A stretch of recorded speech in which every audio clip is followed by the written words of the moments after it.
The one word that I truly like is resilience. So there always be setbacks, but you just gotta bounce back and become tougher, stronger, and wiser. Hello guys, I'm Bill from GENEXUS.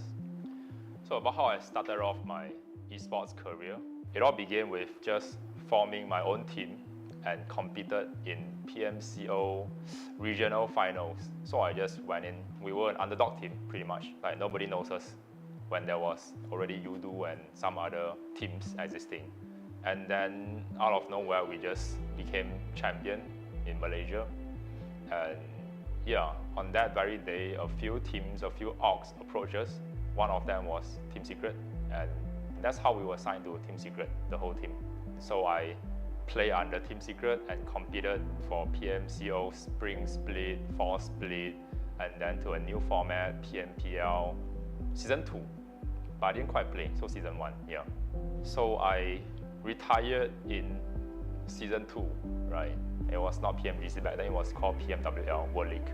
Yeah, eventually I made a choice to retire. I did a lot of things after I retired, but none of them is gaming related. I would say because I was still kind of down. I've got no passion for gaming anymore at that time. I would say the fuse to me coming back was actually Yuhai. Secret qualified to the national finals and Yuhai was still in the team. Yeah, that one time he asked me to watch him play in a final. He said that it will give him good luck and that definitely if I watch then he will qualify to Southeast Asia and all. And yeah, just him being adorable. I watched the game and that's when the spark truly reignited. It was a starting point. It was a kind of like a new chapter for me. And then that's when I tuned my mind, I changed it a little bit, adjust my mindset. Sedaya upaya cuba untuk menghalau keberadaan Biu-Biu Amradi di hadapan mereka waktu ini. Biu-Biu masuk, Biu-Biu rusuh nak cuba barbar. Four rivals dikeluarkan dengan sangat-sangat awal.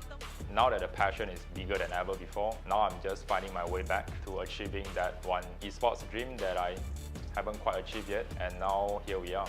So now with a new team, new teammates, everyone with the strong desire to win, we are gonna go all out and get that champion.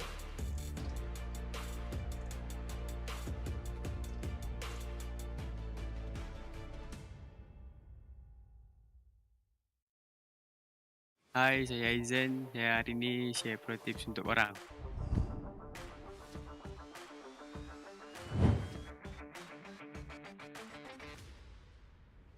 Okey, planning kita orang nak masuk dari kiri.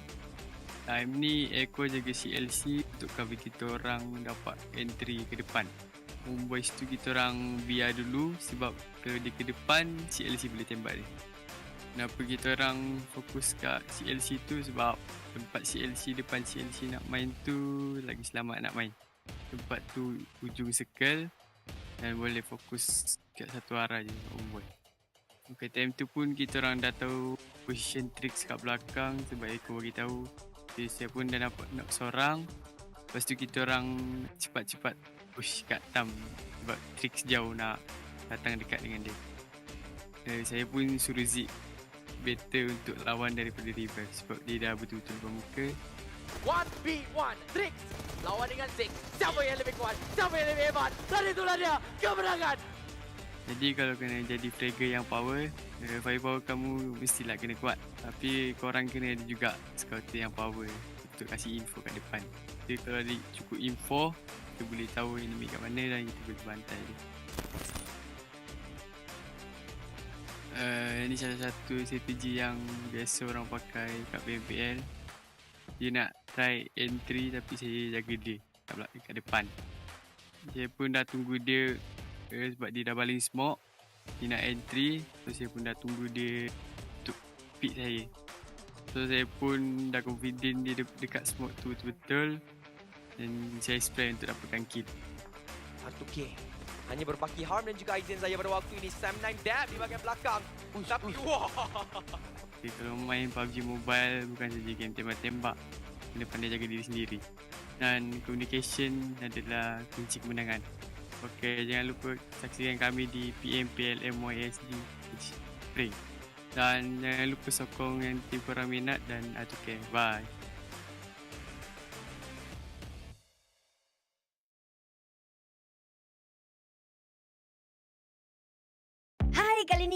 akan bersama segmen Cuba Teka Ini Siapa dengan 4 ciri-ciri yang akan diberikan dan semua yang diberikan ciri perlu teka siapakah gerangan orangnya.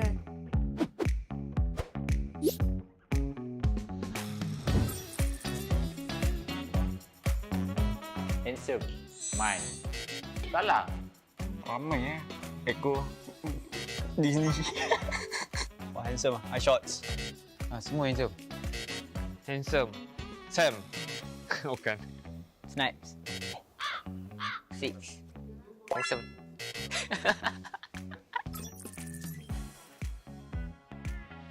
Pernah pergi PMGC. Rex. Yuhai. Farang lah. Pernah pergi PMWL. Fredo. Fredo. AP. Disi. Jumper. AP. Mata kecil. Fredo. Aisyah. Kid. Mata kecil. Arul kot. Apa buru? Mata kecil Aisyah. Aisyah mata kecil. Mata kecil. Man Farang. Tak apa lagi. Baru comeback. Siapa tu? Kid. Kid ke? Mat Toy. Comeback player. Comeback player. View. View. Kenapa dia tak ingat? Oh, he went to PMGC ah? Oh yeah, I never know. Dia pernah. Oh yeah, I forgot though. View. Oh, view. Oh.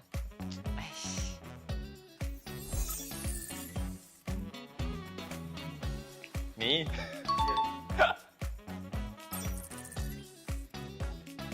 Mata kecil. View. Oh. View. Mata kecil. You? What? Easy Very easy. No sweat. Okay guys, itu saja untuk sesi guess the player dan terima kasih kerana menonton. Jangan lupa follow PUBG Mobile.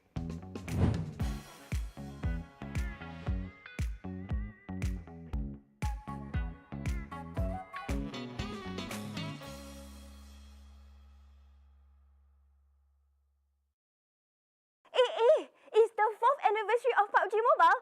Happy birthday to you. Happy birthday, PUBG Mobile.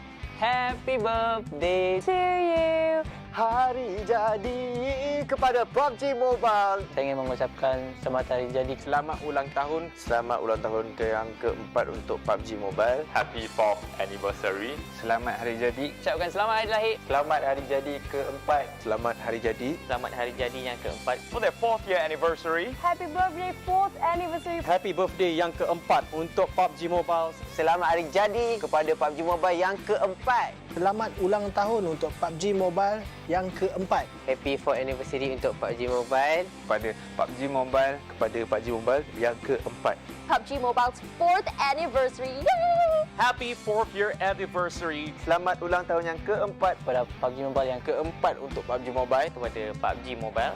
Thank you for the amazing 4 years. Terima kasih banyak-banyak kerana bersama dengan kami. 4 years of journey we've been together. Terima kasih kepada anda semua, komuniti dekat luar sana yang sentiasa support PUBG Mobile. Here's to many more years. Dan jangan lupa saksikan kami. Jangan lupa sokong tim korang di PMPL MYSGPH Spring MYSGPH Spring Pada 23 hari bulan ini, pada 23 Mac sehingga 17 April. Tempat ni kita orang akan buat yang terbaik kelakar semua ada. Jangan risau, meletup apa semua ada. di Facebook dan YouTube. See you there. See you there. See you there. Bye-bye.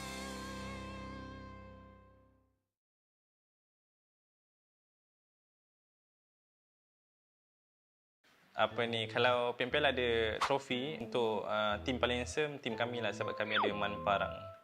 Handsome naik. Untuk mental kita orang dah prepare lah. Sebab kita orang main untuk enjoy je, bukan untuk kemenangan. Tak juga. Untuk tak juga.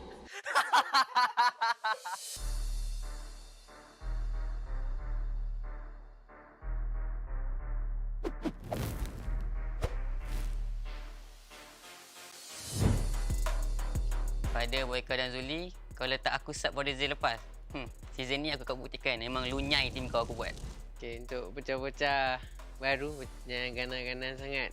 Kau kena bantai juga dengan yang otai-otai. Pengalaman lagi penting daripada kau punya skill.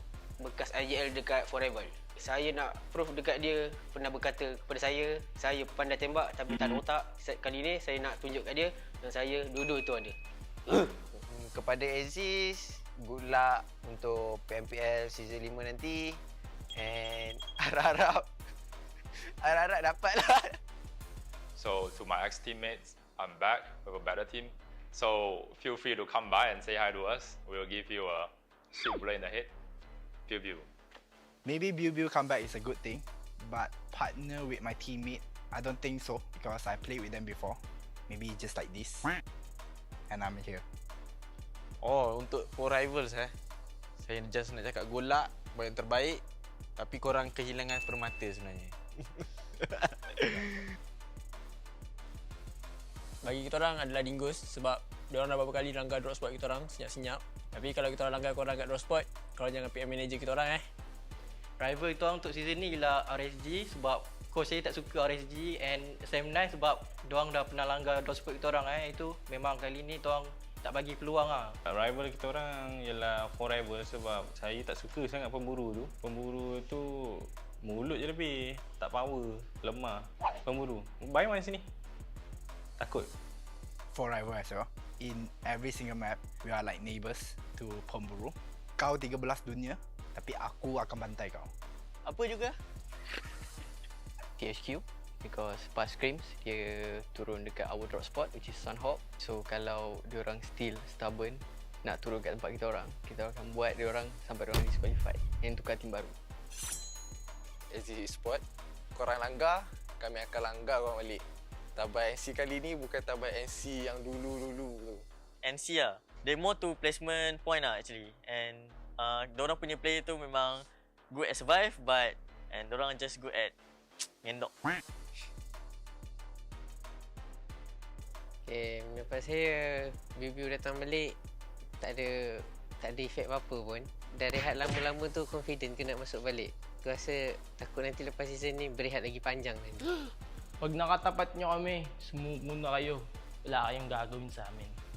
Kepada tim Filipin, harap korang berjaga-jaga dan keep training untuk melawan tim-tim di Malaysia. Pada Aziz Mika, hati-hati bila nak tembak kotak orang. Takut aku pula yang tembak kotak kau nanti. Jangan selesa sangat ada bokeh tu. Kita orang dah tahu taktikal dia. Kita boleh baca juga. Ini buku taktikal bokeh. Saya nak challenge Jamie Boy untuk jadi Terminator lah. Terminator sehari ke kan. Takkan tak mampu kot. Din, bulat lah kat SSO. Kalau tak okey nanti season depan join tim kita orang.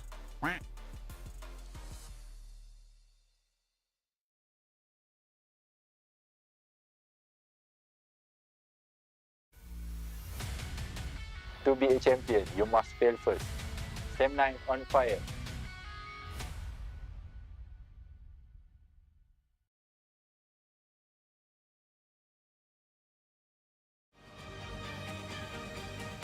Jangan ingat air yang tenang tiada buaya. Kat situ ada Homebois. Hati-hati. Homebois family.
From ordinary to extraordinary, there's a long way to cross.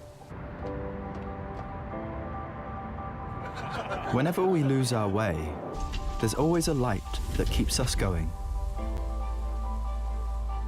The light sparks from every young heart. It leads us to capture inspiration in ordinary days. It encourages us to seize the colors of sunrises after the darkest hours and create something amazing with it. We brought the magical color-changing effect to life thanks to a dual-layer chromic bonding process. Place the back cover under the light for just a moment and you'll see it go from a calming blue to a passionate red, just like the color changing of the sky during sunrise. Presented by RealMe Design Studio. A tribute to those who dared to capture the light. RealMe 9 Pro Series. The flight to the 2022 PMPL Malaysia Singapore Philippines Spring Split to TO in 16 seconds. Hai, saya Kuza. Dalam PMPL MYSGPH Spring kali ini, kami akan buat yang terbaik untuk mendapatkan champion.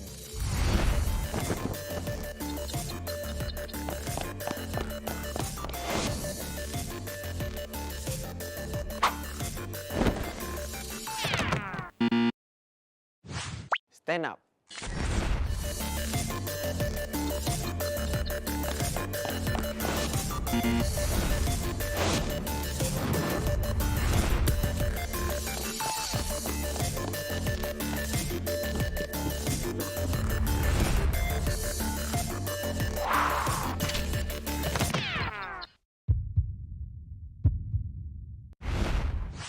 Stand up.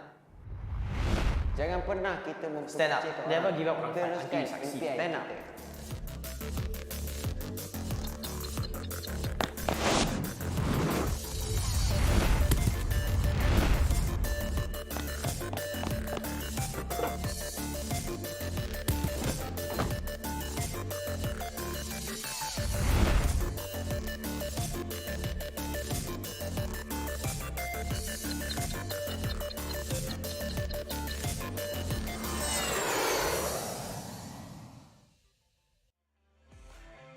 Stand up for the PUBG Mobile Professional League MYSGPH.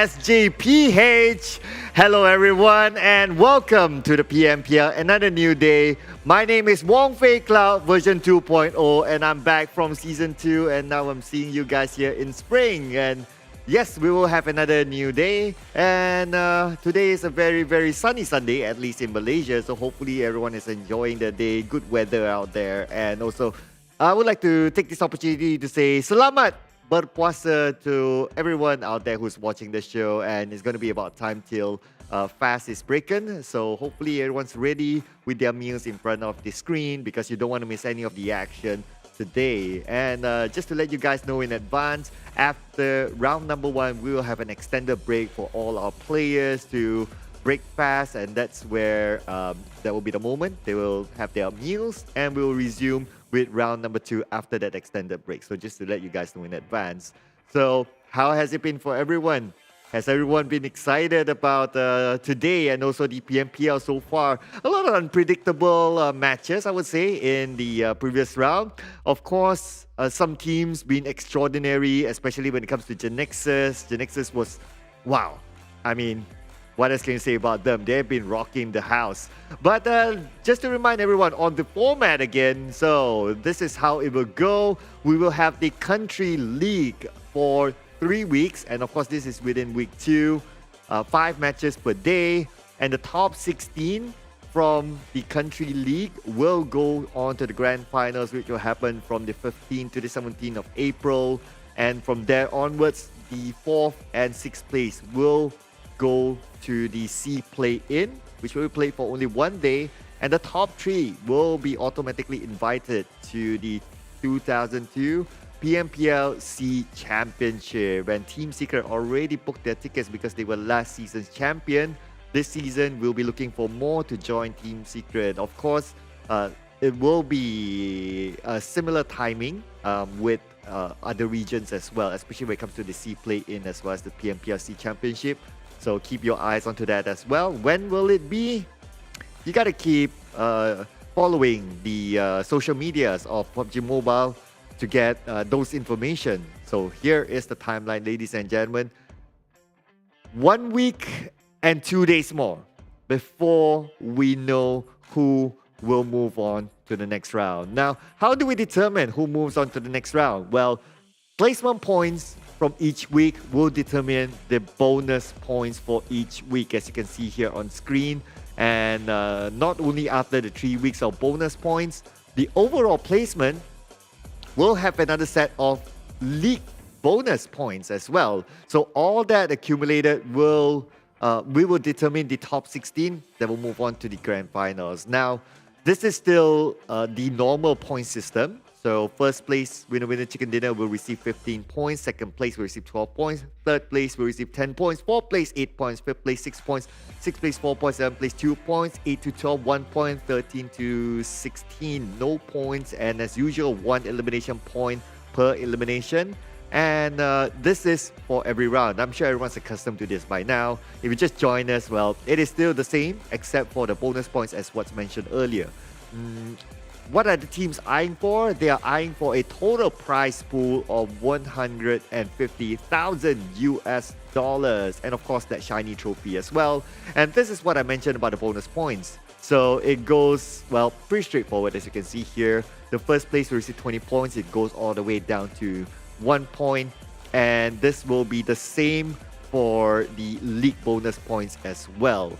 So there will be a maximum of 80 bonus points to be grabbed by all these teams, and for all these points accumulated, especially to the top 16, it will also be the starting point in the grand finals. Yes, it will no longer be zero rise in the grand finals. They will have their own starting points depending on how many bonus points they collected over the course of 3 weeks. Now, this is the grouping, whereby Group A will have Geek Fam, R2K, Farang Legends, Clutch Guerilla. Group B will consist of Team Secret, Sam9, GENEXUS, Homebois. And we have Group C that consists of Axis, redONE, EVOS VIP, Dingoz Esports, Team Bosskur. Group D will be SMG, RSG, MAB Esports, ALMGHTY, and we have Group E with Yoodo Alliance for Rivals, Team TABAH, NSEA as well as KHR Esports. And so far, GENEXUS, they have been hot. 188 points after 3 days. This is insane. This is crazy coming in for GENEXUS. And on page 2, of course, the page where nobody wants to be at, we have a few teams that drop off out of page 1. Team Hawk, EVOS VIP, Bosskur, Team Secret have yet to find their footing in the PMPL this season. Of course, there's 2 more days to go, so anything can happen. NC is there as well, a team that had a lot of hype before the PMPL started, and they're still on page 2. But hey, 2 more days, anything can happen.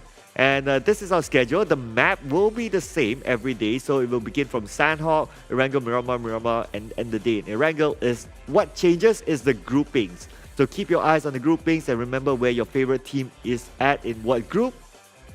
And you will have an idea of who will be playing in every group. Of course, our casters will be introducing to you which group will be playing in every round. And of course, we'll show the graphic for that as well later on. So yeah. That will be the grouping for today. It will be different every day. And also to let everyone know as well, tomorrow we will be having a PMPL. We'll be replacing Wednesday's game to tomorrow. So make sure you set your calendars for tomorrow as well. And if you've been playing the PUBG Mobile itself, you would know by now that it is in version 1.9. And we have a lot of new events in version 1.9. We have the Vibrant Anniversary event, as you can see here on the screen.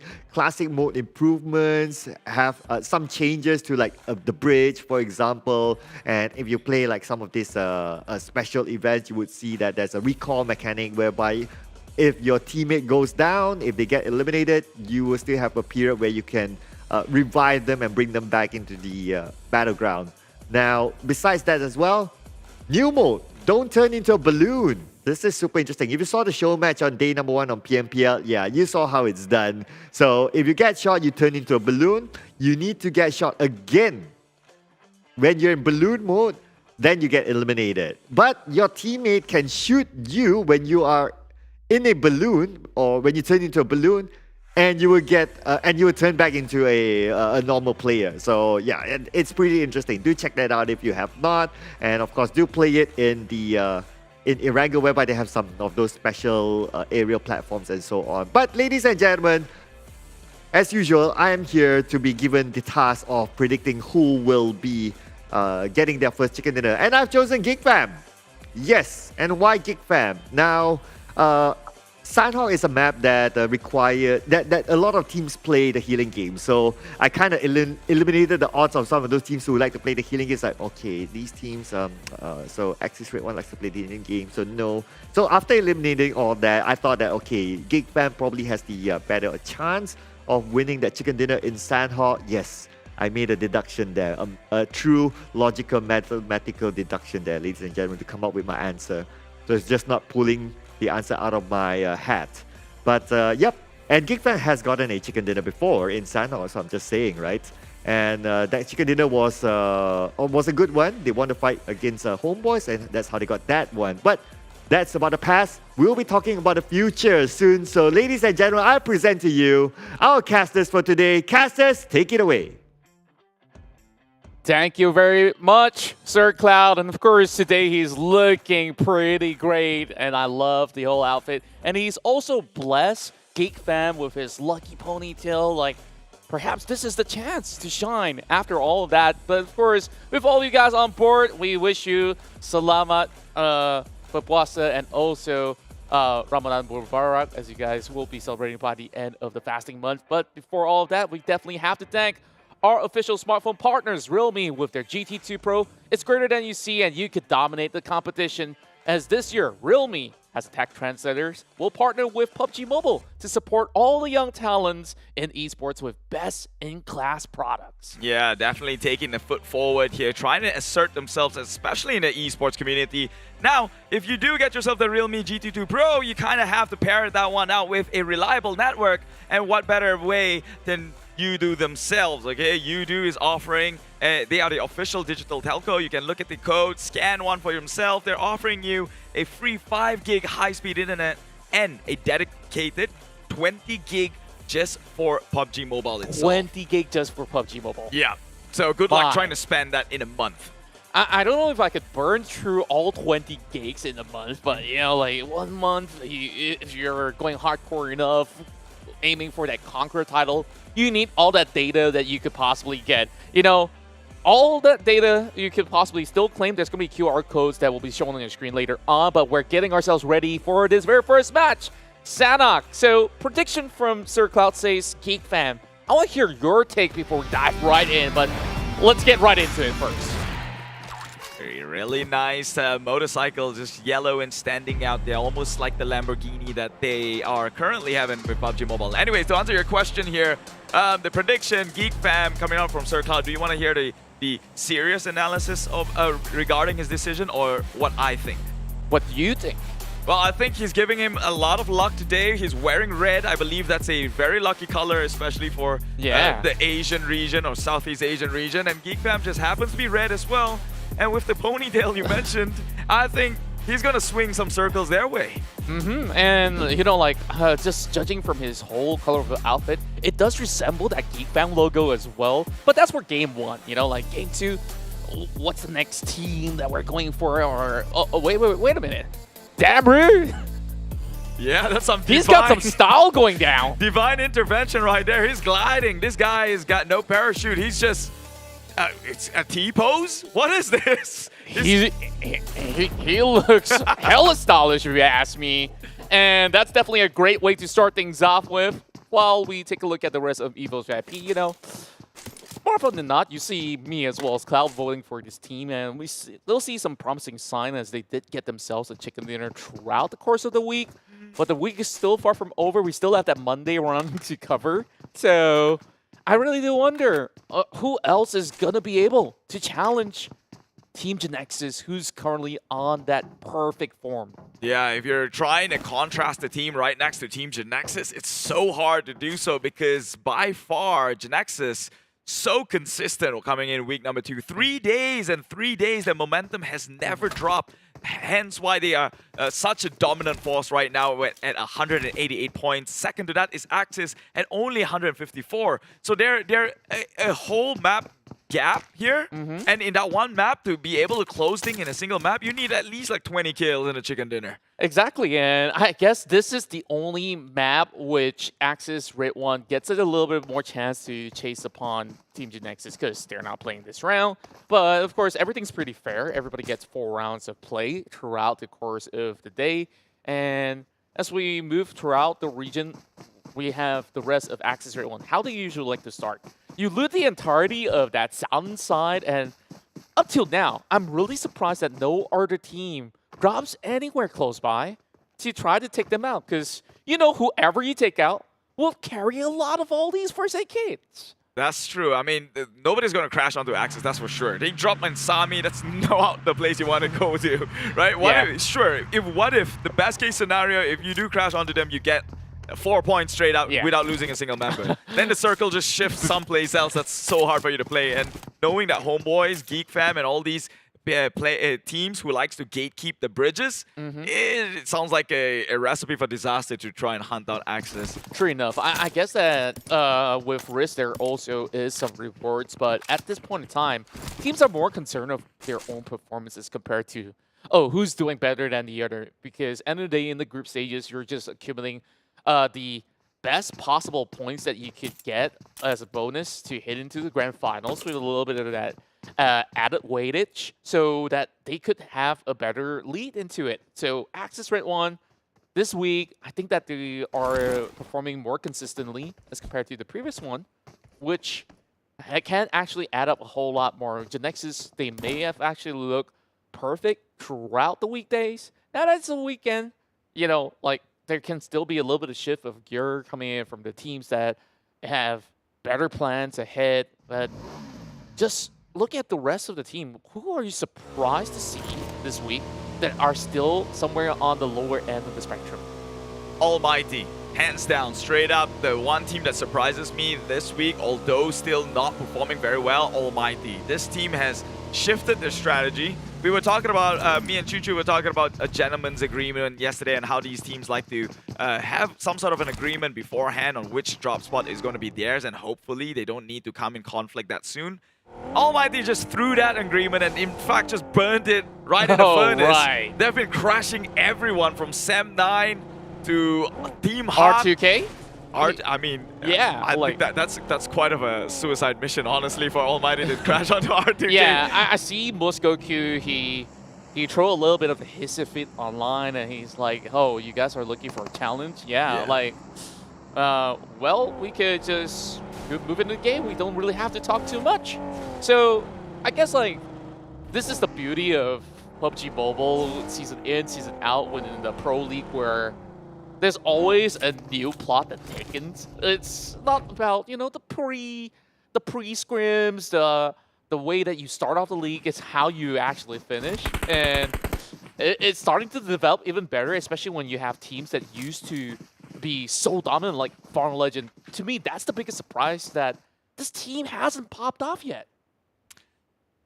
I don't know, man. And talking about teams who hasn't popped off just yet, Team SMG. Oh, right. It's a major overhaul, though. Do you want to fault them for it? Well, I mean, they had some sort of promise when we saw them. They were the first team to chicken in the entire league, right? It was day number 1, week number 1. They got the first chicken, sure. And then after that, it was just downhill for them. And should I not fault them for it? This is, after all, quite the high-level competition or tournament, right? Right, and the odds are all stacked up against everybody else as well. So, like, it's a fair game where we've seen teams having a good rise, and there's also going to be the next game, which they totally ride on that high note and they just completely fumble. And that's just the nature of how things go here, because everyone's a good shot. We've seen good days of Yoodo Alliance as well. We've seen many more where there was just a no-show coming from the team, but I'm glad to see that at least things are starting to shape up. Voki's has adapted to the playstyle of the rest of the team that has been together for, like, what, 2-3 seasons by now? Yeah, Yoodo Alliance for Rivals has had their moments, I would say. However, community is being quite of a jokester in the chat here, because that one time Yoodo Alliance for Rival did get the chicken dinner. Voki, admittedly, he got taken out, but maybe he was out there getting info, but he got taken out and with like 0 kills. And when it came down to the end of it, the kill feed, well, with the rest of them having 4 or 5 kills and above, we've got that one guy holding in 0. Obviously, people's going to talk, but we all know he's probably one of the contributor in getting that chicken dinner. Now, taking a look at the maps, I mean, the group rotation that's going to play out today, honestly, although you say that Axis might get a little bit of an edge over GENEXUS since, you know, they're sitting this one out. However, I think that's an advantage to GENEXUS. Think about it. Sandhawk is the most random map with the least control teams have. For GENEXUS to sit that one out means they have 4 maps that is totally in their hands to dominate. True enough, like, sometimes you can plot whatever strategy you want, and Sandhawk just says, no, I'm just going to force you into the area where if you're not going to rotate that early to get in the circle, you better have enough first aid kits, right? So teams are basically on a scavenger hunt right now. Nobody's really going to be moving in that quickly. RTK is going to do exactly the same as EVOS VIP. So Axis, they might have a little bit more of an advantage towards this match because seasons in, seasons out, Axis have already shown that they have adapted to this randomness of a map that has offered them enough chance to also go out with high frags and also survive to tell the tale, with Kacang Susu being the main medic for them to heal at least to a top 3 scenario, right? So it's not too shabby. Yeah, I mean, but that's always not going to be the most flattering way to win, but it will take it, right? If you're a team, you're just in it for points. It doesn't matter what the viewers want at the end of the day. It's how much points does that action or decision brings you towards. Meanwhile, Geek fam, again, occupying the spot in the high grounds, which similarly closed in yesterday as well. I remember when the cars were flying at that one point. So I don't know how they got the car all the way up there, but they did. And now taking again that high ground, because it is just typical Geek fam. They're very smart players, especially with QB leading them. We all know how they play. They drop down on ruins, find in the next circle immediately because they're close to the center. They can make a rotation through before any other teams choose to choke them in a bridge. Yeah, and it's a really wise decision out of the teams here to get a little bit more of a high ground vantage point where you could just easily seek anybody that rotates into the island and such. Though early game, it's always going to be a little bit of a standstill. MAB, they're still within that region over on the corner of boot camp. They don't really have to make drastic moves per se because there is still a percentage of chance, or should I say 50%, heading back into the main archipelago, which is going to be centered around the eastern side. And that's where most teams are currently planning themselves at. So Yoodo Lions, though they do look like they have a really good spot, now they have to shift over onto the Alpha Island instead, where RSG, they have did this for many seasons. They take control over on that northern bridge, and whoever wants to cut across into that coastal area, they're going to get shot by. Now we're talking about how Axis, if teams would like to crash them down below in Sami. If they were to do that, then they would be in trouble right now if this weighty circle closed towards the northern side. So thank God nobody did. However, Homebois is gone, and that's why I think Geek fam occupied the space where Homeboy usually currently resides, but they're not sitting in this match. Now it's being held by the side of KHI Esports, which means we might just see a bloodbath, and can KHI once again stun the rest of the viewers. Meanwhile, EVOS VIP shooting across the plains here, getting onto Farang. Oh, this is a really tough spot to play across as they're on the corner of Mongnai. It's all the way to the edge of the map. If you do get knocked outskirts, you're going to force your teammate to burn a lot of first hits, as well as having them to either let go of that player. It's going to be a really risky play, but RSG, they didn't seem to have gotten a good grasp of holding these compounds, and Rex will be the first one to drop. First blood goes over to Yoodo Alliance. Yoodo Alliance again, the very aggressive teams, the aggressors here in the PMPL MYSGPH, alongside with the likes of RTK and even now GENEXUS. EVOS is doing not too shabby though. Insomnia's getting some spray tags onto Olayo. Did not confirm the kill though, so they might have an idea on where EVOS VIP currently is positioned. Do they have the circle advantage to maybe even gatekeep the like of EVOS? Circle, perhaps not. A little bit more ground to wiggle with before phase 2 kicks in. Perhaps so. Like, there's still ample time for them until the clock takes over. And Farang, they get a little drop. Rapple Boy replies that aggression that's being displayed. Mika's gonna be a shot instead. Adik Luke will receive the rest of the response coming from the captain of the team. Insomnius not only gets one, but he tacks onto two. Very crucial kills here going inside of EVOS VIP, and these Tigers, they really could use it. If I'm not mistaken, for the past 3 days, they've accumulated less than 10 points alone. So they could use something good going their way for once, and they're about to try here. Insomnius toss the nade on forward. Will it clip? It will not. maybe just a little bit, but now Helton spraying in the dark here. It does tag him a little bit. They kind of have an idea. Surely they saw that one getting lobbed on forward. Insomnes goes in, wins the mechanical 1v1, but now he's only got a sliver of HTV, and he will go down to the explosion. Wow, what a fight between the two. They managed to recover Adik Luke after he got knocked down early on. Helton tries to trade right back. He received the rest of the bullets that Insomnia still has in the chamber, but it also leaves Farang Lejund in a pickle, because consider how far they have to travel compared to the other members of EVOS VIP that choose not to commit. If they do commit, though, that result could be very different, where EVOS VIP have that upper hand. Yeah, unfortunately. It all goes down to what ifs, right? Like, it's very speculative at this point. We really don't know how things could have done better, because truth be told, EVOS, I think they probably just left Insomnus there because the blue were coming in, and now R2K as well. He will fall, and much like EVOS itself, they decided to just leave him behind because they're playing against time. Oh, this is going to be pretty rough. They did get a little bit of a pick against R2K, but the problem is that they have to visit the city of Kao. So there's no other way out. They need to at least expend a little bit more resource to heal themselves up. Now that they're on the outskirts, if you cut through Tatmok, there's only so little space for you to wiggle it between the street. So R2K, they can hang around and slowly move into the circle via the northern side of the beach, and that's going to be pretty safe for them. So as it stands, majority of the teams that are already inside a circle, they remain to be safe. The ones on the outskirts have gotten like at least 1 or 2 members being taken out, so it's not too bad of a situation, which they could still have enough time to strategize.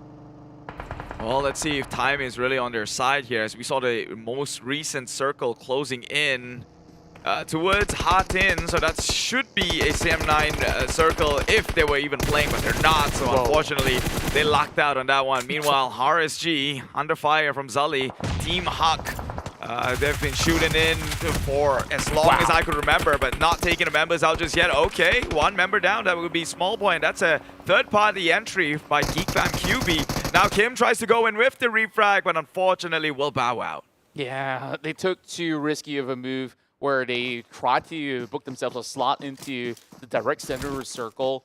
Knocking by these small little villages can only give you so little room for protection, especially when you have so many other teams that were already planted up top.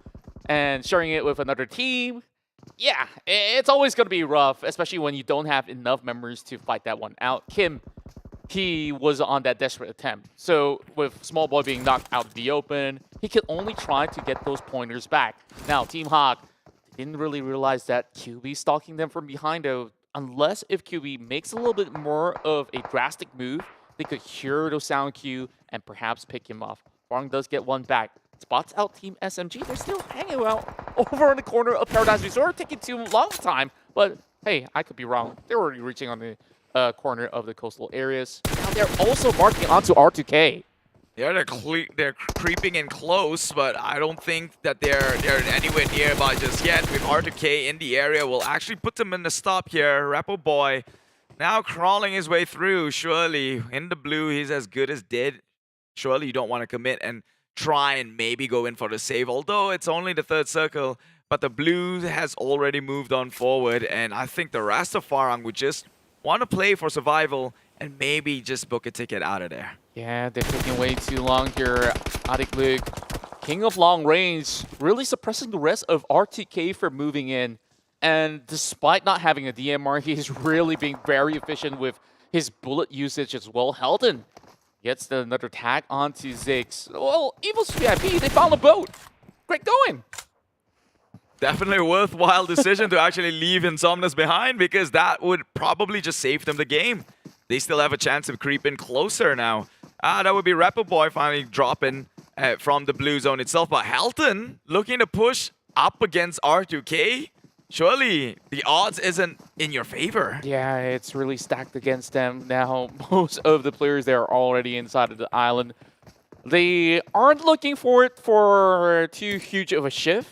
I guess the ones on the Temple Hill could have a little bit more space, but they will eventually need to climb down. It's very unlikely that it ends up on top of the mountain. but I could be wrong still. So KHI Esports, they planted themselves in that prime area, that small village where every other team will try to crash right into if only they do have vehicles though. Luckily for this, actually, unfortunately for the side of KHI Esports, not many teams still resides on the right-hand island, the main island itself. So, although they have eyes towards the bridge to scout out rotation, I think they should be more worried with the fact that most of the teams are over in Hatin now. Geek Fam is right above them. And, well... Speaking of which... And instead, Team Hawk does spot out Micah. Well, they drop another nade onto Jumper. Not that he could basically go in for recovery. They did manage to trade one back. Jumper goes down.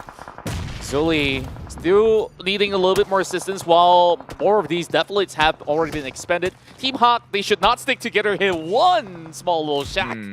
Because one good grenade, that could basically wipe them out cold. Almighty though, was there someone else on top? I wonder. He couldn't clutch it. Jimmy got him to it first there. There you go. Jerome, that would be him who was proning. He got knocked out, I guess. However, he did have the information firsthand, though. How did you lose on that trade? Meanwhile, I guess the boat was not received with honors. Yeah, and I guess that they eventually have to dock, and R2K got those dips the moment that they tried to book their way out of that. Team Hawk will continue with a few more nades. Jumper will slowly bleed out. Rensky's the one that gets the kill instead, so that's one grenade elimination. Funky has been popping up on the kill fit for quite a lot, but we don't really see too much of Clutch Guerilla throughout the course of the battle as we're focused into this Hatin section. Not too much have been pulled out by the side of TABAH and NSEA, but we will look for it if there's going to be any collision between them as well as Yoodo Alliance. And the losing streak continues for Team SMG. Yeah, unfortunately for them, they really have to find a groove one way, shape, or form here. It is already the new format of the tournament, which means every single game is crucial regardless of, you know, whatever day you're playing. No longer is the comfort zone of a super weekend. And if you're down and out for this long, for like nearly 2 weeks now, it's going to be really hard for you to climb back up. And talking about hardships in life, Farang seems to be going through it as well. Swimming with the fishes, they will suffer a watery grave. Oh. Same goes to Appy. He chose to dive right in and Millie getting tagged from afar. And Demigod's going to be the one that fishes him out. Like you did mention, that village right there, you get that perfect prime spot to just have a bird's eye view over on this corner of the river. Farang Legend, we saw Adik Luke didn't really have too much HP. He tried to catch a breeder by going back up, but he has drowned out.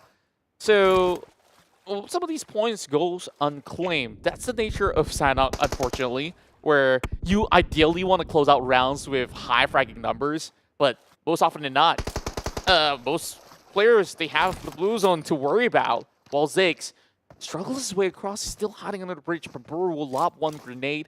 Prefects already in for Yoodo Alliance. If they can get at least 5, that's good enough for a round to book with. Is that good enough, really? Surely, I mean, in taking out R2K, I think it looks like R2K is almost as good as done here because but they do have 2 members. I only see one of them, though.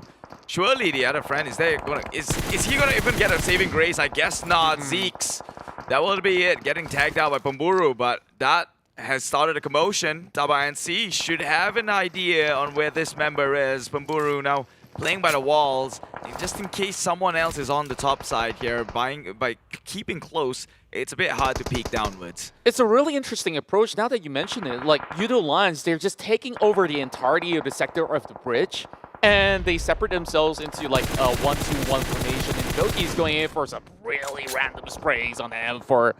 Not going to be able to pick off members of the side of TABAH and NSEA, but MAB, they're trying to run for their lives, running to the crosshairs of KHI Esports instead. This is going to be pretty hard. Well, as for the one that tags off all the other points to claim it for their own, Bosskur secures 4. Yeah, as far as he is, I guess it doesn't matter for Bosskur as far. Just wiping it clean here in a very clean opportunity as they try to push into due to desperation. Meanwhile, the circle has closed in a little bit more. Axis is well within it. Geek Fam now have to leave their comfort zone up on the highlands. However, KHI, I think they're going to leave that compound as well and probably push onto the side of Axis and Yoodo Alliance for Rival. And that's going to be very detrimental. Honestly, I really want to take a look at how many more first aid kits GENEXUS has. We saw majority of the members of Axis already being taken out much early on by the corners of Hatin. And now the next one to battle is going to be Farang Lejund that has gotten themselves into the 9th position. Instead, Geek Fam, they have to find a little bit of space to slowly move down the hill. And by now, it's either that they take a leap of faith and hope to survive, or else they'll be chunked out by the blue zone as well. Geek Fam, though, they're farming out those numbers. Snipes getting another attack onto Lex, while the rest of Yoodo Alliance racing to secure those points. With all these commotion going on, Geek Fam now cannot leave the high ground without actually committing Sudoku, I would say, seeing as though they're too high up. You get my point. Seppuku. Seppuku is the right word. I know. I don't know if you really want to whip out a pen and a paper, like numbers. How many kills? But maybe KHI would. Yeah. Okay, they're going to make it 6. They're going to put it right there on the pen, paper. And if they could get this big win against Yoodo Alliance, they could just wrap everywhere around and hopefully get that chicken dinner for themselves. Yeah, and like I said, they are going to leave their compound and now pushing in, and this could be another KHI chicken dinner. It's looking like it, with all members still well and about to actually take over the entire grounds here. We'll be pushing onto Yoodo Alliance. That's Pumburu out. Surely that's the final member of Pumburu, but he did take some life away in the process here with the Molotov. Meanwhile, Hey Noob trying to play Ring Around the Roses with Team Hawk. There's not too much health bars left. Team Hawk tries his best, and Hey Noob did manage to pull it right back. Now Yoodo Alliance will be crushed. KHI Esports are the only team with the most amount of members still inside of the circle, and the chance for them to claim themselves a big win for the Philippines is definitely here for them to possibly celebrate prematurely if they want to, because honestly, 1 versus 2, wait, there's actually 2 members of Axis that's still alive playing the healing game. How? Yeah, Kachang Susu has been healing up for the longest of time. Hey Noob has always been in that shed. But yeah, no, surely one man cannot take on the entire Roman Empire, and well, KHI, chicken dinner for the Philippines. Well, this is definitely a great start for the PH region as they walk away not only with a chicken dinner, they accumulate a total of 7 total elimination points as well. They're going to be feeling great as they move up in the standings. We're going to be looking at the recaps, and of course, later on, we'll be heading back to Sir Cloud for that breakdown. But here we are, the boys here in black and yellow. Yeah, Philippines has got to be proud about the performance they are starting to show here week number 2. They've already managed to get themselves a first chicken dinner in day number 1. Now a second chicken dinner. Surely I will echo the words of Topcast, one of the casters in the Malay side, and he says Philippines is slowly shutting the haters in a good way. Yeah, and honestly, I love that they are proving all these doubters wrong as well, whether if it's from all the other regions or it's everywhere else in the world, because we saw the qualifiers, they have so much to offer. They know how to survive to the late game, and usually by phase 7, that's where they become ultra aggressive, hunting out for those points. Though it may not have worked out for the very first week, now that they're in the rhythm, and especially with H2R stepping up, they've definitely looked so much better. Not to say that, you know, Rank Kit wasn't as good as him, but H2R, this is a guy that a lot of people have been eyeing on to really carry the games.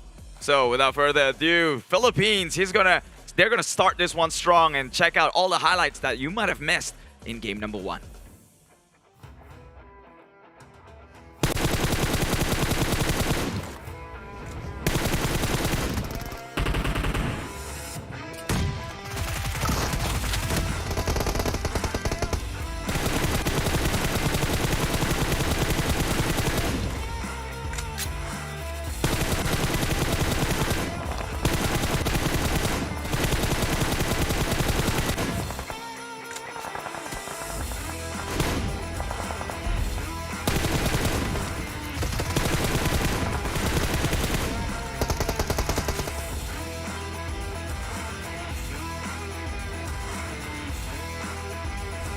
Well, it is Sandhawk Keith. Of course, all the teams will need to commit Sudoku at some point.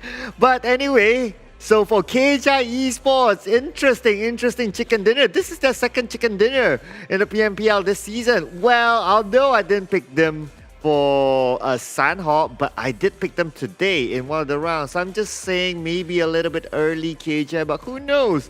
Maybe more than one chicken dinner today, but which round would it be?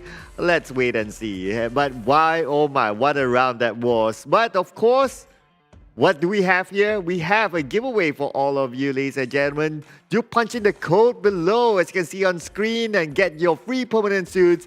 Log on to PUBGMobile.com/redeem, key in your ID, make a verification, put in the code, be the fastest one to get it, and well, help yourselves with this very beautiful set that you can see here. And talking about sets though, I know a lot of people have been reminding me on social media that I have a challenge to fulfill. I'll be fulfilling it really soon, so keep your eyes on my social media as well.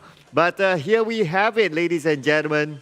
In case you have not checked that out, you should. The PUBG Mobile version 1.9, whereby we have the Vibrant Anniversary, we have the Classic Mode improvements in game, we have the Aftermath map as well with a new zipline in it, and we have the upgraded Cheer Park, the park where everyone goes for training. Well, you can use it to train some other stuff, just like the competitive racing and all others. And besides that as well, we have the Mode Classic version 1.9 feature. So just to zoom in a little bit, we did give a little bit of a teaser in the previous graphic, but here is a little bit more information. There's a recall mechanic. Erangel, the bridge has been changed. There's a supply shop in it as well. And some of the weapons have been reworked. So if you paid attention to the patch notes, you will know which weapon has been reworked. And have you tried it out for yourself? Well, you could check it out. Of course, that will be the classic mode in PUBG Mobile version 1.9. But of course, let's get back to our game. This is it. KHI Esports, #1, netting that chicken dinner together with 7 elimination points, bringing them to 22 total points. And Clutch Guerilla at second place with 15 points. Axis Red 1, 14 points. 11 points for NC, as well as Yoodo Alliance for Rivals. Team Hawk, Geek Fam, R2K, 7 points each. Team Bosskur, 5 points. Farang, Lejund, 4 points. ALMGHTY, 3 points. The Dingoz, as well as EVOS VIP, 2 points. MAB Esports, 1 point. No point this round for Team SMG as well as RSG. SMG having a tough start, as just what our casters mentioned as well. Still haven't found their footing yet. Yes, they had a big revamp in their team, so hopefully they'll be able to find their footing. I mean, there's still time. There's still time. Of course, there's today, there's tomorrow, and there's next week as well. But despite me not getting that right prediction, at least something comes up. That is Damroot as the IGL for Geek Fam, being the MVP. 3 elimination points for him and 3 MVP points, 666 damage. That is a very interesting number, no? 166 longest elimination distance. I think that was like in the second half of the map. And 51.21% team contribution. I mean, this guy, he's always been a standout player for me in Geek Fam ever since back in the day in PMPL Season 1 when they moved over from their previous team and being under the Geek Fam banner, and he's been phenomenal. And he's always been on a growth, I would say. So let's see the weekly ranking. So GENEXUS didn't play the previous round, so we gotta give them some room there. But Axis Red 1 currently topping the charts with 75 points, and so on and so forth. Page #2, unfortunately, SMG goes down to number 20. ALMGHTY goes up by 1 place to number 19 with 9 points. And we have some other teams as well still stuck on second page, where the page nobody wants to be in. Yeah, but anyway, it's still round #1, so there will be 4 more rounds to go today, depending on which team has played. So maybe 4 for some teams, 3 for some teams, and so on and so forth. But you get the gist of how it works right now. There's a grouping and so on that. But GENEXUS hasn't played as well, so that's a team to keep an eye on. Yes, they have been phenomenal. We didn't see them in Sandhawk, meaning like what our casters mentioned as well. They have 4 rounds that they can show full dominance. I mean, Sanhao is a peculiar map. But, let's check out the weekly rankings here. So it's going to be GENEXUS still number 1. And with 188 points, of course, they didn't play in the previous round. There's Axis redONE, number 2, 168 points. Number 3 is Geek Fam, 131 points. We have Clutch Guerilla going up. And they're actually on a roll since yesterday. Double chicken dinner for Clutch Guerilla. 114 points collected so far. Yoodo Alliance 4 Rivals number 5, 112 points. R2K number 6 with 108 points. 79 as well as Homebois sharing the same amount of points, 97. But of course, the tiebreaker is, well, they have the same amount of chicken dinners. So the rank points became their tiebreaker. Now on page number 2, we have MAB Esports. 87 points, and we have KHI who just got on their chicken dinner. They're actually climbing up quite well, 86 points, and they're proving everyone wrong in the right way. But I can't say the same for SMG as well as ALMGHTY. They are still rooted at the bottom, 48 points, 46 points for both of them. Farang Legends, the team that came hard last season as well, not really working out so far, 49 points for them. RSG, one of the previous champions, 64 points at number 17, Team Secret down there as well. I mean, there is a certain level of shift of power so far that we have seen here in this season's PMPL. It's just that hard to predict who will be the champion. I mean, at some point we saw GENEXUS somewhere at the bottom, but they rise up to the challenge this season. But let's talk about what happened in the previous round. So KHI, they dropped in the area where Homebois would have dropped in. So they did that homework. They know Homebois isn't playing. The good news is that they had the circle. Now, of course, Sandhawk is this kind of map that if you got the circle from the start, you pretty much secured yourself that chicken dinner. But of course, they had to defend their area, especially where they are at this location. As you can see, they are nearby the bridge, which is a choke point. A lot of teams like to hit there. We saw a lot of teams jump into the water, heading into the area as well. So that's how they collected elimination points. Now, as we can see here, they're not alone.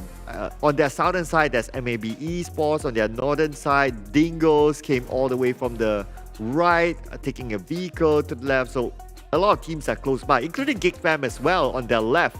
So they're not alone. They have a lot of company. Yeah, so as we can see here. And some teams choose to use the water route, like EVOS VIP. It worked out for them at some point, but at the end of the day, it didn't really work out. I guess because of when the circle closes, we can see that NSEA is waiting on top, so they kind of got caught there, including R2K as well. But what our focus here is, of course, KHI. As you can see, they have a compound, they have the circle. It is pretty much their game to lose. Now, it is pressure for the other teams to make that movement into the circle. So at some point, Yoodo Alliance 4 Rivals jump into the water. They were spotted out, so they were taken out by teams guarding it, like Axis redONE. We have Bosskur as well guarding the water. They have eyes onto there. Geek Fam, because they have the high ground, they can see who jumps into the water, so they have that visual advantage at least. KHI Esports, just look at the compound that they took. They took a compound that is not only does not only have houses, but also has a wall. So it's pretty much a fortress if you kind of think about it. And it's going to be tough for other teams to actually sneak up onto them. And for teams to try to cross the bridge, just look at the amount of teams on the left side. We have Heinu, we have NSEA, we have Yoodo Alliance 4 Rivals. Naturally, bridges are choke points. So this is a very natural occasion. Now, of course, at some point, KHI didn't have the circle. They were forced to move down, but they took the bridge area because they calculated their timing to see that, okay, everyone fought at the bridge. The choke point is pretty clear. Let's head on to there. And from there on, they move into the final circle. And hey, other than that, they didn't really need to do much as we approach the final circle. As usual, Sandhawk is a round where a lot of teams will play the healing game. So if they manage to survive up to like maybe a number 4, number 3, they're pretty much clear. The rest of it will be taken out by, the rest of the positions will be taken out by teams that play the healing game naturally. And that is just how Sandhawk works. I mean, that is the formula. But of course, if you play the healing game, you're pretty much guaranteed to not get the chicken dinner. if you play it regularly, you still have a chance of getting a chicken dinner. So that's the formula that KHR Esports went for. And hey, second chicken dinner for the Philippines, and they are on the uprise, I would say. Very, very different performance as compared to week number 1. Week number 2, they have been so far so good. In fact, they are challenging teams for the top 10 spot. But after this, ladies and gentlemen, we'll be taking an extended break. So to our friends who will be breaking fast, selamat berbuka puasa to everyone. And we'll see you after this break.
This is not going to be working out well for Bart. They still have another two that have survived. Farang will land those grenades in this civil warfare once more. Shinsei, there's not too much cover for them. Clutches out. It's Farang Legends that takes over. And remember this, the last time that they went here, THQ, they made it to the top two. Now the grenades are flying in from Farang, so their chances here to make it to the top two is dimming down. Aye, but this is a beautiful possible grenade that's going to fly from Olian and bring in Ay, but accidentally brought in Ade also at the same time, so they have to have the time to go and revive Ade. Fight themselves with another team that is already parked inside. Happy with the steals again. Just 4 points without needing to do all too much. He's gonna go in for those tags as well. Lands one shot onto legs, but not enough to take him off those wheels. But he's already left that buggy. That's good of the news, but he will find it regardless. NSEA eventually gets out of the game, all thanks to Yoodo Lance's effort. Now he spots one more out. How many more points do you need, Happy? Make that 6. Just needing 2 tabs. My goodness me, Yoodo Lance, the boss of Miramar. But take a look at this though. Team Secret only having Kid on the corners of Paradise Resort. 7-9's got to be extremely careful with this. Yeah, we have the new Kid on the block, on the other block that is, and you see 7-9 clearly. That's one, he gets 2. Can he get a third one? He still has 90% of health left. And with the DPS in hand, no one's going to escape that. 3 knockdowns coming in from Kid, and 7-9 is falling apart. My goodness me! So swiftly he does it. Left that vicinity, it will slowly bleed out to the blue zone. Well, Tam's going to be moving forward along with Bart. Trix is holding on the other angle once again. Damage being done. They bring down Bart 2 versus 2. Now it's up to Isaac here to take out Tab. Can they do it though? They still haven't really spotted out Ziggs. Well, Trix, I meant. Well, there's also a Ziggs on the other side. Contra, you know what does this mean? If R2K wins another chicken dinner, it's going to be a double chicken dinner. That's back to back. And this is the momentum we were talking about. And now left with Ziggs. 1v1. Going to the 1v1 with Trix. Looking at the health, Trix has the opportunity. But if this is enough time for Trix to push, he won't have enough revival time with Isaac. Trying to do revival. Is he going to do that? No, Isaac is going to try to finish out with the information given. Not enough time, not enough health. It's going to be R2K! Double! Chicken what a clutch! You saw that right before your eyes!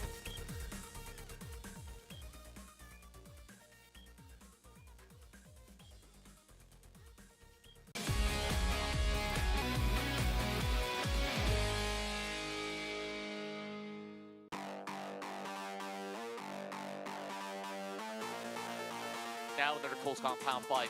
Yoodo Alliance versus Almighty. They've already lost Nasty as it slowly bleeds out. Appy! He gets the close range shot! He comes in with the wraparound! How does he do it? Ooh, it seems like they somehow managed to sandwich Almighty, and Almighty will fall. Towards Team Hawk as well. High goes speed down. Y84R goes in dominating with the 5 elimination points, taking down the rest of NC. But Lexbot is still here. Well, he holds on to that UMP. 16 bullets is all that he's got left. Coming with a jump shot, but he's still going to be able to get one. Not enough to deter the rest of Yoodo Alliance. Now they make it into the top 8. From the back here. Still trying. Virgil don't be so vulnerable. Appy again! Wait a minute. MAB, they had the advantage. They still couldn't really take out Appy, who's currently carrying the rest of Yoodo Alliance. Now they're going to be priming this thing. Look at where it's at. Oh my goodness! What? Did you just see that? That was such a good wall. That was a good grenade. He that just was needs beautiful. another one. He just needs one more to get Iftar. Iftar does get those angles against Appy though. Same goes. I guess it's going to be between 2 of these solo units. While Almighty, they're also suppressing the rest of the members of Yoodo Alliance. Well, that's really one, which is Appy. So he's kind of stuck right now. He couldn't really move. So Iftar, he gets shut down instead. Appy with a quick move. Now Yoodo Alliance, they do have a chance. He immediately calls back them. Whoa, here comes NC versus Yoodo Alliance. They're dropping it hot, but they're coming too close for comfort. Appy, he's not moving any muscle at all, so that's advantage given to Appy. He's gonna drop right now. He does not suspect it. Oh, he moves the shot. Drop shot comes in. Appy's gonna win that trade. But he took quite a while there. Another team that is already popped inside. Happy with the steals again. Just 4 points without needing to do all too much. He's gonna go in for those tags as well. Lands one shot onto Lex, but not enough to take him off those wheels. Well, he's already left that buggy. That's good of the news, but he will find it regardless. NC eventually gets out of the game, all thanks to Yoodo Alliance's effort. Now he spots one more out. How many more points do you need, Appy? Make that 6. Just needing 2 tabs.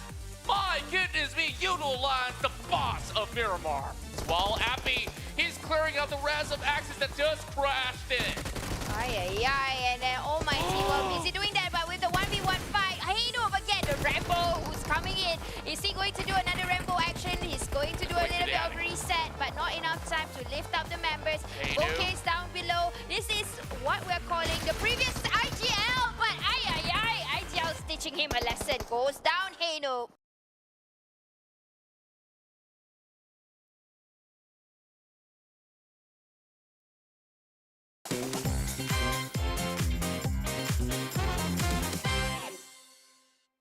He's in between. I'm not too sure if Insanus has weapons though. Yeah, I'm not too sure. Okay, we need to wait till we get a visual there.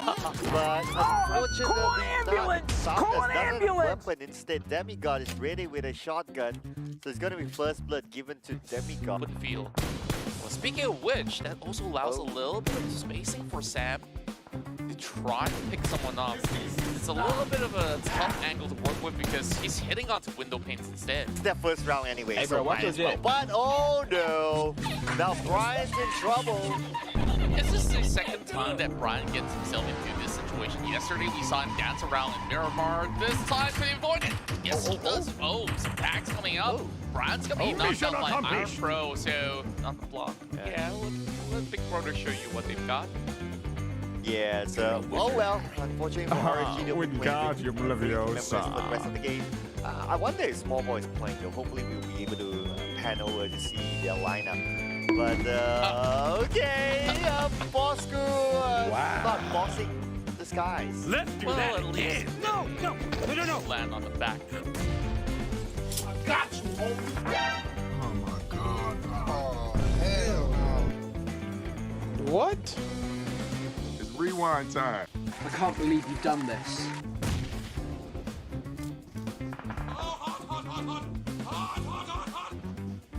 NSEA is a team that I'm still trying to decipher what really makes them take, but we are having both Darren as well as Damn Cutie! Damn, that's pretty rough. Yikes. Okay, that was a little bit awkward. We saw them floating.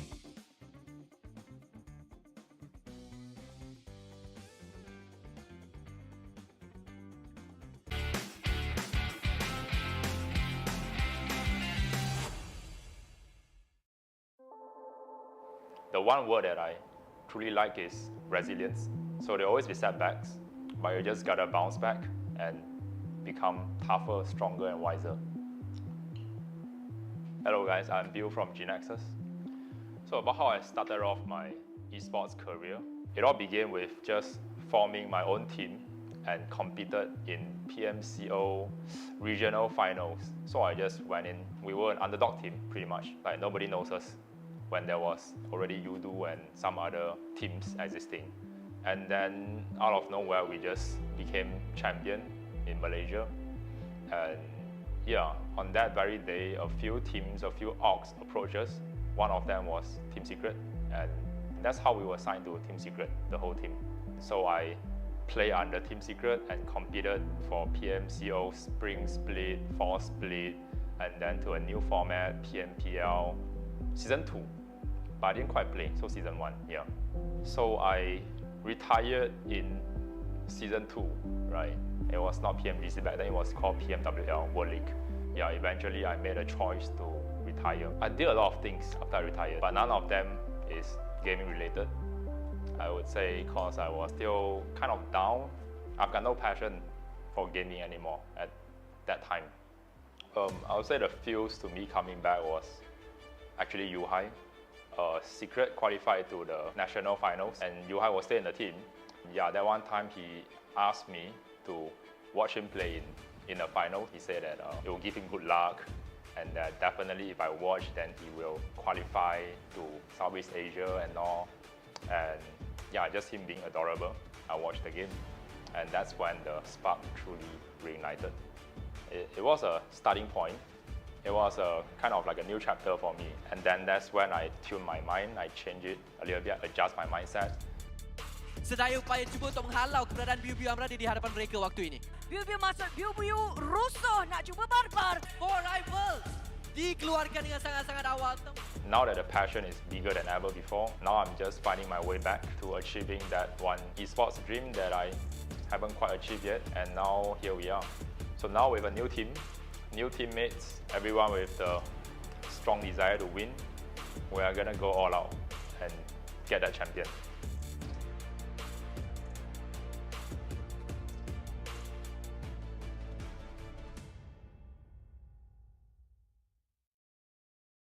Hai, saya Aizen. Saya hari ini share pro tips untuk korang.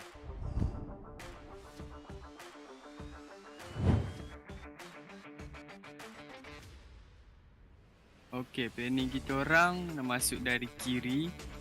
Time ni Eko jaga CLC untuk cover kita orang dapat entry ke depan. Homebois tu kita orang biar dulu sebab kalau dia ke depan CLC boleh tembak dia. Kenapa kita orang fokus kat CLC tu sebab tempat CLC depan CLC nak main tu lagi selamat nak main. Tempat tu ujung circle dan boleh fokus kat satu arah je Homebois. Okay, time tu pun kita orang dah tahu position tricks kat belakang sebab Eko bagi tahu. Jadi saya pun dah dapat knock seorang. Lepas tu kita orang cepat-cepat push kat Tam sebab trik sejauh nak datang dekat dengan dia. Saya pun suruh Zik better untuk lawan daripada Rival sebab dia dah betul-betul bermuka. 1v1 Trix lawan dengan Zik. Siapa yang lebih kuat? Siapa yang lebih hebat? Dan itulah dia kemenangan. Jadi kalau kena jadi fragger yang power, firepower kamu mestilah kena kuat. Tapi korang kena ada juga scouter yang power untuk kasih info kat depan. Jadi kalau ada cukup info, kita boleh tahu enemy kat mana dan kita boleh bantai dia. Ini salah satu strategi yang biasa orang pakai kat PMPL. Dia nak try entry tapi saya jaga dia kat depan. Saya pun dah tunggu dia sebab dia dah baling smoke. Dia nak entry, so saya pun dah tunggu dia untuk pick saya. So saya pun dah confident dia dekat smoke tu betul-betul. Dan saya spray untuk dapatkan kill.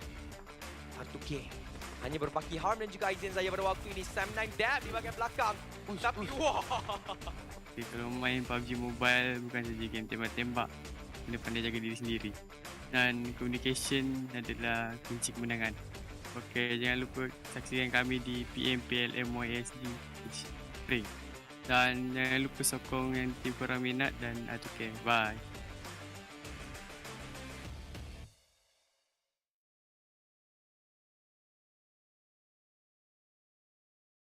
Kali ni kita akan bersama segmen Cuba Teka Ini Siapa dengan 4 ciri-ciri yang akan diberikan dan semua yang diberikan ciri perlu teka siapakah gerangan orangnya.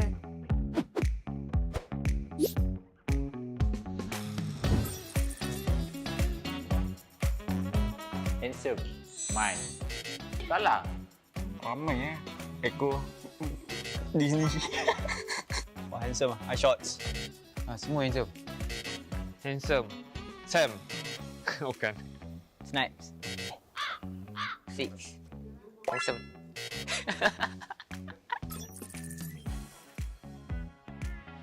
Pernah pergi PMUC. Rex. Yuhai. Dan Farang lah. Pernah pergi PMWL. Fredo. AP. Disi. Jumper. AP. Mata kecil. Fredo. Aisyah. Geek. Kecil. Arul kot. Apa buru? Mata kecil Aisyah. Aisyah mata kecil. Mata kecil. Man Farang. Siapa lagi? Baru comeback. Siapa tu? Kid ke? Mat Toy. Comeback player. Comeback player. View. Apa je? Tak ingat lah. Oh, he went to PMGC lah? Oh yeah, I never know. Dia pernah. I forgot though. View. View.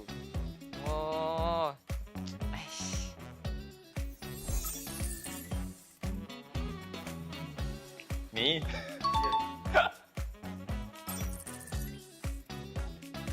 Mata kecil. View. View. Mata kecil. View. What? Easy very easy. No sweat. Okay guys, itu saja untuk sesi guess the player dan terima kasih kerana menonton. Jangan lupa follow PUBG Mobile.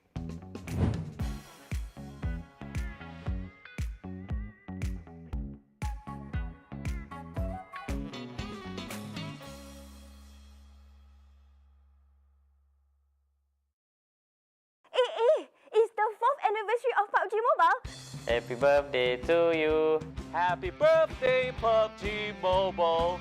Happy birthday to you.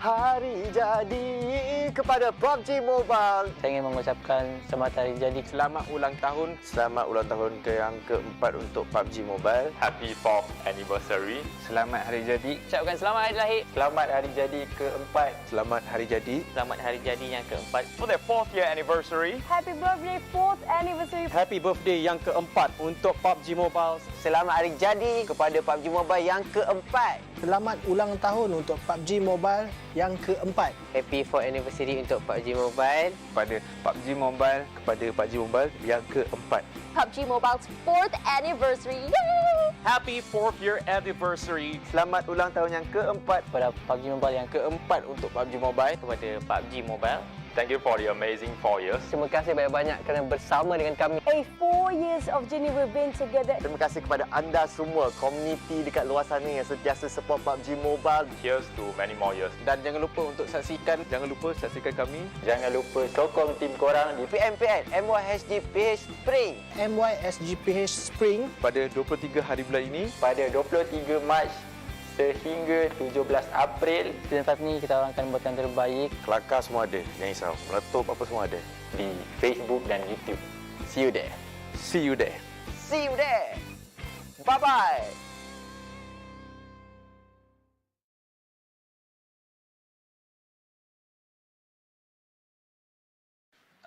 Kalau PMPL ada trofi untuk tim paling handsome, tim kami lah sebab kami ada Man Farang.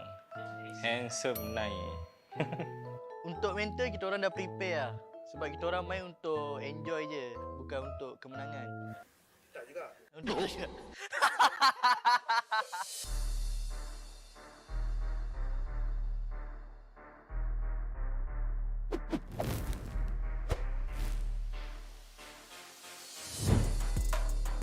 Pada Boyka dan Zuli, kau letak aku sub pada season lepas.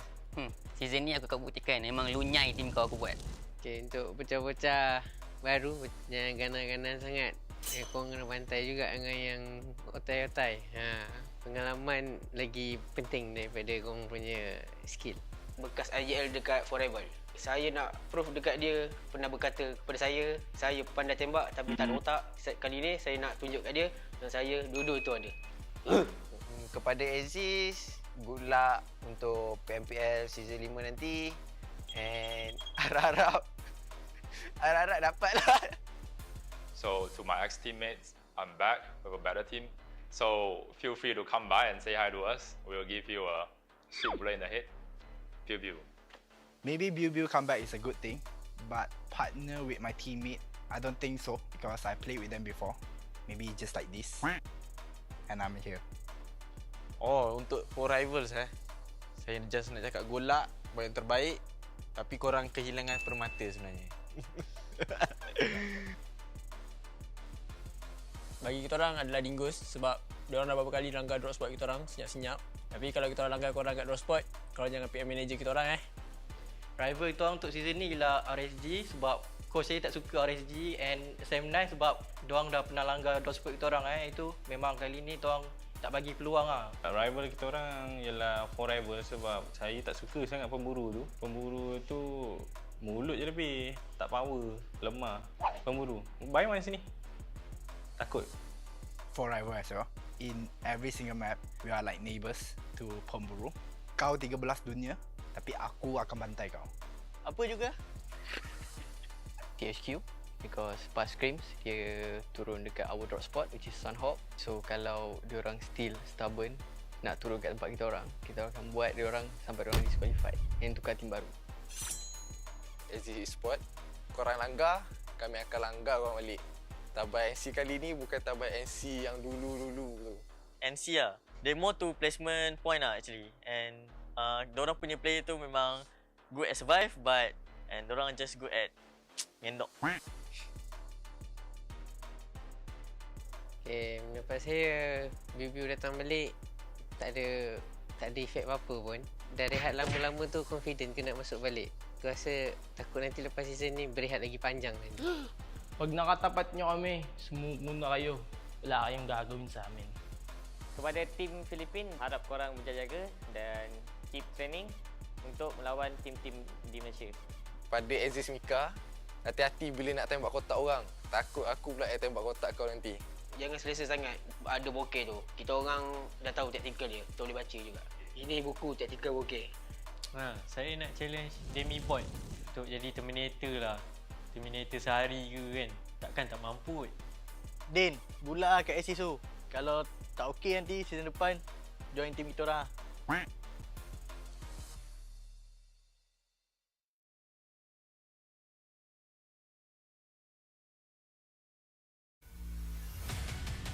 To be a champion, you must fail first.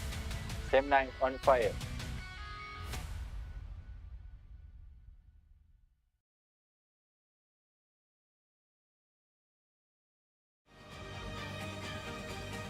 Jangan ingat air yang tenang tiada buaya. Kat situ ada Homebois. Hati-hati. Homebois family.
From ordinary to extraordinary, there's a long way to cross.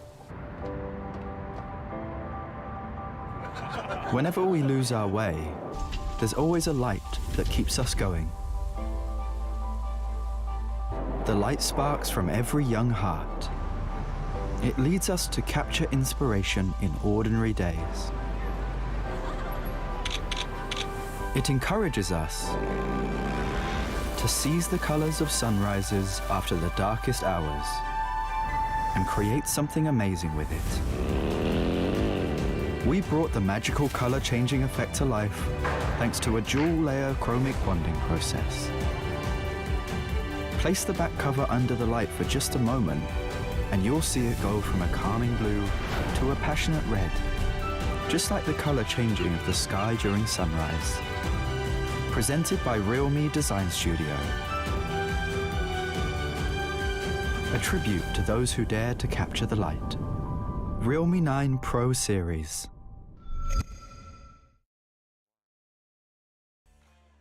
Welcome back to the PMPL MYSGPH. I hope everyone has their meal, and now it's time to chill with maybe a dessert. If you want to have more meals, why not, right? My name is Sir Cloud. Thank you so much for watching the PMPL. What an amazing first round that we had in Sandhall, where KHI Esports managed to grab their second chicken dinner in this season's PMPL. They're slowly on the rise. And of course, I know your tagline is hashtag KHI Rise, right? Yeah, and they are on the rise. So keep an eye on KHI, but also keep an eye on GENEXUS, who will be playing in the next round. But before that, before we talk about the next round, let's talk a little bit about the previous round stats. So here we have it, the stats for the most damage. We have Damn Rude. So rude. What a number this is, 666. This is like aluminium we're talking about. And we have Pamburu coming in with 519 total damage, and his teammate Appy, 511 total damage. But my, oh my. Okay, and all these three players, they're actually veterans in the scene. So even like for Appy, even like for Pamburu, they have been around for a very, very long time. So yeah, I mean, OGs still up there, still showing that they can do it. And interestingly, all three of them comes with different roles. So Appy as a scouter, he's also the IGL, by the way. And obviously, Damru is the IGL as well, but he has another main role, which is to snipe. And we have the Pamburu, who's a support. Now, Pamburu has a very strong survival skill. So keep an eye on this guy as well. He's been, I wouldn't say carrying the team, but he's been the star man for Yoodo Alliance 4 Rivals. Got to give credit to him as well. And yeah, Appy as well, of course, being the in-game leader, giving up some dashing ideas to the team on how to move. But other than that, we have the overall stats here. 49 total eliminations, of course. It's not that many considering that it's Sandhawk, and most of the teams or most of the players, they tend to play the healing game. Hence, we see a big number when it comes to the total heals, 14,998. 61 total knockouts, 80 throws used, 1 drop, 1 airdrop looted, 6 total headshots, and 19 people asking for forgiveness. And we have Ziggs as the longest elimination distance, 262 meters. And this is the stats for only round number 1. Well, in the next round, we can expect to see the total heals maybe dropping and total eliminations maybe going up as we hit into Erangel as our next match.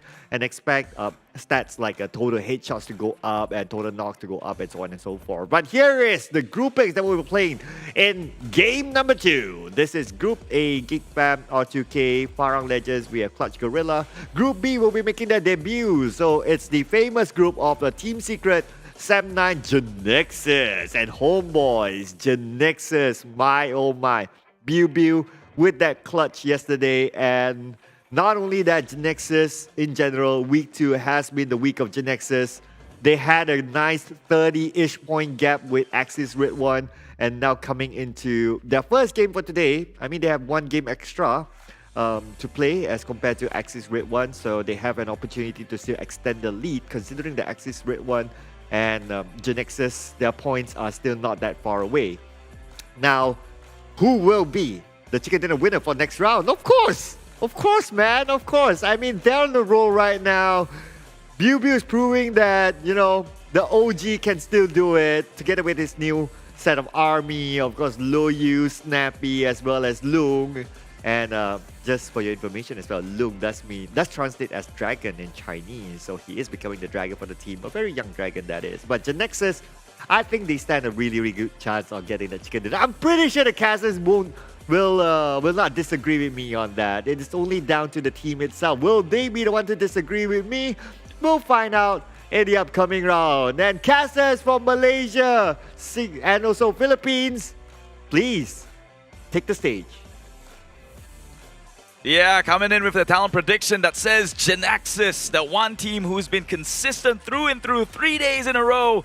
Obviously, it's a hard one to go up against here, and KHI, #rise, can they rise above them, seeing as though that GENEXUS is comfortably on top at over 188 points. My name is Keith, together with me it's ContraCast, here for the PMPL MYSGPH. Now, talking about GENEXUS, this is their first game of the day. They're getting it in Erangel. Yeah, and I'm really privileged the last time I get to cast your match, like, on the past weekend. It's like a dream come true for all the fans that's been waiting for people to get into action. And after that chicken dinner, they just went on claiming more, and there's no stopping them from that point onwards. KHI, of course, sure, they just got themselves a chicken dinner. I think they still have a momentum, especially after receiving their dinner alongside with the other teams as well. I feel like they're here, revitalized, here with a good spirit, and I believe that there's going to be better positioning for this week to conclude it up for KHI. Yeah, I like how you put GENEXUS and KHI side by side here, because actually it feels like GENEXUS keep rolling the chicken dinner in, but truth be told, they only have 2 chicken dinners, similar to KHI, but the amount of frags that GENEXUS, Lung, Loyu, Disu, and Biu himself has been able to pull in the past 3 days. Obviously, Snappy is part of the team, not putting him out and not outcasting him from the entire group. But this team is on another level, and it's apparent in the graph itself. The question is, how long can they keep this one up? Yeah, and there's so many more games to go. I really want to see how they build this momentum.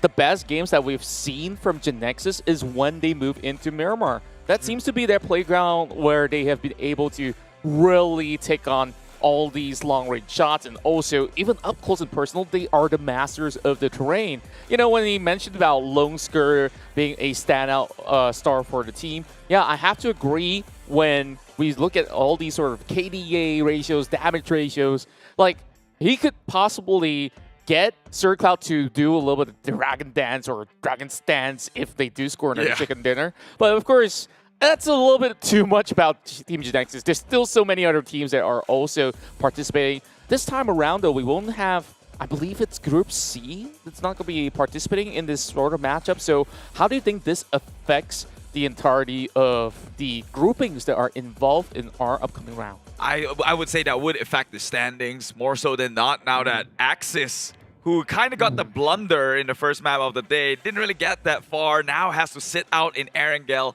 the more balance of map here. So they'll be playing with one Erangel down. Maybe they can come back with the last game of the day. We've seen them do that. EVOS VIP wouldn't be playing.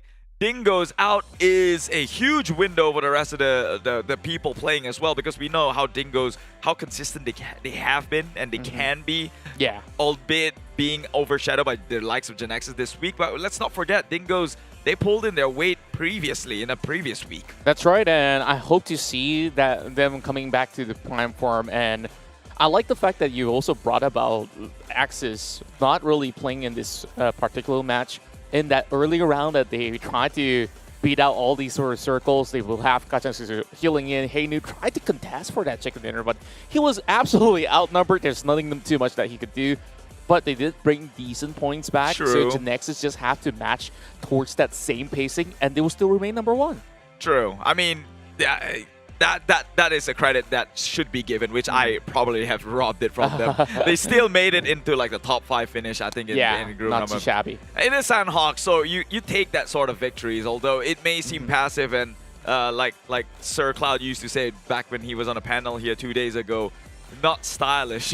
It's not a stylish victory. It's not something you put on a shelf, but you'll take it.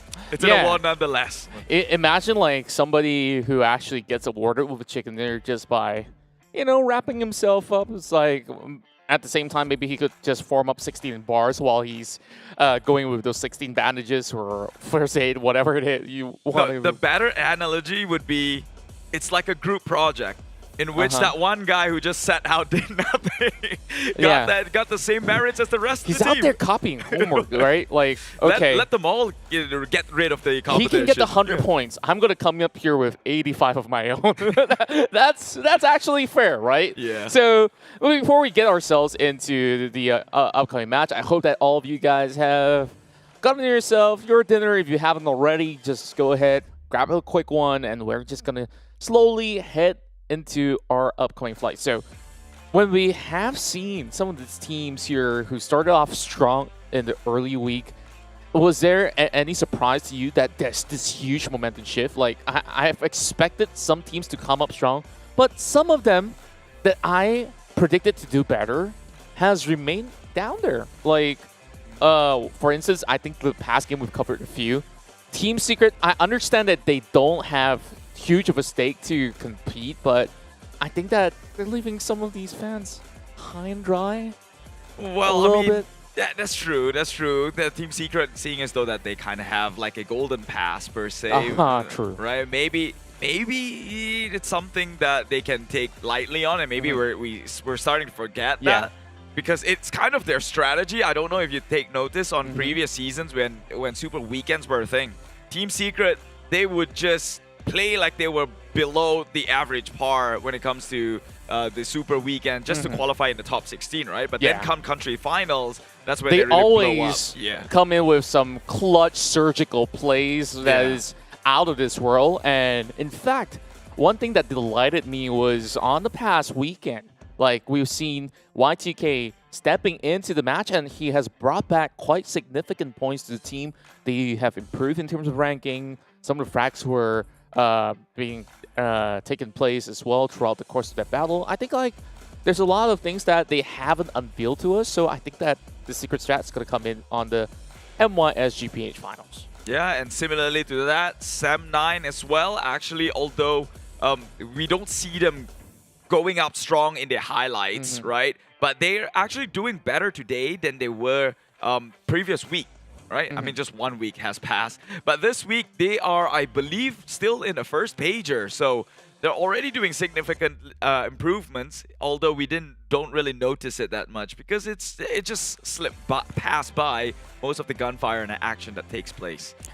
That's right, and this time around, just heading into the weekend here with a fresh new perspective for all the teams that are involved. We'll see what they have to offer here as we're going to be diving right in for Day 4 of Week 2. First match of Erangel on a Saturday evening. Wait, it's already Sunday. I lost track of time myself. Don't worry about it. It happens to the most of us here. Can't believe we're pilots of the ship. And yeah, we probably also don't know where we're going to drop these players down. So I guess we'll have to hit the auto cruise or the autopilot and find out where these players will be deployed here in Erangel. I'll make an excuse. I passed by the Western territories and there was daylight saving. So maybe that's the only reason that I could come up with. But no excuse. Sunday evening, everybody feeling good, I hope. But you know, this flight path kind of tilts me a little bit. It could be a little bit straighter than that. Just why does it tilt you? This is like the most even flight path yes, you could it's ask the most for. even. Like it could be more direct. Like I want that 90-degree angle or whatever straight line that you could possibly pull to hit to Lipovka. This guy's like, yeah, I'm gonna skew it a little bit further down to the water. So you're talking about OCD here, having OCD? Yeah, a little bit, just a little bit. Sounds like a mental thing. Just a me thing, huh? That's fair. That's fair. Well, good news for all the teams. It is accessible to everyone here. You can see Geek Fam already going on to Georgia Paul, R2K making it down onto Quarry, Primoz, Corferro, Pierre. Same with MAB, playing within the coastlines here. However, it is exceptionally far for maybe the likes of TABAH NC. And guess what? Circles, Stalba, Kameshki, that is Axis's home ground, but they are not playing. What are the odds? What are the odds? Even for other teams like EVOS VIP that likes school, this is basically direct access without worries of rotation. But even so, most of the teams will make certain adjustments. Even if they started off, say, Lipovka, Istana Polyana, they will be bound to explore around. And that's where, you know, curious kitties, sometimes they don't end up well. I mean, talking about kitties here, MAB seeing as though their insignia is somewhat of a lion, which is a glorified big cat, I would say. They've been doing pretty well for themselves, right? It was a lion? I thought it was a tiger all along.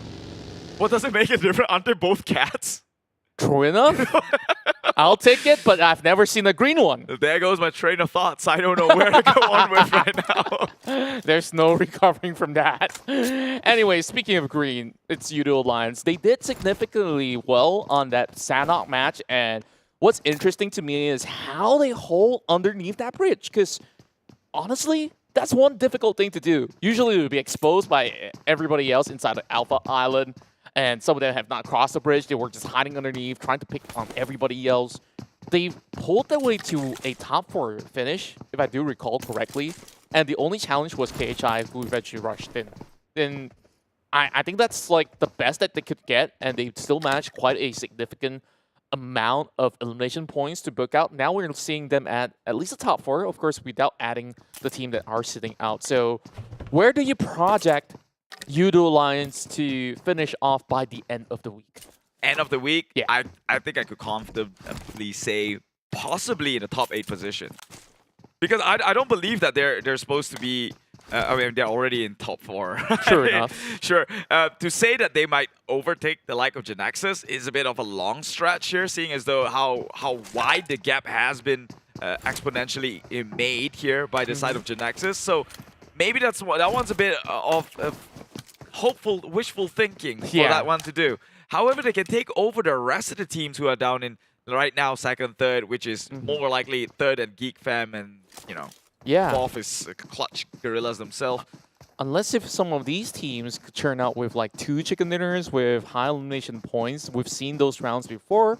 It doesn't really happen all the time, but usually when they do get into the groove, you can see that Yoodo Alliance, they have enough firepower, right? Like, those rounds that they close with Chicken Dinner usually has an average of 16 to 17 points. Yeah, sure. Yeah. But, okay, let's take the more average end of average, right? The more likely than not. That is a They're still not going to be able to match to GENEXUS, but I think there's a good chance, like, at least 3rd place, perhaps? 3rd place, yes. 3rd place, yes. Like, I think right now, if this was the last day, then surely they'll be playing for, like, 3rd place and below. However, we do have one more day tomorrow, right? In case you guys didn't know, the stream, the whole tournament was delayed by a day. It was on a Wednesday, in case you didn't get the memo. But the average score and a chicken dinner in this tournament so far is likely 11 kills and a chicken dinner. That brings it up to about 26 points. If Yoodo Alliance were to get 26 points right now, they're not even close to beating Geek Fam. Yeah, That true need enough. like 3 of those games to maybe even be in contention. Yeah, it's so much easier to be in Geek's fan position or even access redONE, who's not really playing in this particular matchup. So I guess we also want to look at the rest of the teams, like to be safe in that top 16. So ALMGHTY, last weekend, I think that they've accumulated, single digit of bonus points. Honestly, it wasn't all too bad by the end of that Sunday round, but this weekend it's gonna be even more important that they finish off at least maybe a 12th position if they can fight harder for it. No, man, 12 positions never really the goal here. True, but if you can't get number one, you gotta get whatever realistic. You can get. You gotta be realistic about your goals here. I agree on that standpoint. However, when you're thinking of such, it just puts you in like a very bad situation, right? But sometimes you just gotta bite the bullet and move on. Like, yeah. It's a competition. It's a tournament. You win some, you lose some. And if you're not doing so hot this time around, a friend of mine said, if you win some and you lose some, maybe you should go for dim sum. I'm sorry, it's just random thoughts. I mean, the fasting has been opened. So we can't talk about food. In case Yeah, you guys we definitely can't talk about food unless if you guys are watching from everywhere else but Southeast Asia. Then yeah, just wait a couple more hours. You'll get there, right? And as for now, within the span of the next 20 minutes, though, out of the plenty of teams that are currently competing, I guess they're not really in that prime position spot because it's still phase 1. But most of the battles that we've seen happening on that phase 4, phase 5 circle, that's where plenty of teams that come late into a circle that's positioned somewhere towards the central or even somewhere further up north, they're just going to get cut off because there's so many choke points, there's so many of all these gatekeeping setups from teams such as, say, RSG that likes to hang out around the shelter, builds a section. You've got some of the players of Homebois that always want to take first dibs into the middle. Then whoever else that comes in slow, like Ising here that ran over hair bump, then yeah, it's going to be a hard time for them to secure as much points possible. I mean, thankfully for the rest of those teams, right? Although it did close towards Stelba Kameshki, it's still quite of a big playing field to make the rotation over. As compared to like maybe in a Sosnovka military base where you literally need the 2 bridges for access itself. However, I've seen teams play a sort of a long rotation where they go make their way onto Milta Power and then all the way north from then on. I remember last season we had NSP Astra who, for lack of the better words, could not fight in terms of firepower with the rest of the teams. They tried to play as long as they could. That's quite some throwback. I almost even forgot the name. But that's the kind of game plan they had to pull out here because the firepower just didn't match up to the rest of the teams. Yeah, and I guess that's survival instincts that you always have to rely on as well. Just go back to your guts on what you feel is right for you to last all the way to hopefully a chicken dinner. Good lineups coming in from Maptoy, bring out that DP28, get some damage done, not being able to bring them off of that buggy. While Team Hawk, they always do this. The same strat that I've mentioned on how RG sometimes execute back in the days at the very least, right?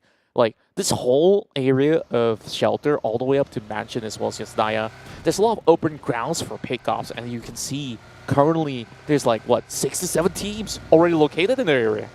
Yeah, and I actually like the circle a lot because it seems like the kind of circle that's about to give you a very jam-packed action. And as I say that Bard already firing onto the side of Team Hawk here, it is close towards the Yasnaya area. Where school resides is really nearby as well, Rozak all within the area. So I think we might just have our hands a bloodbath, and well, we have to see until how many more circle closes and where it might play out. Yeah, and I guess that for now they just want to do a little bit of wear and tear. It's interesting to also see that Bart's carrying that SKS. I feel like majority of the players don't favor this weapon because it relies on so many of these attachments where you need the nozzle all the way down to the handles of whether you want like angle, forearm grip, vertical, whichever works for you, right? Like, to stabilize the weapon, SKS is such a good DMR that you could always have it equipped with Doesn't matter if it's 4 times, 3 times, all the way up to 8. Or if you're lucky, is there 15? Well, gotta go back to check on whether that spawns up. But from this point, this open field, whatever DMR that you could possibly pick up from here, you can get those long-range shots, just like how QB just got taken out here by SMG. You know, I would usually agree with you. However, after what I've seen yesterday, people using the micro Uzi to shoot far distance. At this point, I don't even believe in it. That nullifies my point, yeah, right? like weapon selection, who cares? I can shoot you from like at least 200 meters away with a micro Uzi. Just get good with those weapons. That's all you need. He didn't even have attachments on it. He just picked that one up. And just... You're absolutely right. Yeah, like a micro Uzi, you could just put that stock in the back. Like, doesn't even matter if you have that or not. All you need, maybe like extra bullets so that you can just go grab the Tata while damn. Well, I guess he's still proving my point. Some DMRs could still give you some good opportunities out there as he's fishing for more. Meanwhile, Armpro got headshot by another player off the field. We have to get a little bit of POV on that if we could. SMG, they try to go out for that pickoff. They did get 1 pointer in. At least it's a good start for SMG members. Well, a good start or not, they so desperately need something going on their way right now at number 15, only shy away from ALMGHTY, who also is a Singaporean team. Sure, SMG is a Malaysian players, but the organization is based in Singapore, last I heard. However, they are Malaysian. They'll be playing in the Malaysian league. But look at Geek, though. They're actually banking on the circle to close towards that side of the island, seeing as though that they're camping over at the gas station. Like, I also do like that you take note of the origins of teams, like how RSG, they start off in Singapore and now they are basically known as a Southeast Asia organization, where they plant their seeds everywhere and multiple different game titles as well. Same goes to EVOS VIP. Oh my goodness, I don't really want to continue with my point because we see such a huge shift all the way up towards the northern end. Geek fam, yeah, they had 1 player there. I guess that SMG, they're smiling over this. Yeah, because now Geek fam has to maybe decide to toss a coin on the other side of the island, not where they're currently holding things off. Meanwhile, Sam9, again, this team has been snoozed on for a couple of times now, not having the light of day or at least the attention from the cameras themselves, because they're not very flashy, but they do get some kills going their way, seeing as though they are top 6 at the moment, nearly breaking their 3-digit themselves. Yeah, still need a little bit of more work out there for the team to get some better standings. And TABAH and NSEA, they're in a very inconsistent role, right? Like, there are games that they absolutely pub stomp everybody, like this is just a classic matchup. There are also games where they don't even need to fight for them to be taken out by the blue. So it's like such a 50-50 ratio as compared to what we've seen them in the past, where they can have 1 good streak of a week to really bomb everybody out. And I guess that with so many changes to, patches, we have weapons with a little bit more updates as well on how you want to control the spray. It gives a little bit more room for all these pro players to keep themselves up to speed, practice more and more, go to the Church Park, shoot on those empty boards if they need to, but here, there's no trial and error. It's all about getting those guns blazing, and, well, we're about to see Yoodo Alliance that might actually lock heads with the rest of Geek fam. Look at that. Maybe John in a sticky situation. They cannot lose John. He is, I think, by far the most valuable player in MAB side. And as you can see, he won that trade mechanically against the likes of Kim. That's RSG. Kim getting taken down. John has always been the valuable player, at least in my eyes, in the side of MAB. Second to him is probably Iftar himself. But look at that. Already got the heals on, and just like that, a 2v1 situation just turned really sour for the side of RSG. Yeah, and I thought that Rex would be able to trade right back. Now Kim will have to bite the dust after having some of all these deflates being thrown towards his side.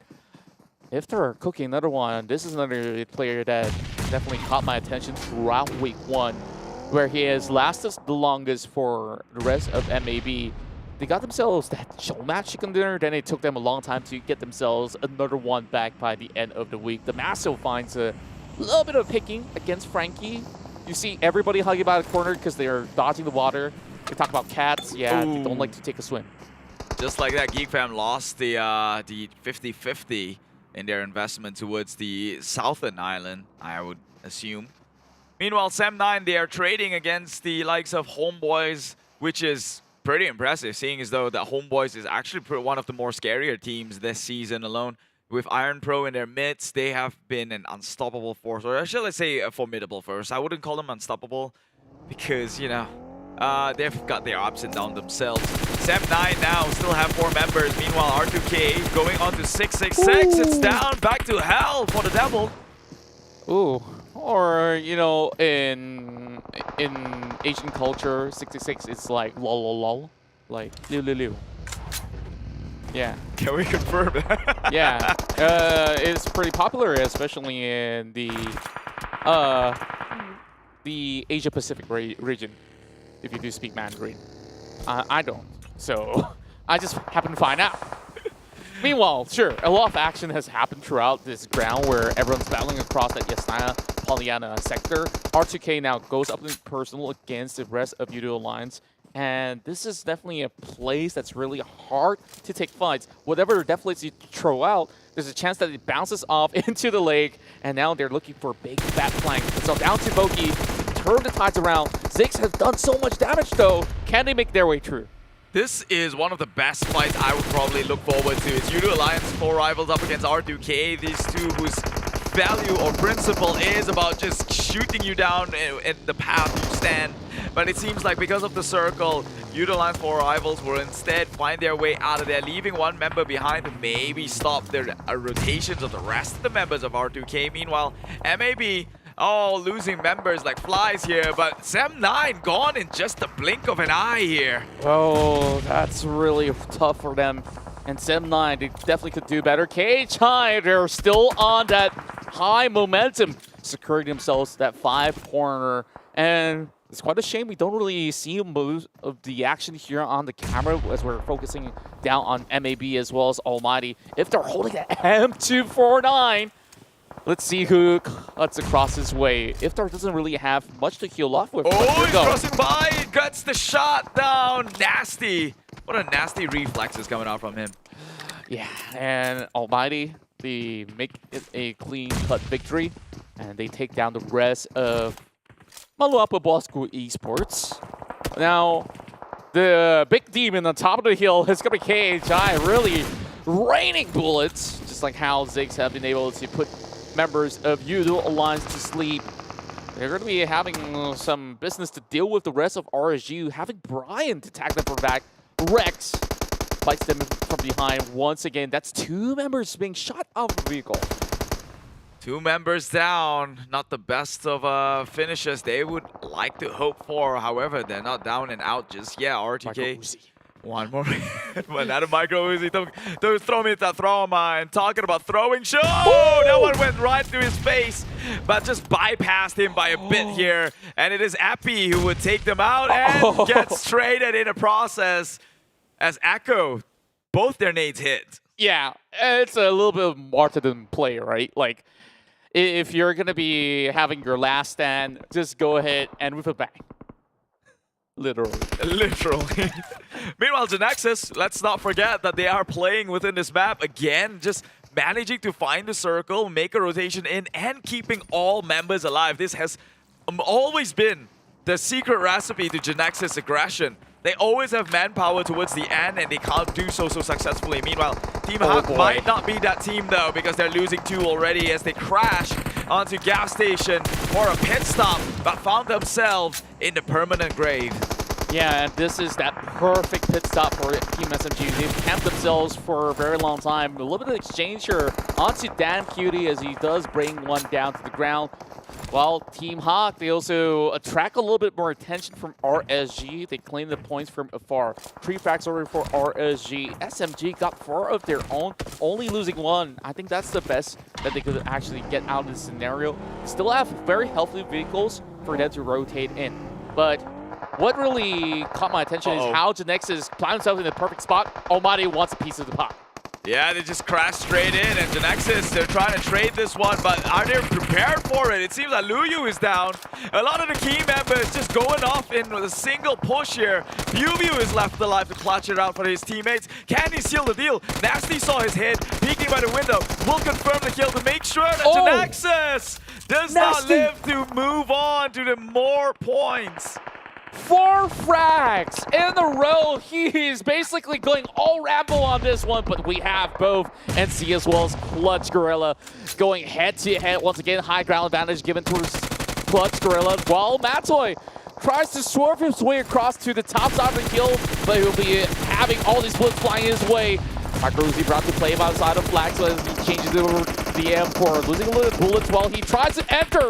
Damage being done from afar, and it's Frankie with the flank.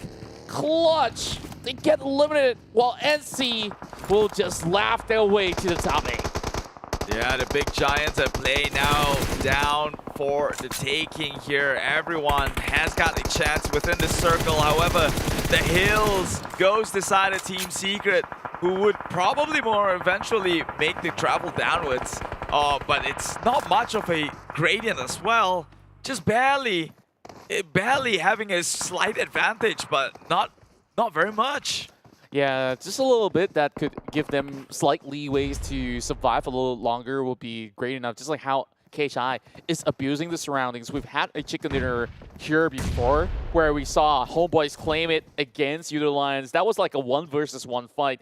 This time the scenario is absolutely different. We don't really have all too much for Almighty to last all too long, but there is enough smokes to cover ground. Homebois wants to take first dibs while Rags comes in from the back. RSG indirectly helping out the rest of Almighty to stay alive much longer. More nades coming in though. So RSG, they slowly approach with the UAZ that they have. Fredo burns over a vehicle of Farang Legends and crash them out. More nades being tossed on forward. Will kind of zone the rest of KHI back, who by the way has got 7 kills already. KHI, they are doing damage in the scene. RSG comes in to clean up the last member of Almighty, and now they have got KHI to deal on with. 7 kills for KHI, 6 for RSG. They are about mano a mano when it comes to matching in terms of power. It seems more nades has been tossed forward and more back. Homebois trying to hold up the front here. Can the rest of the members come in with an off angle to maybe give themselves a slight advantage in this engagement? Yeah, KHI taking over the entirety of the northern sector. They spot out Brian. It's flying down in the open. That's not where it's supposed to be. Homebois makes some quick work with the M249, and just look at how well they could possibly dictate the entirety of the match. They still have a lot of all these grenades to exchange, but Homebois, he gets clipped out by Smallboy instead. And RSG, this is one of the best rounds thus far. Though they did lose keep early on, they can make it rain and make them pay. Best round for RSG, one of the best rounds for KHI as well. 10 kills, they've hit the 2-digit mark and they're still alive here. Maybe just Demigod healthy to do some damage, but H2R, he's not down and out just yet. Maybe just need a little bit of med kit, a little bit of a healing here to maybe get himself back in the game. It's still very much there, especially now that Yoodo Alliance 4 rivals are coming in as the third party. Oh, I'm getting a little bit of flashback right here. Pamburu's still alive. Appy is here to join him as well. That grenade will land perfectly on top of Captain Smallboy.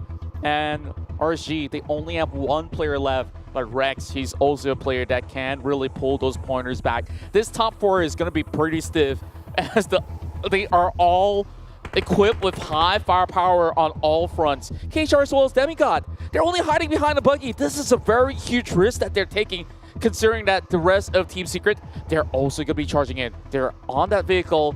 They're going to go for a little bit of a run of a front ride, while Demigod, he spots out Fredo. Is he going to pull the trigger? I don't think he would, because they are under pressure to actually make it in the circle themselves. So Demigod cannot risk having more attention towards themselves. But Buru though, they don't mind. This is the Yoodo Alliance 4 rivals that we all know. Just stealing the spotlight with heavy artillery. H2R pushing on forward. Rex catches him out on spot. Demigod wasn't there to retaliate. Rex! And they will fall. Rex clutched it for RSG. That was huge, and now they're in the top 3, but they have to go against Team Secret. You know, I mentioned that they didn't pop off so far. Team Secret here is going to prove everybody that it's going to be going against them all wrong. So 3 versus 1. And it's going to be their ex-member Rex that they'll be hunting out for. They heard those shots early on. Fredo, he's just going to be driving in. Not too much that he has to worry about. He brings in Kit Long, and that's where they secure their chicken dinner here in round 2. Team Secret, just when we were talking smack here, they showed up and really showed us. Smack one into my face at the very least about how much heat I've been giving them yesterday all day. And now Fredo with the 6 kills, Kid with 2, and each with the remaining member pulling their own weight. Team Secret looking like they're switching things around and starting the right path back to a championship standard. That's right, we love ourselves some redemption story, and well, there's a lot of turn of events, and specifically on that ridge that we've been discussing on between KHI as well as RSG. KHI, they were on that northern end, and we thought, oh, there's a little bit of protection for themselves until those nades start hurting them one after another. Small Boy found that opening, and Rex eventually came in to wreck them all by storm. That 2 versus 1 scenario could have went all too wrong for RSG, but that was a beautiful clutch moment. And Team Secret, all I have to say, the heels have eyes, and same goes to their NSEA. Yeah, they definitely do have a whole lot of them.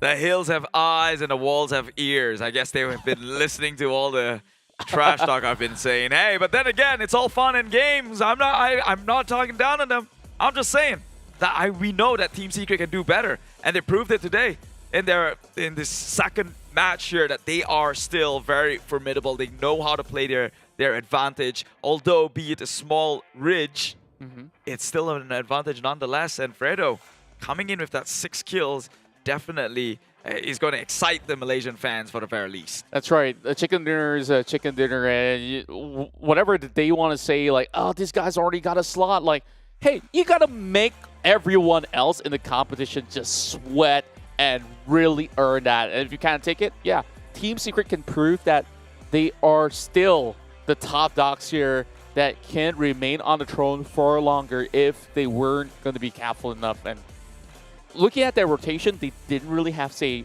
the easiest of time after all, because from the get-go, there's plenty of teams who have already planted themselves over that northern end.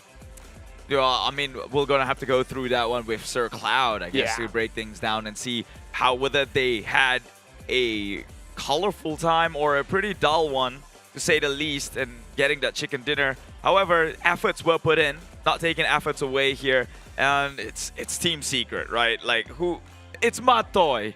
We know this guy's history since, like, back when he was playing for the Thailand League, and we all know that the Thai League is scary. Oh, it is. Like, every single season, there's always bound to be surprises on who's going to be at the top. Like, one season, it's going to be Valdez, and back in the days, RRQ Latina, for those that have been there all along. But, you know, enough talk about other regions, because we have some great highlights here with Team Secret getting that chicken dinner.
Why, thank you, amazing casters. All the way from Philippines, Kuku as well as Beans. And from Malaysia, we have Contra as well as Keith. Thank you so much for that amazing cast again. And Team Secret, my oh my. They have been on a little bit of a slump in recent days.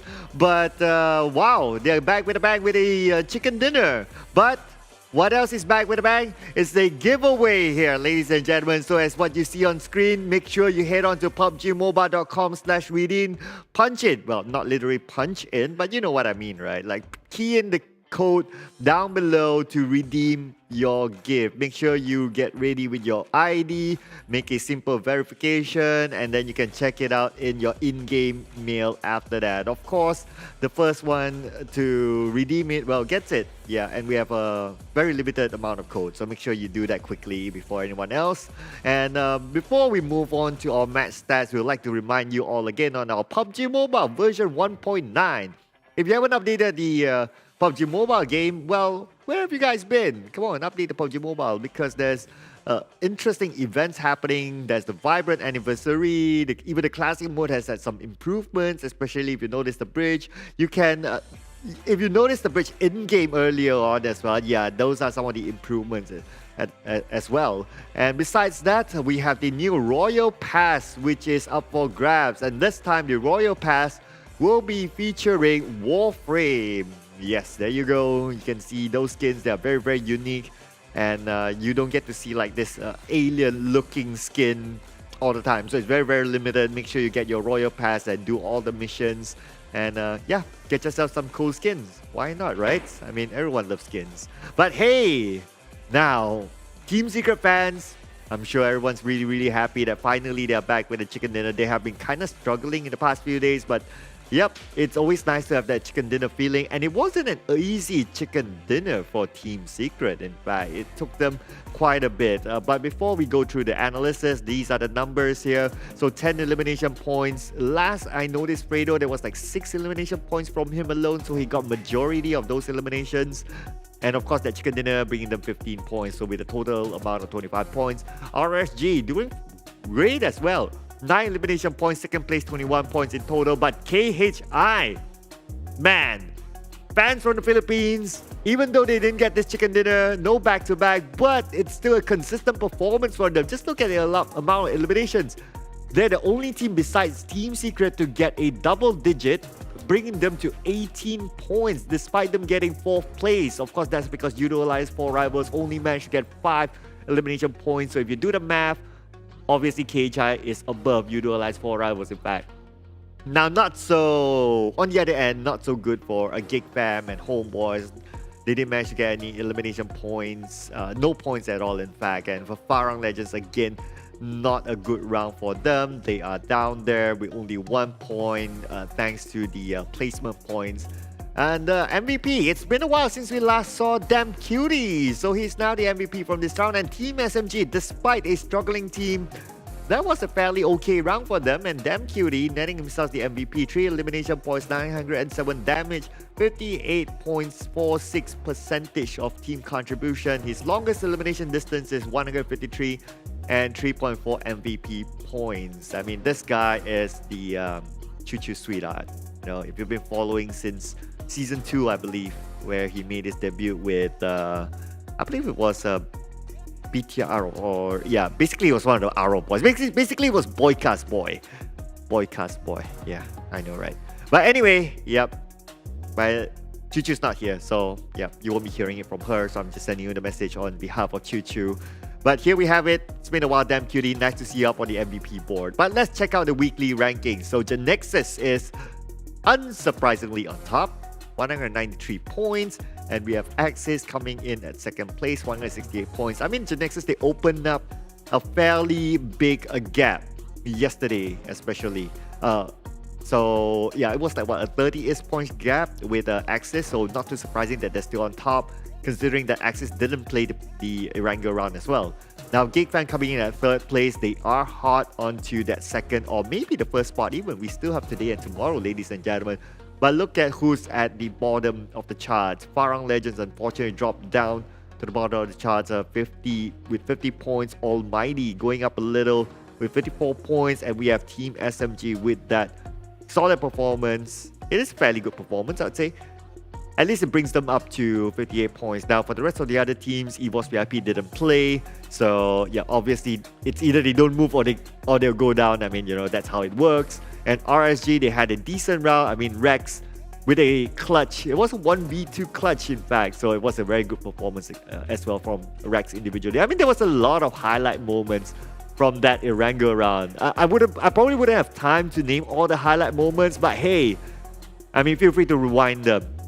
On whether you're watching it on Facebook or on YouTube, feel free to rewind them to relive the moments. I'm sure your favorite team did well, whichever your favorite team is. But anyway, so Team Secret, my oh my, we got to talk about this team, right? We got to talk about this team. But before we talk about Team Secret, let's check out this advertisement from Lamborghini's collaboration with PUBG Mobile.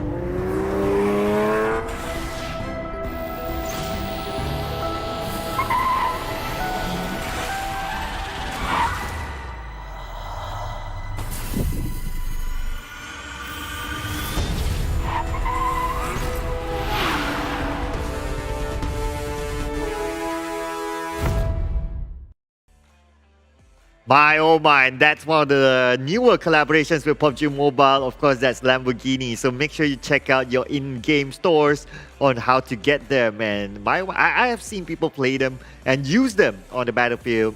They're really awesome. What can we say about Lamborghini, right? I mean, they are Lamborghini for a reason. But okay, coming back to our game. Of course, it was Team Secret netting that chicken dinner earlier on with 10 elimination points. And they first started off in Gatka. This is their drop spot. They might change their drop spot in the later round, but of course that's for later. So Gatka was their starting point. As you can see here, the circle didn't favor them. They needed to move a lot. So they started their journey from Gatka using that bridge just beside ruins, and they sneak in through the northern side of Rozor. So there's a lot of hill area that they play with. They didn't particularly play the compound that much based on this rotation, and they rotated fairly late in certain circles. So like this circle, yes, they are already in it, but when the next circle shifts, they needed to move forward. So it's not an easy circle for them. Now, what they had to thank is a lot of teams somehow decided to use the right entry into the circle. Hence, that's why we see a lot of teams get eliminated as the circle shifts while they travel. A team such as Sem9, a team such as R2K, and so on and so forth, or even Homebois for that matter, as we can see here on screen. So Team Secret kind of benefited on that. Of course, if other teams get eliminated early on, it gives them an easier final few circles. So as we can see here, Team Secret, they always needed to move. The circle didn't favor them. So they needed to find a way into the circle, and for Team Secret in this circle, there's not many compounds to play with. So Team Secret in general, they didn't really aim for the compound. They aimed for being in open areas. They tried to play with the slopes, and they tried to sneak in towards the end. Even in this circle, the fifth circle that we're talking about, just look at this. Right in front of them, there's like Repo Boy from Farang Legends. There is Adirs from Clutch Guerilla.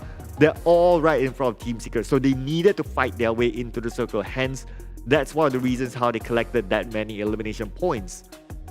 Now, towards the end of the circle, even up to the sixth circle, they still did not have any circle. And in this circle, they needed to cross the road. So it's all about timing. And if they rotated in too early, Mile will be behind them. Obviously, Yoodo Alliance 4 rivals, they are already on the other side. So they are kind of ready to shoot down Team Secret in case Team Secret moves in too early. So it was all about timing. And for this timing rotation, you got to give it to Mattoy. Mattoy, he is like what Keith just mentioned. This guy is the OG. He played in the Thai leagues before. He's very, very experienced, and he guided his team through to victory. It was until the 7th circle, which is the final circle, whereby they got the circle. So what they did is that they had the bigger piece of the pie. As you can see here, Kid is on the left, Mato and Fredo on the right, because before Appy was left alone, he had Pemburu with him. So naturally, you want to go up you want to do the, if you do the math, it's like 2v2. So you want to even up the odds there, whereby then they set a Kid to just look at that one other person on the left side. So that is how they gathered that information. They positioned themselves accordingly to the map, and that's how they overpower the other teams, besides getting the bigger piece of the pie. And who got the most eliminations? Could it be Fredo? I think it is. And yes, it is Fredo with 6 elimination points. That was what I noticed towards the later stage of the circle. My oh my, this guy is just he is a very versatile player. And besides that as well, you have to give it to KHI. They are also the other team who got 10 elimination points, and H2R.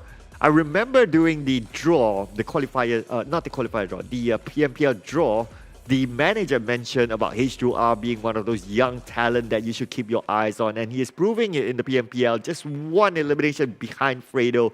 And for 5 eliminations, he's basically 50% of KHI's elimination. So, I mean, the numbers don't lie. It tells the story by itself. But besides that as well, we have Nasty from Almighty with 4 elimination points. So it's nice to see as well that these 3 teams have been struggling in the past few days. Well, maybe KHI doing a little bit better than the others, but you guys get what I mean, right? I mean, KHI, they are like on the uprise, but yeah, you get the storyline. So basically, these 3 teams are not those teams that frequently come up or at least have been under criticism, but they're showing it to everyone that, hey, look, we're able to do it not only as a team, our players are starting to step up, and this is what they got back. And same goes for Damn Cutie and SMG as well, stepping up. RSG as well, stepping up. Today, I don't know, man. Today feels like a day of like page 2 folks, like just stepping it up. And we have H2R again coming in with number 3, 672 damage. Let's not forget the stats for Damn Cutie, 907 damage. Rex with that clutch flick shot, amazing, 751 damage. All these teams are on page number 2, mind you. And some of them are even rooted at the bottom, like Team SMG, for example. Even KHI for last week, they struggle, and everyone's really starting to step up. RSG, one of the champions of previous season in Season 3, now they are starting to step up. They've been struggling in this season, but now they're starting to step up again. I mean, just look at the previous round. Very, very confident taking fights. In fact, RSG fought KHI at some point, of course, because it was the later stage of the circle. And it's nice to see a refresher in today's PMPL. Now, will it still be teams on page number 2 stepping it up? Let's check out the next round. So it will be Group A, Geek Fam, R2K, Farang Legends, Clutch Guerilla. Group B will still be playing. Group C, they had a break, and now they'll be coming back in. So it's going to be Access Rate 1, EVOS VIP, Dingoz Esports, as well as Team Bosskur. They will be making their comeback after their meal. And now Group D, Team SMG, RSG, MAB Esports, as well as Almighty, they'll be continuing on their journey into the PMPL today. Man, and it's going to be Miramar. And Miramar is a very tough map to play because you really need to know the terrain. You really need to know the slopes. There's a lot of open area. It is very wide. The play area is big. Imagine 360 view of everything. So you got to take care of your back, side, everywhere basically in Miramar. It is a very, very different map as compared to Erangel and so on and so forth. But who do I think would get this next chicken dinner? And of course, it is going to be EVOS VIP. And why I said so, in one of the days where they pop up the average stats for the highest points gathered by a single team, EVOS VIP had one of the highest stats in a single in Miramar. Yeah, they divided it by map, and of course we're going to play Miramar next. So in Miramar, they are one of the top points collected in that single map only. So it will be my next pick in the next round. And of course, all those judgments are based on facts and numbers. So I'm just not pulling it off my hat again. You know, it has some sense behind it as well. But hey, will it be true? I mean, at the end of the day, it's up to the team to prove it to all of us. So Yep, let's see what happens. And of course, there's going to be a lot of factors, right? It could be the fact of the circle, how other teams move, and so on and so forth. But that's all from me, and that's my predictions. Let's hear from the casters. What do they think? Who will it be in the next round? Let's go, casters. Take it away. Thank you once again, Sir Cloud. I feel like he's pulling your leg, you know, on your first week predictions. Like, at least he backs it up with facts, and like every prediction we made, yeah, it can skew all the way to teams going too soon. But hey, don't worry. I think that we're getting there. Things are getting better now. And of course, I don't know, man. I feel Sir Cloud was being a bit sus, you know? It's like he's got eyes on his back that he's being way too detailed and trying to justify himself. Exactly. But you know what? We got a lot of great things up ahead of us, and the GT2 Pro is greater than you see. It's from our official smartphone partners, Realme, as this year, Realme as a tech trendsetter will partner with PUBG Mobile to support all the young esports talents with the best in-class products. So make sure you check out the stores or just drop by their website to find out the best deals in town. And just like every other phone, it needs a network to actually function here. So you can't just go on with one and not the other. Might as well use that phone to scan onto the barcode you see on the screen, because Yoodo is coming up with a plan in which they're going to give you 5 gig of free 5 gig of high-speed data, and on top of that, to sweeten the deal, 20 gig of data dedicated for PUBG Mobile. So if you're planning to grind your way up and, you know, maybe even claim that Lamborghini to drive around, and you can drive as far as you can further imagine. Yeah, and, you know, like, everybody's been dreaming of getting that sweet Hot Wheels. I know a lot of friends, they're really hoping to, you know, flex it on everybody else inside of whichever map that they play. And, well, you know what they say about all these Hot Wheels? They always get the ladies. Do they now? We're talking about an esports here, so which is male dominant. We know that for a fact. However, some people actually find love through the game itself, because PUBG Mobile, it connects all of us here all together, whether it's you're playing for friends or you're looking for less lonely chicken dinner haul. I guess that one day you might actually meet your match, just like how some of the teams here, you know, they struggle to get that chicken dinner and they've met their match that's so hard to beat. But of course, that's a different type of match. Yeah, and before you meet that match, you're going to go through a whole lot of toxic and find a lot of people you hate before you actually do. But the most important thing is you eventually do. Yeah. And I think that's the beauty of it. Like, when we go through like all these regional competitions, like some may not speak the same language, and everybody has the same love for the game, and I think that's what matters the most. And we saw even that power of love showed us returning players like Biu. He came back after 2 seasons, and he showed that GENEXUS is here to take that trophy home if they can. Like, maybe I'm calling it too soon, right? Like, there's still another week of group stages to be played out from, or should I say the league stage, before we even conclude to the MYSGPH finals. Then, like, only 3 teams. It's sad to say that out of 20, of course you count Team Secret side because they got that slot, right? So, out of that 3, okay, I want to hear your predictions, right? Like, throw me your most random prediction, because all of us here can be wrong. Okay, no one needs those facts. Give me your best 3. Best 3 to go to SEA from MYSGPH. Okay, so for one, I think Geek Fam is one of the more consistent teams, and one of those champions who gets the title and still performs. So Geek Fam's up there, alongside with, I would say, Yoodo Alliance 4 Rivals. Okay. Although maybe Fair. you'd be questioning about their on and offs a little bit. No questions asked, because like they've been up there for like the past few seasons for SEA. I think that's a good pick. Right. So what about the final one though?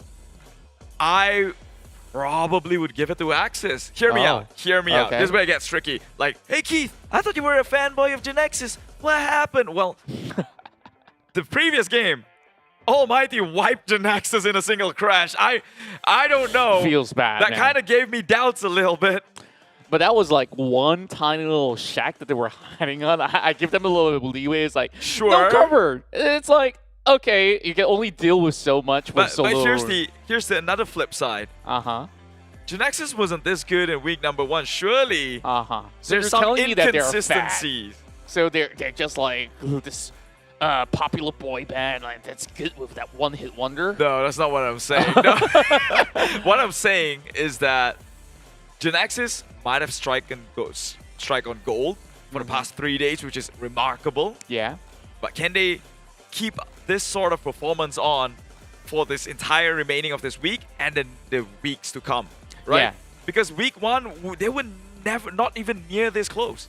It's true enough, but so long as they have like that solid 20-pointer of that bonus point, like honestly, what could really go wrong? Like maybe if they do miss out, say, the entirety of week 3, and they may just get like maybe 1 3-pointers out of that, the end of that, I think that should be sufficient points for them to qualify to the league finals. But to qualify to see, yeah, I agree, it will definitely be a little bit trickier. Okay, my thoughts on the 4. Like, I want to copy some of these names that you've mentioned because season in from multiple seasons ago, Team Secret obviously is going to be there. So Geek Fam, that's one team that I really want to see. Yoodo Lines, absolutely agree with you that they deserve to be there so long as they could just show us more of those high performance play. But one more team I would really want to slot in, I'm going to go with CloudCloud, EVOS VIP.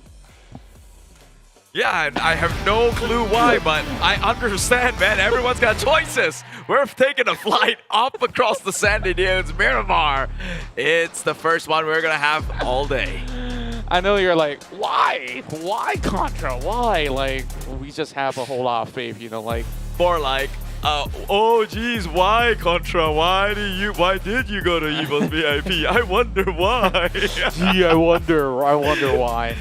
Okay, a long straight passage. I'm gonna go back to that point later on. We're having this flight from Torre Ahumada heading into Puerto Paraíso. So everywhere on the far west, it's gonna be off limits with this flight path, unless if they really wanna put their parachutes up and just take this long glide into Montenegro. Is that even possible? I don't know. It's a possibility for Power Grid, that I know.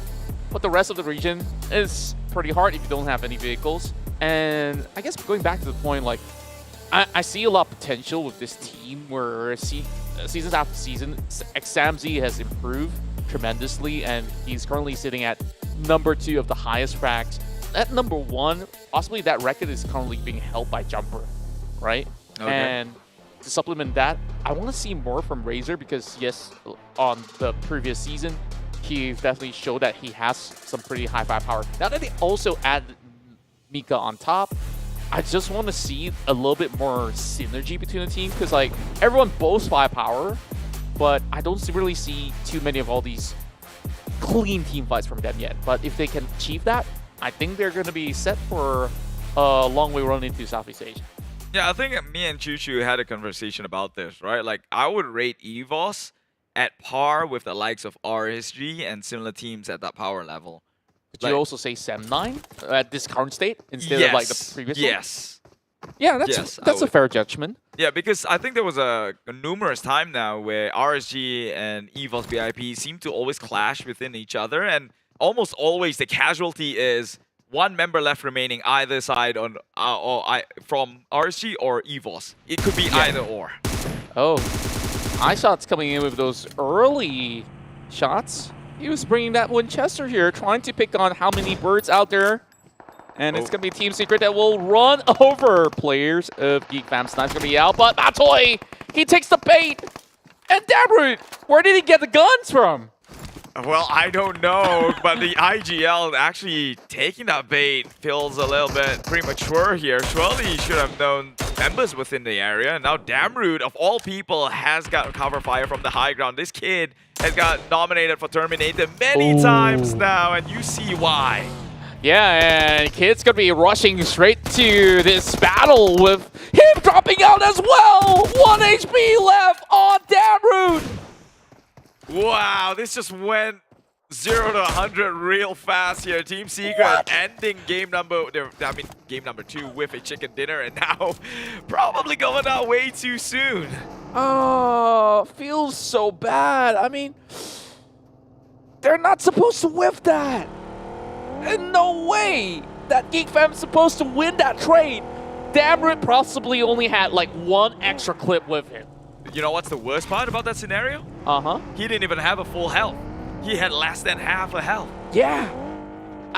I know that Kid's like vying for this golden opportunity to take down Damrit, but Damrit's one of the top Terminators for like a couple of seasons for very good reason, right? Like, not to say that Kid couldn't match up to it, but in that stance when he's rushing in with a vehicle, there's going to be a little bit of downtime for you to exit off of that front door, get your weapons out there to aim as well. I think it's just a little bit too much of a rush from Team Secret. Now that they might even need to give way from where they docked in St. Martin, that huge town which they could basically have all the golden loots that they could get before engaging.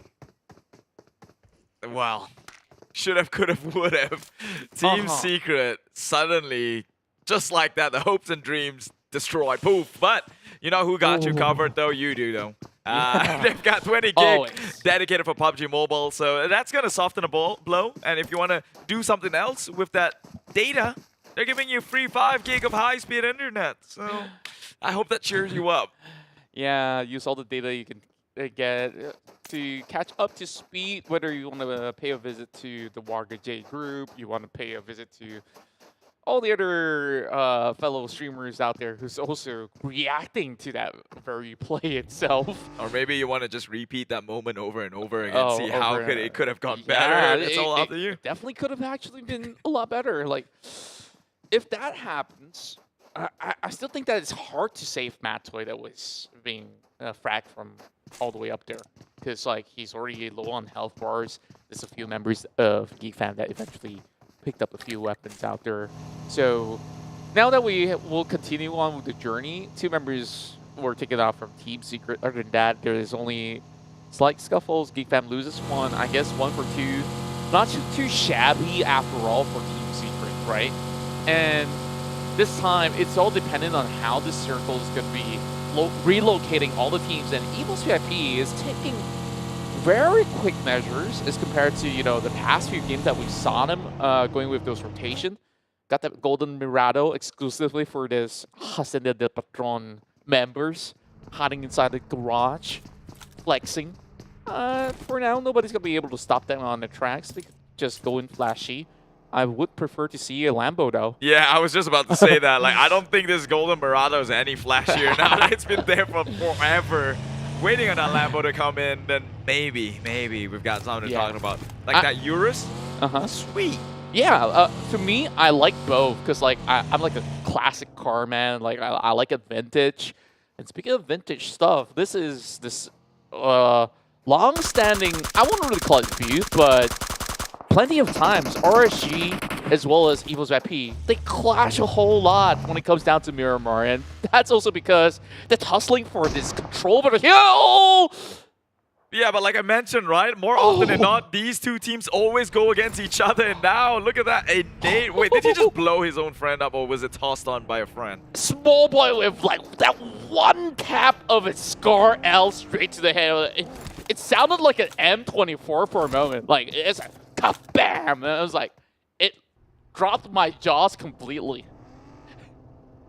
Well, it's sick. Yeah, that was impressive. I'm not gonna lie. Not gonna lie. However, they didn't confirm the kill though. But to continue my train of thoughts, I just mentioned, right? RSG and EVOS always come in head to head, and it almost goes either or.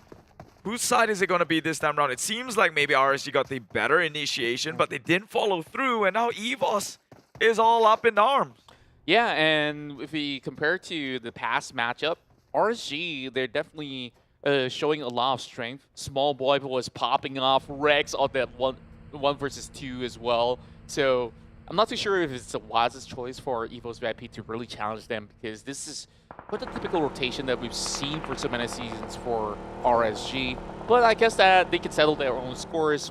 It's going to take a long time to settle anyway, so we take a look at ALMGHTY, who's also cutting by. The rest of Homebois have gotten all their attention on those moving vehicles.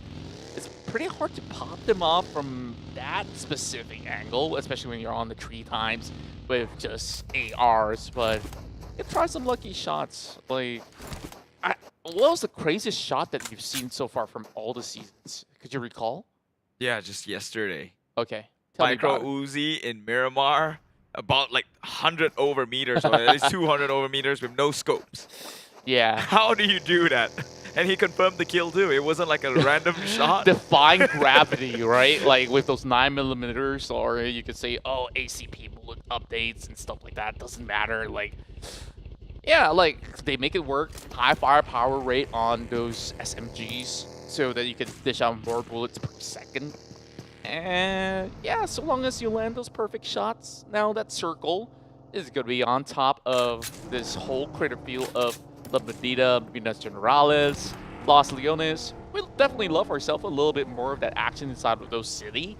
But I guess the focal point here is between that RSG EVOS VIP fight, because there's going to be a lot of visitors that will be joining in as well. Yeah, one of those visitors actually not included is GENEXUS, who is playing down by the south side, but they are coming in close contact towards R2K, which could spew out to be quite the entertaining one, as I say that Harm already doing harm towards Biu, who's trying to skid away with only half HP, and now Dingoz, the one who's coming in to put the stop onto EVOS VIP. Insomnus getting knocked. Man, that ain't no 6 degree of separation, but Insomnus is so far away. Like, I was expecting them to be going on with a little bit more of a 2-2 split as well.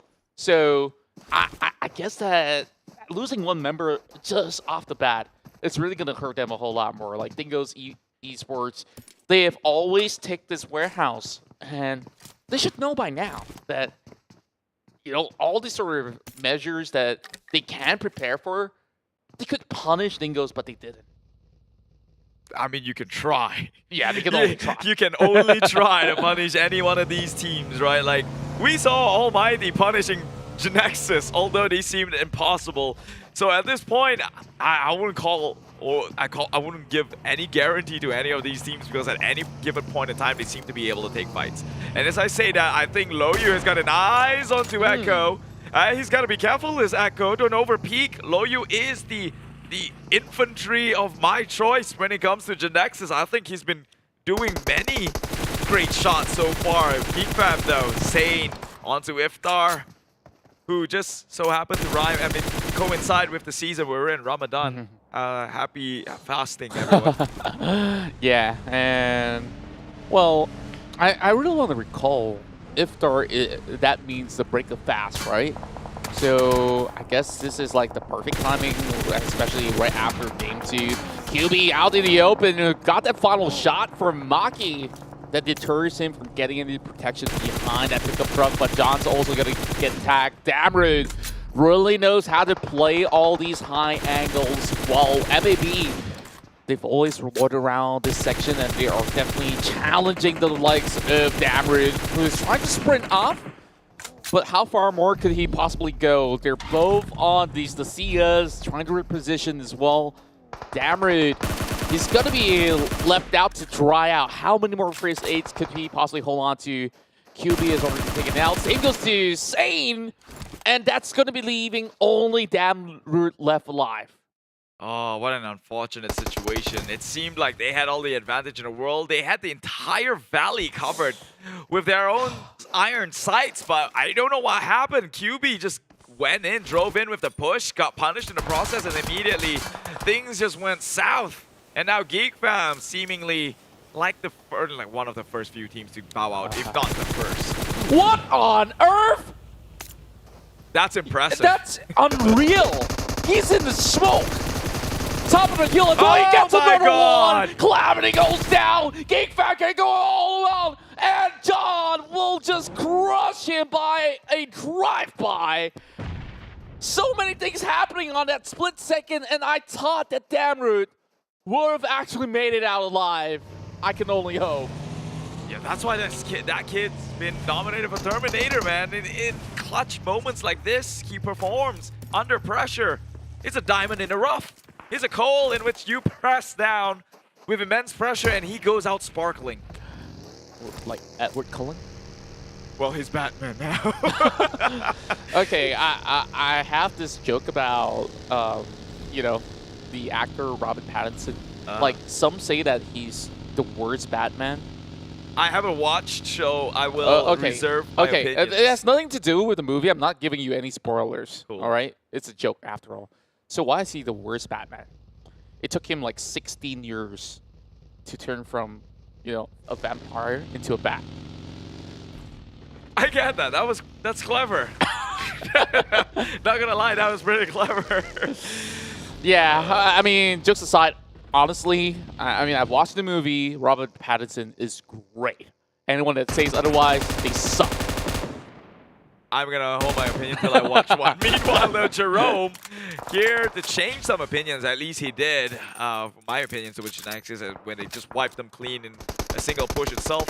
Well, maybe GENEXUS can come back and refortify their status as one of the more fearsome teams here.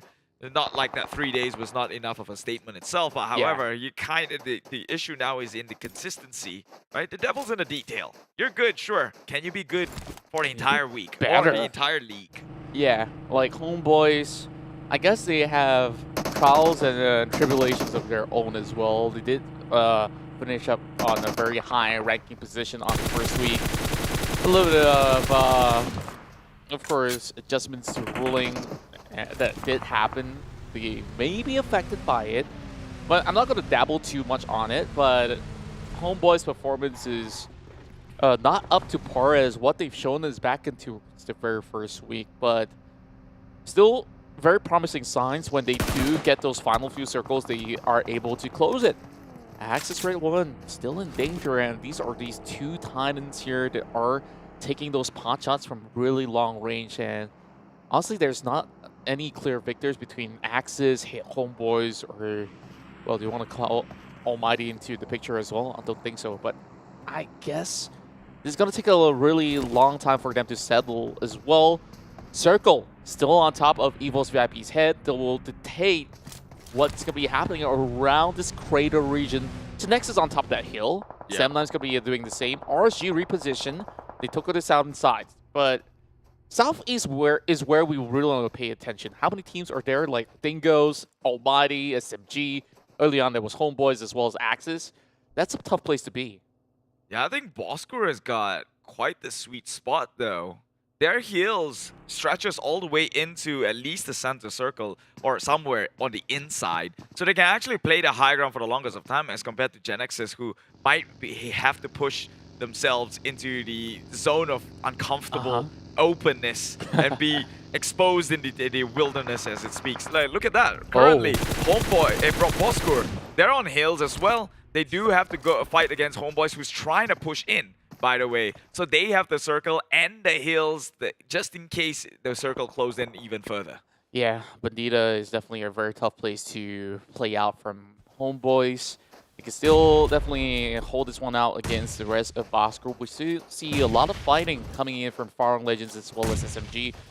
Conquering the high hills, it's going to be Rapid Boy all alone. Where's the rest of Farang Legend? He needs a little bit more backing here, while Baby Kim's going to be able to pick on Gachasusu. Jerome with that M249. DPS in the desert field. This tops that, whatever you call that micro Uzi. He carried it all the way to the lane.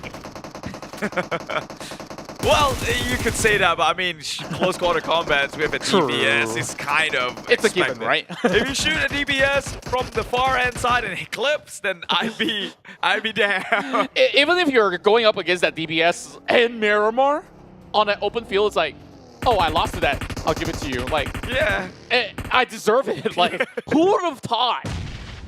Open terrains like this, you still carry on in a shotgun. Man, this guy is onto something. But here comes Mika, though, dropping a huge grenade onto 6. Instead, he clips onto Bar.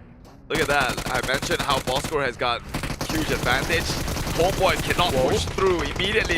Kept them there long enough, and now Axis comes in to clean, and maybe they are going to take on the challenge in which Homebois failed to do, and that is to push into the likes of Team Bosskur. Wow.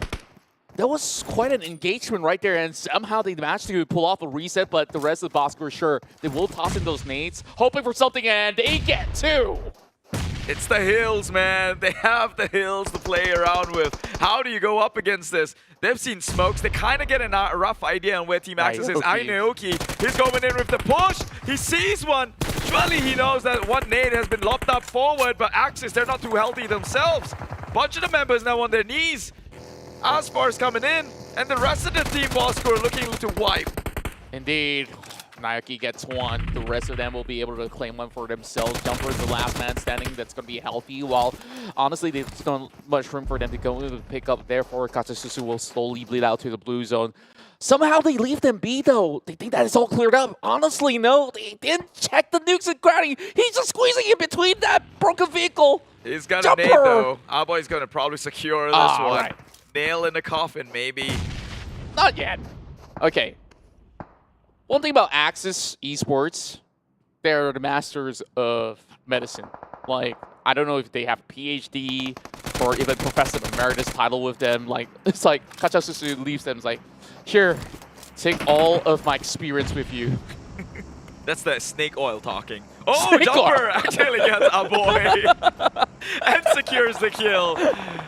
Needed damage. Tell me more about snake oils, though. I did not elaborate on it. Okay.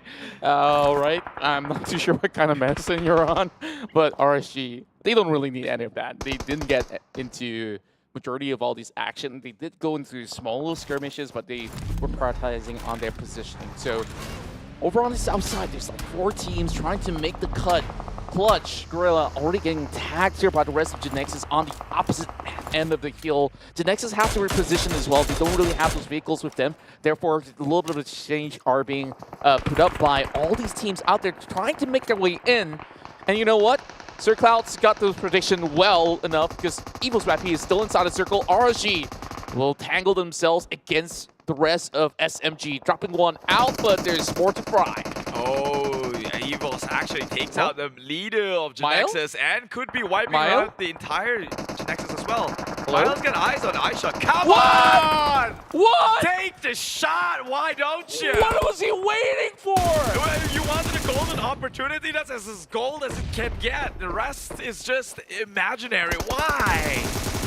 And then he just gave a free pointer out there. I don't know, but nothing makes sense here in Miramar. Harm, he spots him out as well behind that bit of van. He will go down, but that's reactionary. There's no excuse for Team SMG though. That's on them.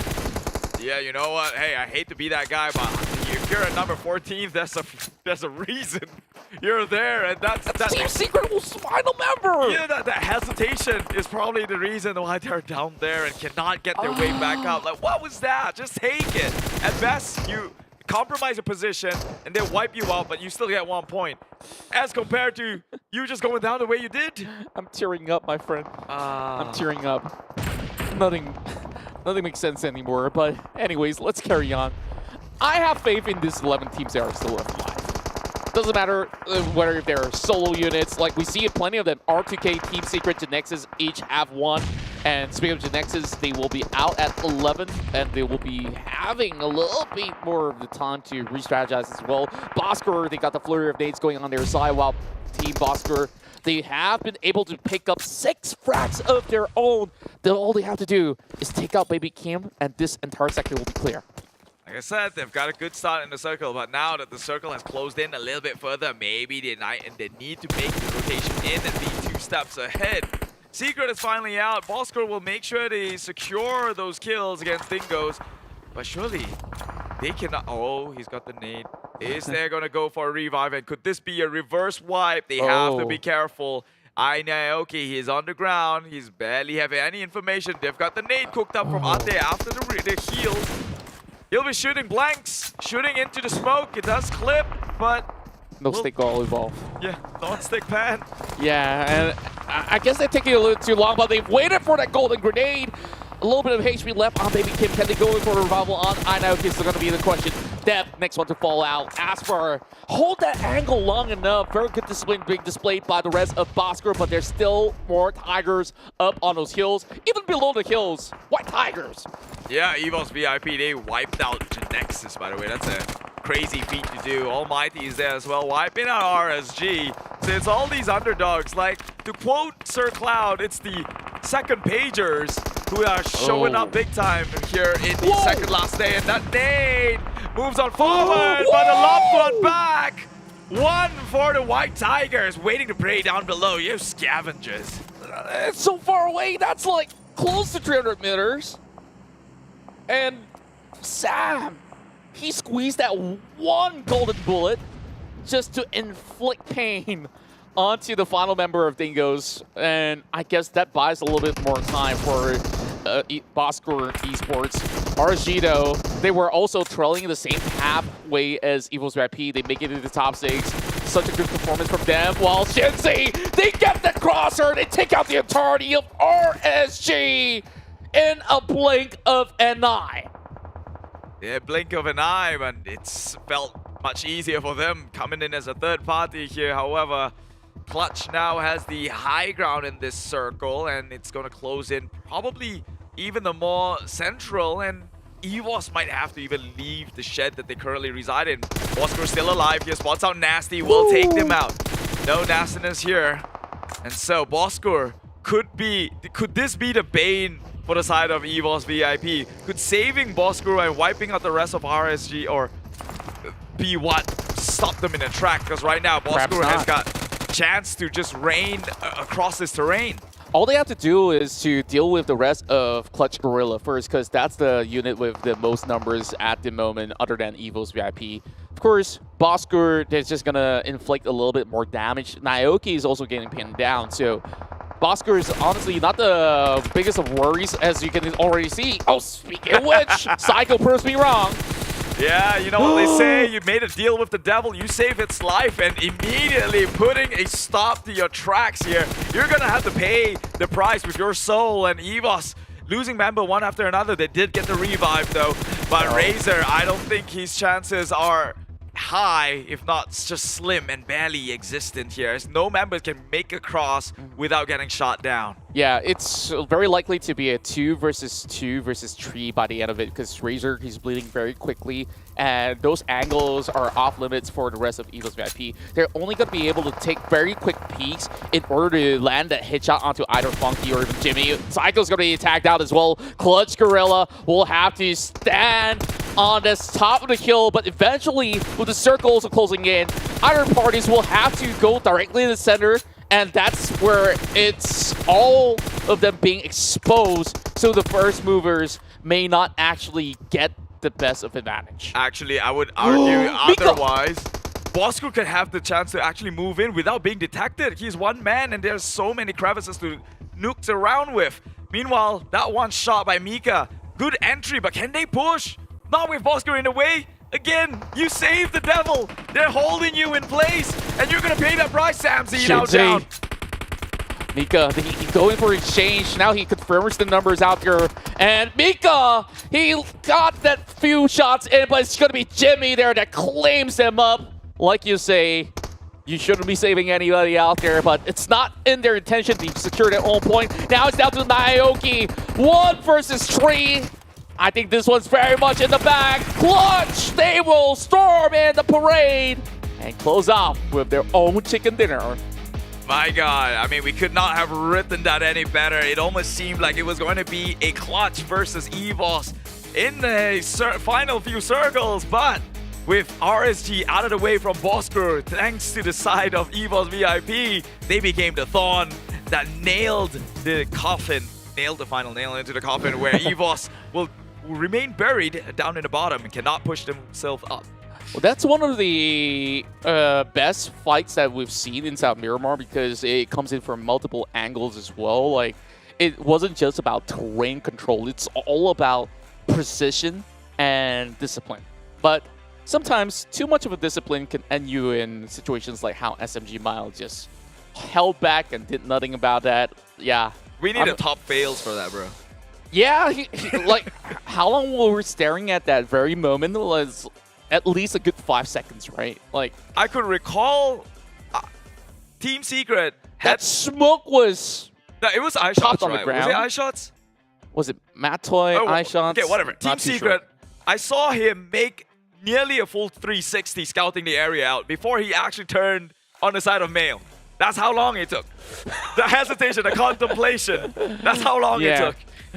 And yeah, other than failures, let's focus on the glory, right? Like, that was a hard-fought battle between Clutch, Bosskur, arguably Dingoz as well, that was on that lower side until, you know, EVOS VIP. They come in with that really sharp snipe coming from XAMZ. And after that, Mika also showed that he has so much to offer. But everything was against him, especially without that much cover out there. There's so much that they could possibly improve on. Clutch definitely took them out cold and definitely deserved that chicken dinner. So I guess it's time for us to send it over to Circla because he got to wrap up with the highlights.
Thank you to our casters across the region for that cast. Well, I picked EVOS VIP and it was so close to getting the chicken dinner. So I'll still claim that. Not too far away from my prediction. But hey, Clutch Guerilla netting that chicken dinner. And last week wasn't their good week. And I guess this is a day of second pages to be rising up. And Clutch Guerilla, yesterday they got 2 chicken dinners. Today, so far, this is their first chicken dinner. But what else do we have besides chicken dinners is giveaways. So here it is, the code for you guys. Make sure be the early one, be the fastest one to put in the code at pubgmobile.com/redeem. Make sure you get your PUBG Mobile ID ready with you. And you make a simple verification, put in the code, and you just check your in-game mail to receive this permanent suit. Don't want to miss out on this. It's very, very exclusive, of course. It's permanent, ladies and gentlemen, not trial. Not a 3-day trial, not a 7-day trial. It is a permanent, so you don't want to miss out on that. Make sure put it in the code correctly. Because if you don't put it in correctly, someone else is going to take that over. But yep. Clutch Guerilla, what a game that was. But besides Clutch Guerilla's amazing game, well, what else is amazing is, of course, the Royal Pass that features Warframe. And this is, of course, the latest Royal Pass. You can check it out in-game as well. Make sure you get it because the skins are exclusive. I mean, PUBG Mobile has been doing a lot of collaboration recently, and this is one of the recent collaborations.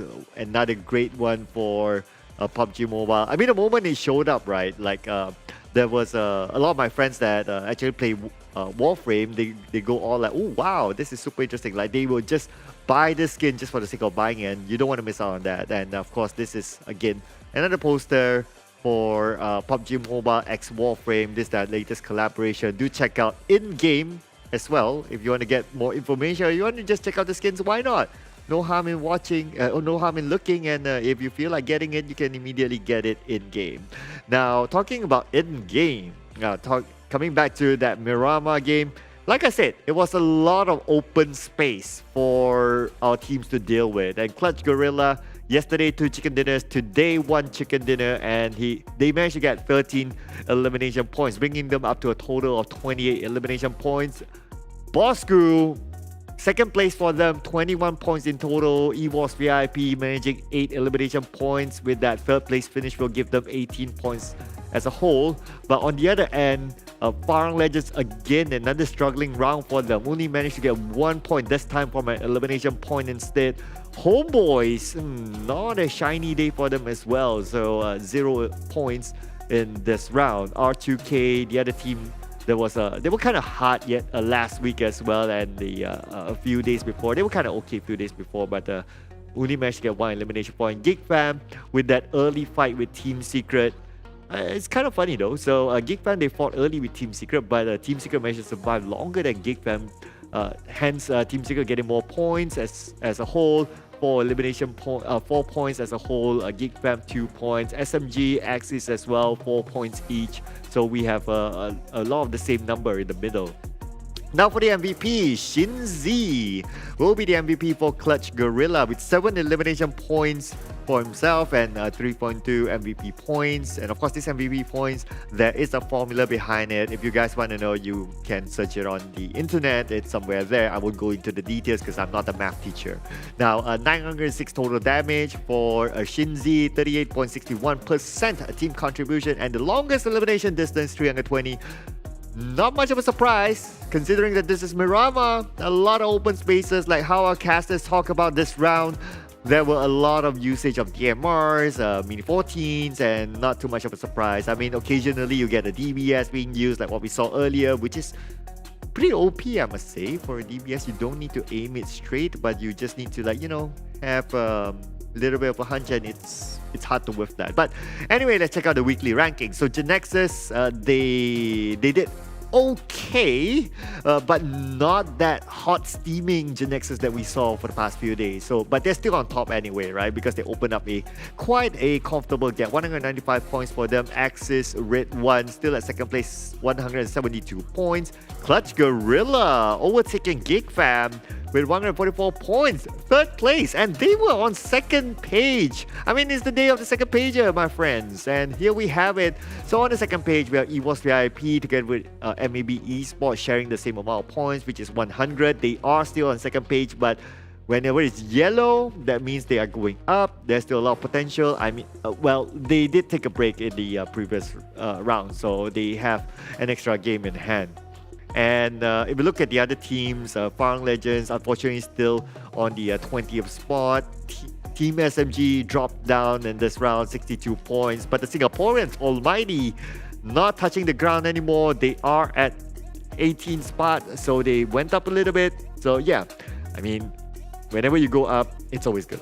I mean, how can you complain about that? But of course, our highlight team has to be Clutch Guerilla in this round. And not only this round, yesterday they managed to get 2 chicken dinners, and we can kind of say that they're on a roll right now. They are hot on pursuit for that top spot, perhaps. So 13 eliminations for Clutch Guerilla. Now, they started off in Picado, considering that Team Heart didn't play in this round. So normally it would be Team Heart having the priority in Picado, but because they aren't playing, the Clutch Guerilla took advantage of that. They started off right smack in the middle of Miramar, and the circle happened to be kind for them. As you can see here, they didn't need to move for a couple of circles, including this circle, as we can see, so they can kind of chill. I mean, Picado is like one of those towns that, you know, if you could hang on to it for the longest time possible, you would, right? Like, even after this circle, look at the amount of teams moving.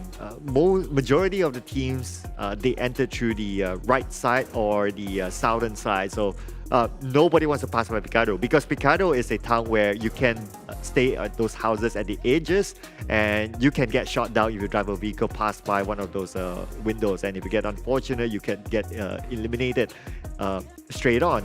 So as the circle shifts, now this is the only time that Clutch Guerilla really needed to move. But where do they go? Do they go like a high ground, or they do go to a low ground? They have some options, but they chose to go for the high ground, which is a really smart option. Now, of course, when we reach the final stages of the game, the circle kind of favored them. But theoretically, if you start off in a high ground, and whether you have the circle or not, it's always easier to go from up to down rather than down to up, theoretically. So either way, it's always more advantageous to be in the high ground, and that's what Clutch Guerilla thought of. They went straight to the high ground, and towards the end, it was Lady Luck smiled onto them. They also got the circle, and if everyone else needed to go up to the high ground, well, they just needed to be in a good position to realize where the other opponents are at and give focus onto them, just like what we see here on screen. They know that Team Bosskur is on their right, EVOS VIP is just right below them. I mean, it's all about being the king of the hill from here on. So it's going to be, it became a pretty straightforward finish for Clutch Guerilla. Not only they had the high ground, they have a majority of the circle, and the majority of the time they also had the bigger piece of the pie because they have the most players on screen or during the battleground at that time, so they can spread out. Two of them can look down, one of them can look at the side, and the rest is history. That's how they got their chicken dinner. So it was a choosing of where they stuck themselves before the circle had shifted, and it kind of forced everyone to move. But anyway, it could be a different circle as we move on to our next round. After this, it will be Miramar again, but it will be a different group. I'll remind you guys again on what group it is, but before that, we'll be taking a short break, ladies and gentlemen, and we'll be seeing you after this.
From ordinary to extraordinary, there's a long way to cross.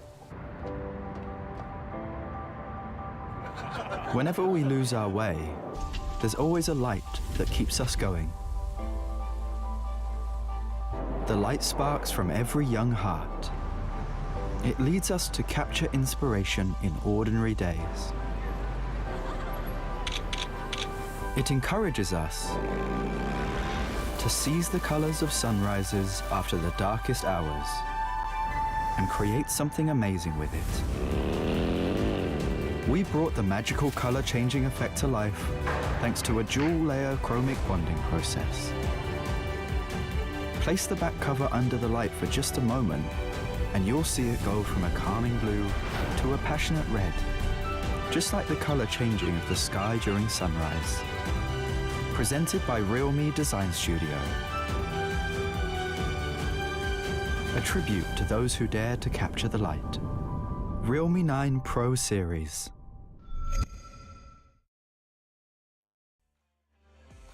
Welcome back to the PMPL MYSGPH. My name is Mr. Wong. That's what our colleagues on the other side from the Philippines. Shouting out to you, Kabigan. Thank you so much for being awesome casters as well.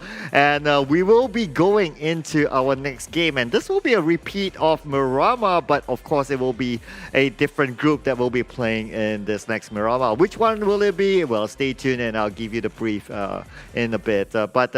I also shout out to all of you watching at home as well, having after a nice meal, probably a dessert, and now just chilling. I mean, it is a Sunday night anyway, and also don't forget tomorrow we will have a show as well, same timing, and yeah, it's basically going to be played. The groups that's going to be played basically is the 5th day groups. Yeah, so that was a carry forward from the Wednesday show. But hey. Earlier on, we saw Clutch Guerilla getting that chicken dinner, and it was an exciting chicken dinner indeed. They took the better of the other teams through placement of checkpoints, and that gave them the upper hand against EVOS VIP as well as Team Bosskur. It was such an intense fight as well. I mean, it could have went either way. Right? Imagine like EVOS VIP or Team Bosskur, they managed to knock 2 maybe from Clutch Guerilla. It could have went the other way. But anyway, let's check out the stats from the previous round. So it's going to be Rex here with the most throws used, and Razor as well as Asfar, 11 each. Now Rex, I mean, it has been a phenomenal day for Rex, right? So in Erangel, he managed to clutch 1v2 through a flick shot, and that was amazing. And now he's coming up in charts again with the most throwables used. I mean, if you are one of those players with the most throwables used, meaning that you could toss anything, right? Throwables could mean like a smoke or a nade or even maybe like a stun grenades. I mean, who uses stun grenades nowadays, right? But hey, anyway, Rex have been doing a lot of the hard work, throwing smokes, throwing nades for his teammates, and yep. He has a 3 throwable difference as compared to Razor as well and Asfar. So doing well there, Rex. I mean, today is the day of second pages, and again, if you look at all these teams, they are second pager teams. Team Bosskur as well. So they are second page. I mean, it's nice to see this kind of change, right? It gives us a little bit more excitement to the PMPL. Now, let's look at the elimination and damage as of the previous round. So, Clutch Guerilla, obviously, they got the chicken dinner, but it wasn't an easy chicken dinner in particular. Just look at the amount of damage dished out by them.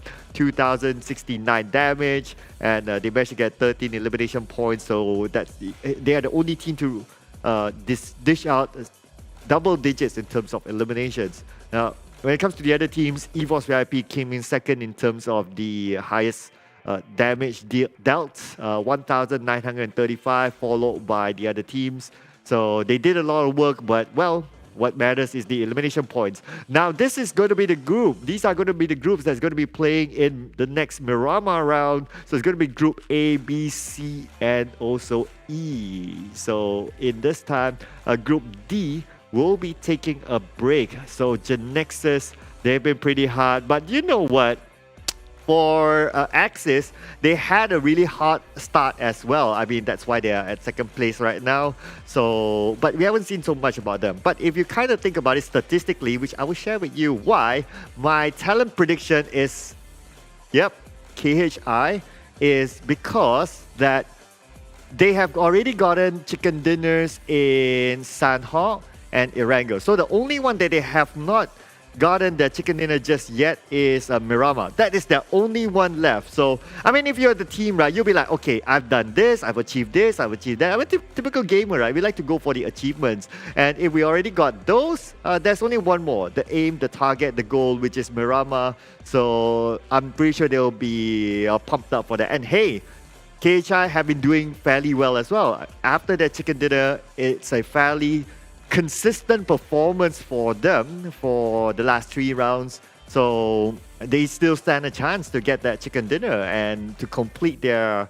all map cycle when it comes to the chicken dinners collected. And second page a day, I mean, it could be a blessing to be in the second page today. But hey, that's all from me. Will it come true or not? Please, casters, let us know and take us away.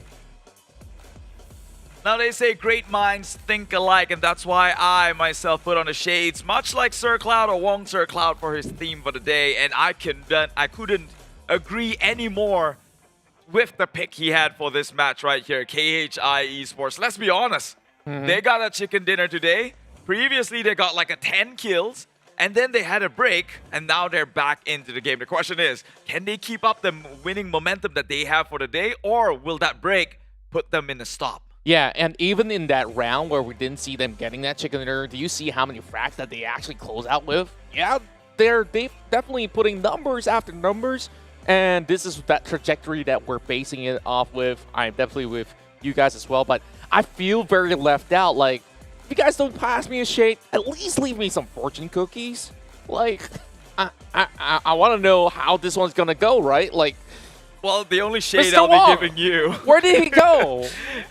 Is a shady comment. That's all I'm saying. Shady comments, yeah? Yeah, that's the theme for me, at least for the most part. Love me or hate me, hey guys, it seems like I'm the one who's stuck here and I'm changing partners like I'm changing clothes. Ah, man. Quite a player you are. I mean, you get the best of everything. And I guess that with the change of sceneries for the players itself, like I like that Sir Cloud has pointed out, certain teams, they have already gotten achievements on all the other maps, and I think that Miramar is one of the most difficult ones to get a grasp on because of how many different variations of circles they could possibly get. But let's dive into it to see what Miramar will bring. This will be the final one in the Desert Dune for tonight, as later on we'll be taking the flight over to Erangel instead. So out of all these sort of possibilities, we've seen majority of circles on more recent maps, heading into somewhere on Northern Central, on Eastern for most part for the very first week. And this time, with the start of Oasis into the open grounds towards Los Higos, I think this is going to give us something much more interesting. Yeah, just the flight path itself is just not something you see every day, at least here this season for the PMPL MYSGPH. I think maybe it's the first of this kind, or at least the first when I'm on him. Yeah. I have a memory of a goldfish if you haven't got that. It's alright, but imagine if that circle skews all the way towards Los Higos. Hard corner of the map. Yeah, sure. Los Higos. Like, it's something that we rarely see, and when it does happen, great. Like, you see everybody moving into the town of Chumachera, and after that, they're like, where to next? Like, do I go in an island? Do I take a swim? I think there was once, out of that many season, it ended up in between that Valdemar as well as Minas del Sol region, and nobody knows what to do. Like, some of them are in the waters, and speaking of waters, it does cover a little bit of the southeastern side.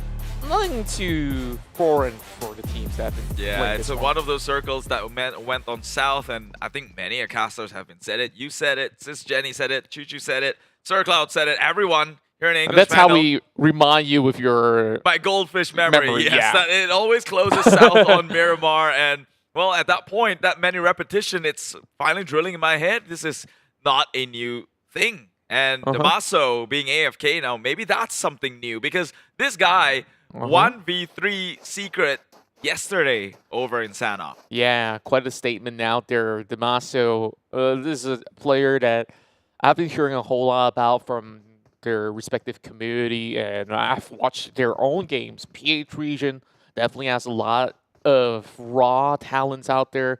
And we've also seen some that have played back then in those PMCO wildcard. And you remember names like Few, who's played for, Pure Skills, Onyx, and now M42 as well. I like to recall those players that have been able to achieve something, or even just making it there itself is already an achievement by itself. Like we had Alice and all of them who ended up in Blacklist. And the list goes on, right? Yeah. Like, so many great talents. I honestly wish there was more slots given to PH in the future. I know some people will be adding Contra, whether it's like YouTube or Facebook, doesn't matter. Like, this is my opinion, because sure, we have like only one Singapore team as well as one PH team right now. Imagine that mix-up. Imagine all this variety of challenges, of drop spots from week 1. They have to fight all the way to week 2 and still not get it settled. Yeah, I want those happening in the next season. Yeah, Contra said it, not me. So I want to see it. If majority of the viewers agree, thankfully for you. Otherwise, well, the hate, please channel it on to Contra. Again, he's not the one wearing the shades here, so he's here to accept all the shady comments he can get just to get in with the You cool guys kids. are the one with the shady comments. What are you talking That's about? why they shouldn't throw more shades at us. We've got a shade of our own. Now, I got a lot of hot takes, right? Like, we talked about the highs. Let's talk about the lows. One of the teams that got slammed in the breaks here, GENEXUS. I think we haven't been even talking about a high point in their game so far today itself. They've been always bowing out fairly easy. Yeah, I think that there are times that they put on a fight, especially on that previous round in Miramar. Like, who could have actually fought them, right? They were at the same crater, but at the very edge of it against EVOS VIP, and like there was Team Secret, there was RSG. So the scenario was this. They took a car. They knew they had to move. They crashed onto EVOS VIP's compound, and they lost that train. True. So yeah, I felt like they were desperate to find themselves a little bit of a safety ground, but honestly, the Tigers Den is one of the worst places to be. So there's that. Speaking of the Tigers, we're moving into Hacienda once again. This time, I don't think that there's too many challenges because RSG is not in this match, so we won't see that long drawn-up fight up in those craters, and especially with that circle being moved all the way towards the southeast, then it's going to be a very different type of rotation that we're seeing from the majority of the teams, right? So yeah, better chances for those who planted themselves around Los Leones.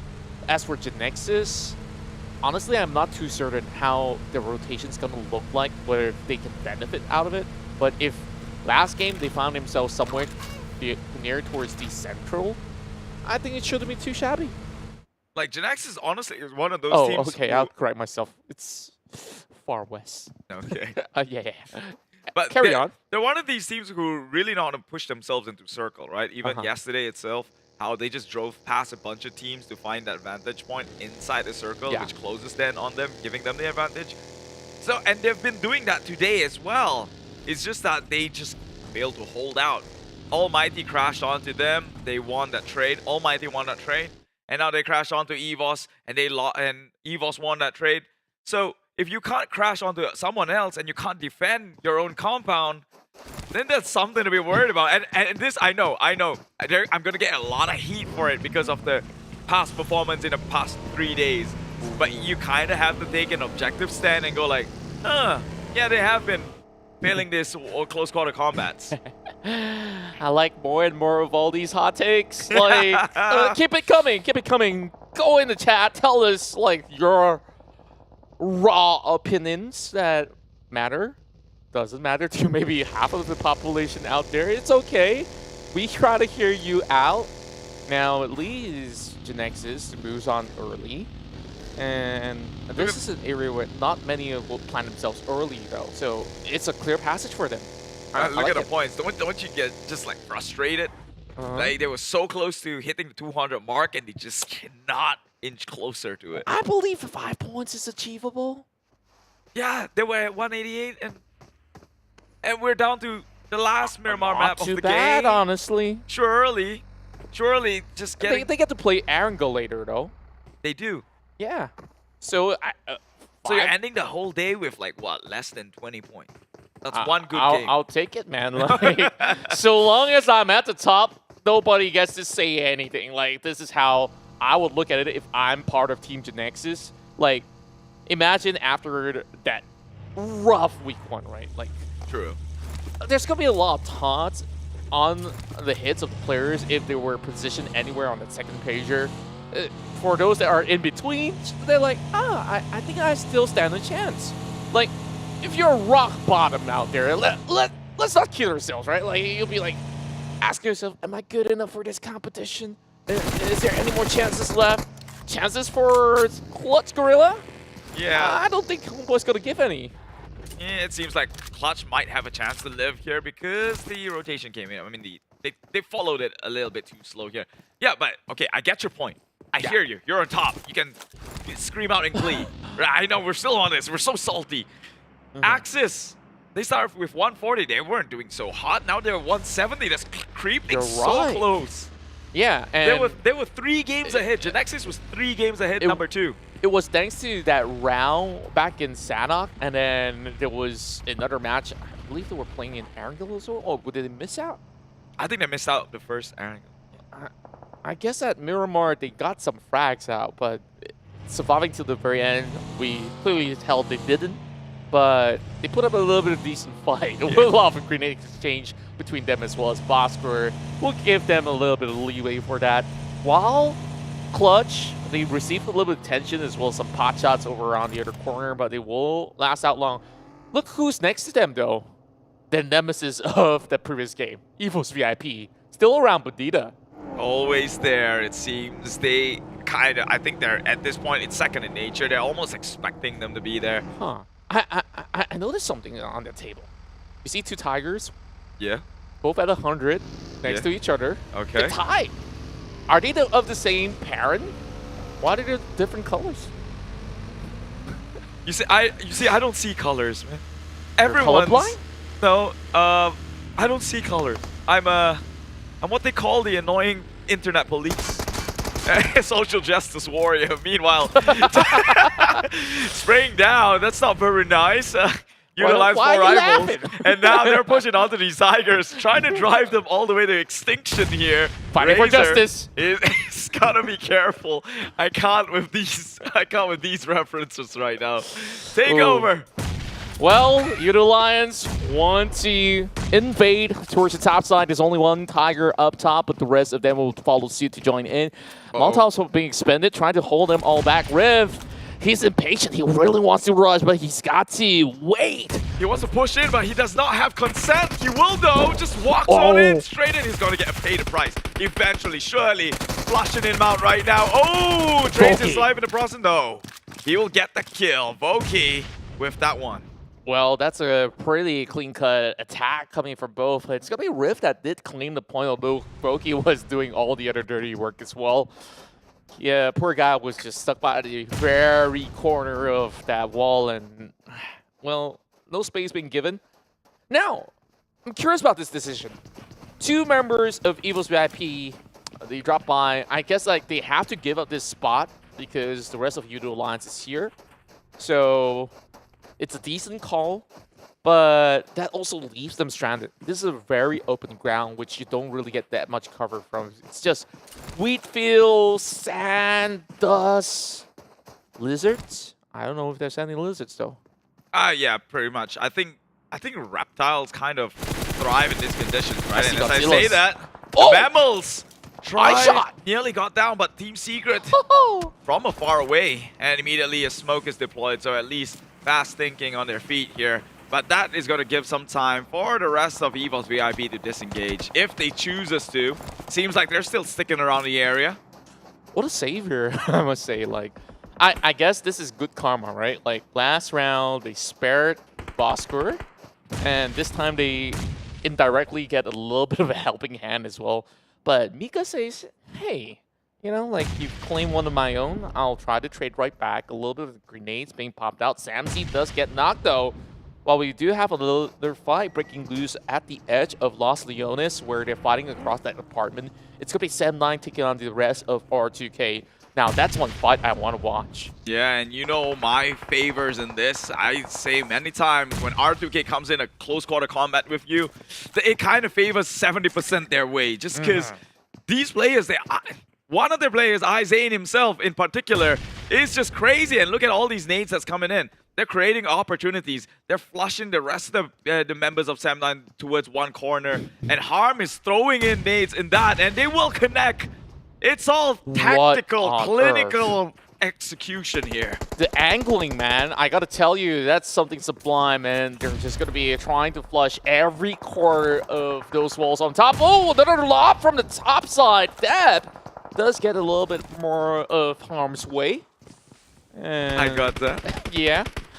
Gonna go in for quick recoveries though, so they cannot linger too long on the ground floor because the rest of Sam9, they're plotting their very own attack. R2K, they can try all they want. It's gonna be pretty hard to crack this one open, but Izane, so long as he's gonna be moving into that direction of the crosshair, he's gonna be getting himself into trouble. So Putra taking guard at that point, not even moving a little bit muscle. I wonder what's Echo's job on the opposite end. He's making sure no one's going to come up from the back end and try and make a run or jump out the window, perhaps. Yeah, so... Well, Putra's perched out here by the corner, but if Izane looks to push, if anyone's going to do it, it's probably Izane, right? He is on the running right now for the MVP awards, currently at #1, and there's a reason for it. Let's see how he put this one onto the test. They have to finish things fast, though, because I believe Team Hawk is within the area, and they smell blood. Yeah, and I like the equipment. It's a barrel along with a laser sight. You know what would be interesting if the enemies could actually see the laser sight? That would give yourself away, but that also tells them don't go any further because I've already got this angle covered up. Scary situation to be in. Izane still hesitating though, for very good reasons. Well, sure, there's going to be other fights that are taking place where it's just going to be looking at a couple of walls for now. Until they decide to move right, and they get the drop onto Putra. Makes things easier to take on the rest of Sam9 gang. What I tell you, 70% chance it's going to go to the side of R2K in any given situation. It's as long as it's a close quarter combat. It's too good at that. And whoa, QB6 in a little bit more of those sort of flurry of bullets, but they did get that trade. Oh, Damrud getting surprised from the back. It's Dams. Damn. Same family, different heads, I guess. And meanwhile, Axis taking on Yoodo Alliance 4 rivals. Appy goes down. So we're about to see some interesting trades here coming out from two of these, another one of those aggressive teammates, actually, teams. Hey Noob now left alive alongside with Kachang Susu. It is a 2v2, actually. It's a 2v2 situation. Who has the circle? It seems like the blue might just close in. Geek Fam's not done just yet, although they lost one member in the count. They could just return the favor here as now Team Hawk slowly approaching with the numbers advantage, but Geek Fam is just retreating for harm's way, getting out of harm's way and gets shot down. QB, actually sliver of HP, plays it by the corner, but Sane comes in with the cover fire. That's what he's known for, being pretty darn insane. And he goes in for those Jago Pig, but instead, it's going to be Zuli that gets a catch. Snipes will have that covered up. Well, Snipes will have a little bit on his own to get on Dams, but Dams gets the drop as well, down to QB on this 1-versus-1 warfare. But there's also going to be a high goal on the other side. Coming with that mini 14 taps. Geek Fam, they get depleted. And that was too far wide out in the open for them to play by those creases. Very risky move by Geek Fam. They have to pay the price.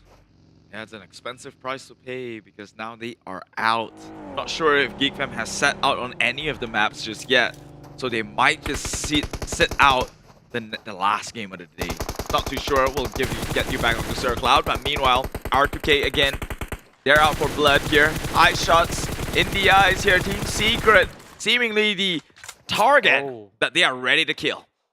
And iShots is left stranded there. He doesn't really have another vehicle that's going to be functioning, as it was detonated early on. But Team Secret, they look for Luke, who's hiding on top. Now he's going to jiggle it all of himself, but he does get a little bit of pink.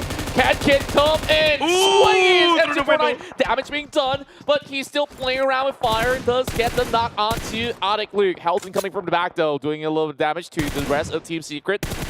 But he's currently moving into the longhouse instead. They're saving grace with Boy coming for the rescue. Yeah, now the backup has arrived. They're going to pick up Luke. It's either Team Secret go in and risk it for the biscuit, try and clear things off, or face a greater threat now that two members are up. Luke probably can go in for the hill. Boy's in the area. Kid, he will toss the nade. Trying to keep them back here, but iShots and Matoy, I think they have things to worry about in their hands. Wow, nice nade. Will connect with the Boy. Luke maybe can now return the favor as he did by his ally. Goes in with the spray. Fredo tries to go in for the beeline. Gets the info here. Gets traded out in the process. And Luke, again, the Suntik. Man, look at this Caesar white flank from both ends. Helton coming in from long range, but this Luke is just deterring the rest of Team Secret. M249 in hand, but he's taking out the pattern as well. Matoy suppressing him, coming in with that launch attack. 3 members rushed in. And Team Secret, they need to quickly claim those points before they get tagged once again. But my oh my, Helton though, from that distance, he did a lot of damage. And there was also the other angle, which was covered by another member. It wasn't Boy. I really have to recall the name, though. Yes, it was Loopy. But the problem is, after he gets sniffed out, all that sort of cover fire is all gone. And it's only one member left for the team. But still good news for the side of Team Secret. This is probably, after so long, an engagement that they come out on top. Yeah, it looks good because they haven't really shown up big time in Miramar all too much. There was a chicken dinner that they did achieve on the very first week. But this week, they look to struggle through some of all these courses of battle, but usually they would be able to get by to the middle of the pack. Last game definitely was one of the roughest way to start things off on their pursuit against the rest of Geek Fam while we have another fight going on. R2K comes through the drive-by, will be able to ram over the final member of Team Hawk, while Harm gets another easy picking. Looks like everything's coming in for free for R2K. For free is kind of an understatement because they always earn their kills, right? They're that one team who pushes the issue and try to get the kill themselves. Look at that, they're all spread wide open. They know they gotta go up against TABAH and NSEA, and they're already trying to make advancements towards it. And I like that R2K, they like to play by the edge. What do you call it? Edging? Whoa. Yeah, we could call it that. We could call it that. If you know, you know. They are just edgy, I guess. Yeah, edgy players. That's why they play life very dangerously. R2K, it's in the name. Revenge to kill, they say. GENEXUS now might come into a skirmish. And again, Loyu getting taken out. It's a crucial member for the team here. They need to keep him alive if they so wish to compete towards the last few circles. Loyu gets confirmed down into the grave. So that's not a good start. Again, GENEXUS, they needed that 5 more points just to break in 200, and it seems like it's coming harder than they expected. Yeah, the moment that our Iron Pro gets that knock on the long Skur, this is going to be more troublesome for GENEXUS because they have the same approach with how Farang Legends have executed it. So they do get those drops. While Homebois, they're also stranded out here. All they have to do is wait for this blue zone to close right in. Then they have a lot more spacing to wiggle with. Boo now alone in the middle of nowhere. Has to deal with Ricky, has to deal with the rest of Homebois. So they're just hoping that Homebois will go full commit towards the rest of Team Secret. As we speak of it, Kid goes for a wraparound. Gets another shot open up onto 6, and Kid will be able to knock down Bard as well. So on Pro, he got to go in for those quick pickups. My God, but that's the entirety of Homebois nearly crumbling though, trying to push onto Team Secret themselves. The cover fire that came out, that is GENEXUS, still not breaking the 200 mark, so they will have one game to at least seal seal the deal here. Kid now Wow. 1v1ing through the smokes. He wipes them clean. My God, Team Secret, they're coming up big time this one. He single-handedly wiped off the rest of the living members of Homebois. Sure, there was a little bit of assistance coming from iShot. Now I'm convinced we're seeing Team Secret really wrapping everything up. So everything on the high ground, they've got it all covered. All they have to do is take out the rest of Yoodo lines on the opposite end. And that's going to remain to be a little bit of a challenge so long as some of these grounds were not covered up, but they're going to be approaching that circle, taking on the rest of R2K as well as TABAH and C. So they're going to make this uneven. Yeah, Team Secret is going in for whatever opportunities they can get. Look at that. They don't even make the rotation into the circle. They're cleaning up the side skirts or the outskirts of this area just to make sure that when they walk in, they've got the maximum amount of points they can ever get in contention for that winner chicken dinner. 6 more teams remaining. That is TABAH NC out. Such precision and that sort of decisiveness that we're looking at Team Secret executing all these moves. They definitely have all that targets being locked in and they kept getting points after points. That's 9 frags.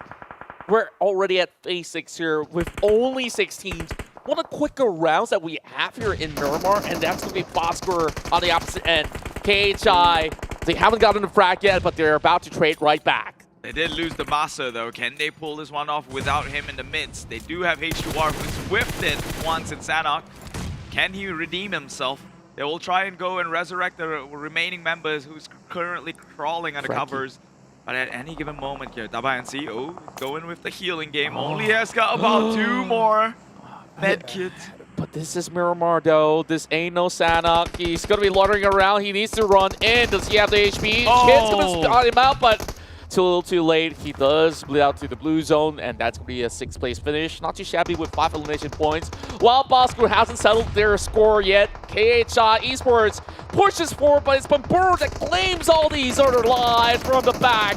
Bosskur's got nowhere to hide. As for KHI, now they have to save themselves. Oh, their mistake just running out in the open there. Once they got into that shed, Team Secret rains down some good clips.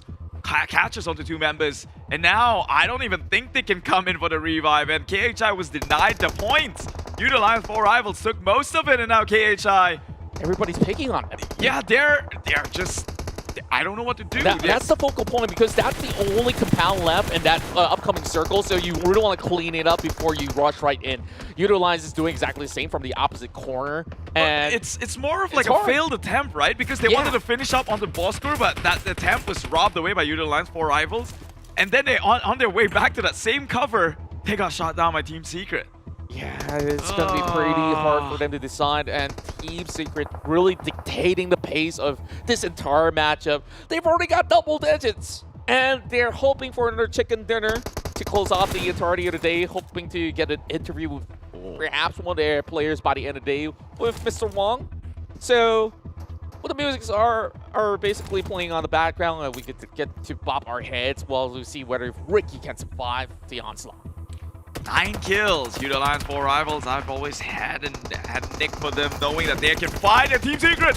Their opportunity, just like that, crashes onto one Dingoz, and Ricky made their chances slim, to say the least here. But Matoy has got the cover from the back end. I think they just eliminated the entirety of Yoodo Lions 4 rivals, so it's not going on their way. iShots and Matoy, this duo, still living, carrying the likes of Team Secret, and KHI is not in a comfortable situation either, as nades now starts raining into their compound. As far as he can go, he tossed them forward.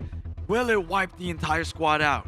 Asfar has been able to do a lot of chip damage. Now he's running out in the open, being spotted out by Homebois. Oh my goodness, Asfar by the window pane. This is that golden opportunity for them to secure a top 2 finish, and KHR tries to go over the top. He gets another one as well. Can he ace out the rest of KHI?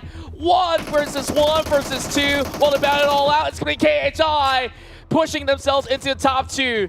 Now, is this a redemption arc for Team Secret? They got wiped out by Damaso before. Now it's down to Demigod. He's only got half health. He needs to challenge Matoy as well as iShot.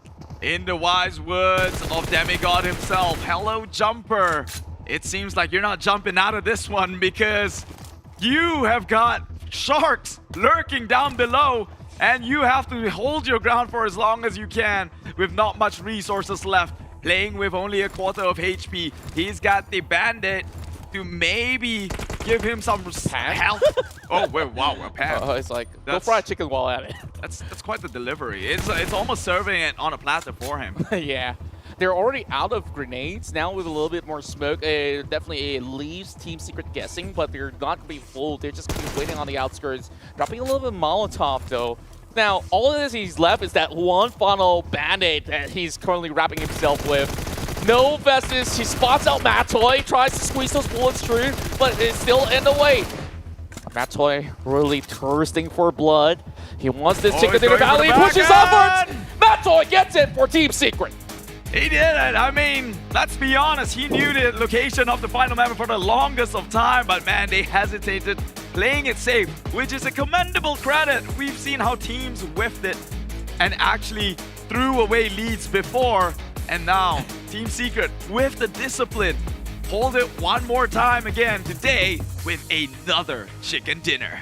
I'm just guessing what's the comm like, because we saw so many kills going over to Team Secret, and that final blow was Matoy's very first one. It's like, hey, this one, I'm going to take this for the team. Like, you know, like, okay, sure thing, Captain. Like, we're going to give it to you by the very end. Like, they play such a dominant wraparound from the outskirts, and yeah, sure, they were also tagging on TKHI along with Yoodo Alliance on the opposite end. The moment that clear Yoodo Alliance, like, this game is easily within grasp. Like, Bosskur made it even easier for them. Like, that 1 versus 2 by Asphar really brought all the chances back. I did thought that Dingoz would have actually deteriorated all of them with the MG3, but of course, he depleted, and after that, Team Secret revived and got themselves this perfect win. So, I guess Mr. Wong's got something to say about his grand predictions coming so close twice. Close, and well, we'll talk more about it, or just leave it to Sir Wong. We have got the highlights to check it out in case you missed this one.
Well, it might not be a chicken dinner for KHI, but they got a second place, and it's a fairly consistent performance for them today.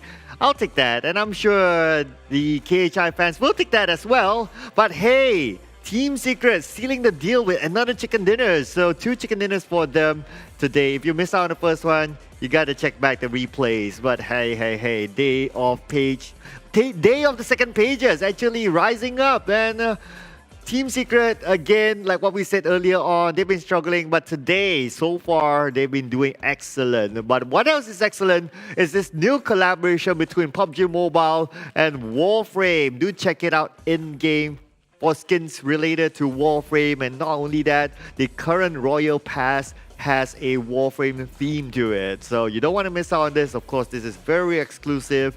It who knows, it might not come back. So you better get it now, get all those permanent sets. And besides that as well, while you're at it, do check out the version 1.9, and there's improvements to the classic mode. So if you notice in game earlier on, some of the classic modes, they retain even in the tournament mode, such as the supply shop, like what we saw earlier. I think it was R2K. One of the players took advantage of the supply shop. And besides that as well, there's of course changes to weapons. You can try it out in the new and improved cheer park too. So yeah, lots of improvements or changes in PUBG Mobile. If you are yet to update your game, well, you should have. Don't be naughty. Go update it and go try it out. But hey, Team Secret, friends rejoice. They've been waiting for this moment. Let's check out the points collected by Team Secret and all other teams. So it's going to be 14 eliminations, even more than their Erangel Chicken Dinner. Erangel Chicken Dinner was 10, now it's 14, giving them 29 points. And the Dingoz coming in at second place with the second most points collected because they got more eliminations than KHI, hence they collected 16 points. KHI, not too shabby, can't complain about that. 15 points for them in total with that second place finish. Yoodo Alliance 4 Rivals, 15 points as well, and Bosskur with 12 points. So those are the teams with a double digit in Marama. Now on the other end, we have a Clutch Guerilla kind of falling from grace. They just came out of a chicken dinner. Unfortunately, this round they went out at 15th place. No elimination points at all. Hence, yep, they got 0. Sem9, not their day today. 0 points as well for Sem9 and so on and so forth. And some of the middle pages, we do see a lot of eliminations collected by NSEA, R2K as well as Homebois, despite them going out fairly early or somewhere in the middle. So they managed to at least land themselves in the middle page with 9, 7, and 6 points respectively. But here we have it, MVP Kid. It's been a while since we last saw him on the MVP page. So 7 elimination points for Team Secret, for Kid, representing Team Secret, 3.5 MVP points, 1021 damage. So he's been doing the work. And 36.68% team contribution, 47 longest elimination distance. I think this is one of the shortest that we've had so far in terms of the stats that came up here. And yep, so Kid loves his short range fights. But then again, Team Secret, what they were good at is they were good at their compound fights. We saw them fought earlier on with Farang Legends. Farang Legend is also a team that is proven to be strong when it comes to taking fights, especially when with their debut last season. And to go up against Team Secret and Team Secret winning those fights against them, my oh my, Team Secret, they got the momentum. Now GENEXUS, because of their gap, look at what the gap has helped them with. Still maintaining the top spot, 196 points. Although today isn't the day of the page 1 folks, but hey, I mean, that's what you get if you open up a significant gap after the first 3 days. Axis redONE as well, 174 points, 20 points difference with Clutch Guerilla. So Clutch Guerilla, maybe one more round and they could catch up to Axis redONE. So Axis redONE better be careful. Then we have Yoodo Alliance 4 Rivals with 142 points. And on the other end, Farang Legends, unfortunately, they are still rooted at the bottom with 54 points. Team SMG as well, they need to find their way up, 62 points. Almighty 63 points at number 18. RSG, they didn't play in this round, so you gotta give them some benefit of doubt here, despite them being at number 17 with 92 points. Of course, all these teams 15 and below, they'll be looking to go up to at least 3 digits by the end of today. But it's not mathematically possible for at least our bottom 3. But for NC, Team Hawk, and as well as RSG, it is still doable for them. Now, it is up to them, of course, for their last round, how their performance will translate into the numbers. But so far today, again, it is still fairly consistent for our page 2 teams. But let's check out our page 2, or used to be page 2, no longer. Team Secret, 14 elimination points, 2,728 total damage dished out by them. So regular drop spot around the areas of St. Martin. The circle not too far, at least for the first circle, is centered around Los Leones. And in this round, because RSG didn't play, so La Bendita / minus Generalist, that area, there's no team. So it's kind of open for them to enter, knowing that R2K is not playing. Now, this is just teams doing their homework. So if you do your homework, you would have a prediction that, hey, RSG isn't playing. So the likeliness of bumping into another team inside La Benita might be lesser. So they went straight there. Just look at this. It's almost a no contest for them to enter the areas of La Benita. Whereas most of the other teams like KHI, like Axis Red One, like EVOS VIP, they went through minus generalists from the northern side to the southern side. So it was a good start for Team Secret, and you always want a good start. You don't want to fight very early on because it will utilize your resources. So they took the better path into the circle. Now, as the circle shifts away, we can see that there's a lot more fight on the northern side and on the left side. And just look at where Team Secret is at. They slip into Los Leones. Now, if you manage to slip into Los Leones and this kind of circle moved away, it's tricky. So what you need to do is that you need to play it slow, because on the right side of Los Leones, there's a lot of hills. You don't want to get caught when other teams are actually gatekeeping you and you're on the lower end of those hills. So what did Team Secret do? They actually played it slowly, and because they entered the first circle without much contest, they still have most of their utilities in hand. That is useful, as they needed to go through those hills just on the outside of Los Leones, and that helped them with their entry into the final circle. And in the final circle, KHI took a good spot. They had a compound. The circle guards were smiling on them, and because of that compound, of course, that compound is very, very valuable. A lot of teams try to take it away from KHI, but somehow they managed to reset after reset after reset. It is just insane how they could do that. I mean, I'm just wowed by the level of reset they can do. And because of that many resets, now teams start to like, okay, I'm not going to give too much focus onto there. I can't seem to take out KHI. I might as well give focus onto the other teams on my left and right, because the circle will close it anyway. So that kind of bought time for KHI. Team Secret kind of did the same as well. And because they had the high ground advantage early on, so they just needed to push in, and yeah, that's how they went into that final fight with KHI, which is that very, very important house. And it's down to a 1v1 between Mat Toy as well as Demigod, and we all know that Mat Toy came out on top. But hey, that is it for us in this round. After this, we will be coming back into our OG map, which is Erangel. But before that, we'll be taking a breather. We'll be taking a short break, ladies and gentlemen. So do stick around. Don't go anywhere, and we'll be seeing you after this.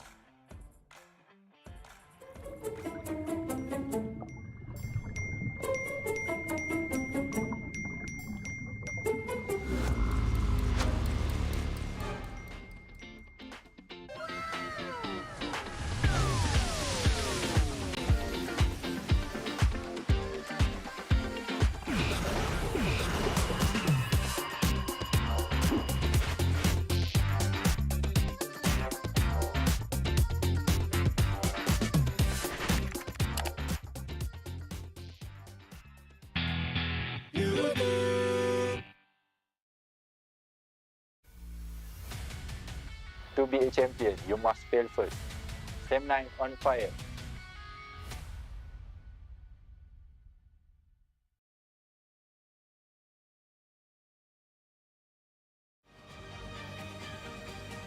Jangan ingat air yang tenang tiada buaya.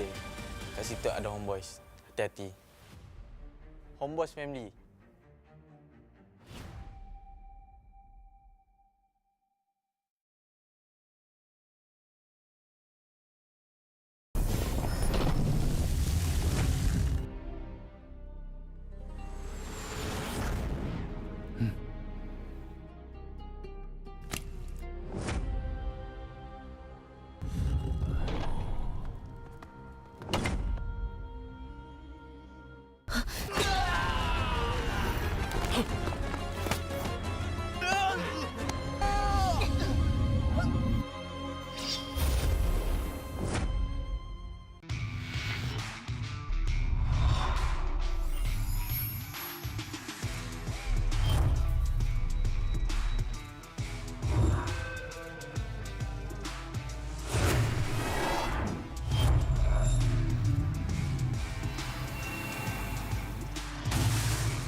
From ordinary to extraordinary, there's a long way to cross.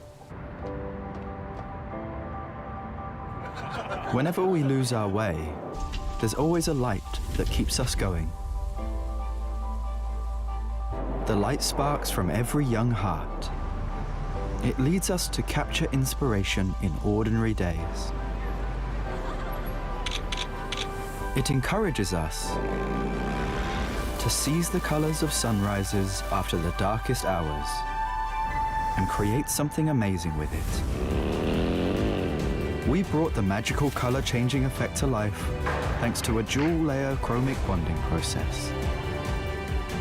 Place the back cover under the light for just a moment and you'll see it go from a calming blue to a passionate red, just like the color changing of the sky during sunrise.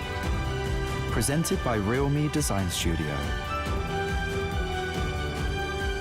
A tribute to those who dare to capture the light. Realme 9 Pro Series.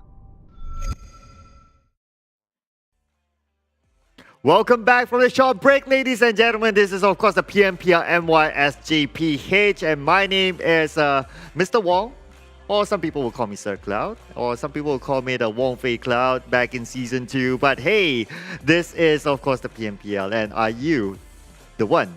Be the hashtag #1. As you can see, our theme here, of course, this is the PMPL's theme. But let's check out the head-to-head stats here from the previous match. So it will be between Kid as well as Riff, two very, very young players. If I'm not mistaken, Kid is like 17 and Riff is maybe like 18 or 19, if I'm not mistaken. Don't judge me for those numbers. But anyway, so Kid with 7 elimination points, Riff with 4 elimination points. Damage dealt by Kid is 1021 and Riff is 786. And team contribution, it's more towards Riff with 43.3% as compared to Kid 36.7% team contribution. Now, Riff used to be called one of the clutch gods. I remember him making his debut in Season 2 and he used to clutch a lot back then. Yeah, and Kid had his shining moments as well. The moment he made his debut, I believe it was back in a last season or the previous season. And it was a very, very good showing as well from Kid. And these two players, they have been phenomenal, very, very young players. It just makes someone like me feel like, you know, what am I doing with my life right now? Looking at these young players just performing well and living their dream, basically. Now, let's check out the stats as well from that previous round. So Team Secret, they got the chicken dinner with 14 elimination points, 2,728 damage dealt. And imagine this, Kid actually dealt almost half of that damage for Team Secret. I mean, that is amazing, just coming in from one person. And they are the only team to get 2 digits in terms of elimination points. So that's the Team Secret Tower, I call it. Besides that, it goes down straight to Yoodo Alliance 4 Rivals with 9 elimination points, 1,651 damage, followed by Dingoz Esports with 8 elimination points. We haven't seen much of Dingoz in this week. Last week they were super, super hard. But then again, it is the day of the second pages today, mind you. So who knows? Second pager day could go on, or maybe they will at least give one round to the first pager teams. But we'll talk about that in a bit. But here it is. So the groups that will be playing in this final round in Erangel. So it will be Group B, C, D, and E. Group A will be taking a break. So Group A will be watching, and then we will know who will top the charts or after this final round. So GENEXUS is still playing, and Axis redONE is still playing as well. So our top 2 very, very hot teams this week, on average at least, they are playing. Now, there's a reason why I picked this next team. This next team, they are in pursuit for the #1 spot. Axis redONE, they on their own, they're doing very well. But because GENEXUS somehow just tops them, and it isn't even their fault. I mean, we're talking about the entire this week. I'm sure they'll be like hungry for that top spot. They'll want to take advantage of this final round. Now, I don't have hard facts to back my prediction up, but it's just a gut feeling of like, okay, if they want to catch up to GENEXUS, they have to do it in this round, and they have to do it with a bang. That could be their motivation. Plus, they do have Jumper, which is a solid in-game leader, a one-to-one replacement to Voki, I'd say, and he's been leading the charge fairly well. GENEXUS, on the other hand, not too hot today, so it could be opportunity for Axis Red One to take them over to take over that top spot. But let's check out if that will happen, or if maybe, I don't know, KHI comes back, or maybe a Team Secret triple chicken dinner. Without further ado, let's get into our final game. Casters from Philippines, Malaysia, take it away. And of course, welcome back to the PMPL MYSGPH. This is going to be the final game of the evening. You're here with me, Contra, as well as Keith. We've already got 4 games that have passed. Now, this final game is definitely going to be spicy. We've got 2 teams that are vying for the top spot, trying to fight for that final position by the end of the day. And of course, we have to first and foremost thank Realme, as they are our official smartphone partners. Get the GT2 Pro, it's greater than you see, and you could basically edge off all the other competition in PUBG Mobile. And so far, Realme, as a tech trendsetter, they've been partnering with PUBG Mobile to support all the young talents in esports and providing them with the best in class products. That's how Team Secret has been able to perhaps clutch most of these moments with those back-to-back chicken dinners. Yeah, and of course, if you're already getting yourself a brand new phone, might as well switch the network as well to fit you and your lifestyle. Let's be honest, if you're watching, you're a gamer yourself, okay? Yoodo is giving you free 5 gig high-speed mobile data internet for you to do everything you want to from A to Z online, and a dedicated quota of up to 20 gigabytes just to play PUBG Mobile. So if you think Yoodo does not know what you want, then let me tell you straight up, Yoodo does it better than what you think you want. Because at the end of the day, you do it better. Where if you really wonder how would you get that SIM card, just scan that QR code, key in all the details necessary. They'll send that SIM card to your doorstep, and that doesn't really come with too much hassle because you just want to get all these freebies, and it honestly doesn't cost you a bump. And if it does, you can adjust whatever data plans you want to be charged with every single month. Now, with all those plugs given, I think that the final plug here to charge up the rest of the teams racing for the top, though, Team Secret. Yeah, we've talked about today being the day where all the second pager teams, well, they're not always going to be consistently there, and Team Secret have definitely proved that with 2 chicken dinners. They're currently sitting on the first. Yeah. And you know who else does that very well? KHI Esports. My God, I would have never thought that after first week, you see them down at number 20. It seemed like it was deadbeat, right? However, it comes in week number 2, a little iffy. They got their first chicken dinner. And today, though, if you take a look at all the games they've played so far, consistent. They had, for the first chicken dinner, they got 10 kills in the second one. They took a break, and now the previous match, they got top 2 finish. So that's a lot of points. And where they're standing right now, number 8. First pager boys. Yeah, first pager boys, indeed. And I really want to see KHI getting into the top 5. And that is going to send the shockwaves, you know, like all the way from the Philippines to those that are, you know, playing currently in MI. It's just like, man, they're going to tremble. It's like, oh, man, we kept getting shut off by these guys. KHI, they were on our tail. Like, we saw so many of all those instances. Like, Bosskur tried to take them down, couldn't remove them from that compound. Sure, it was only Demigod left upstairs, and he was out of resources, though. But in the end, it is Asfar who actually took out majority of KHI who was in that house. So, but did he get the win? Did he get top 2? And have you ever gone up against Team Secret and clutched a 1v3? As well. KHI did it. Yeah, and well, they got a lot that they could possibly brag to the rest, and everybody can remain silent for now because they are just putting all the work to back all the claims that was being put forward. And look who's laughing now. It's time for the final dive into Erangel on our Sunday run.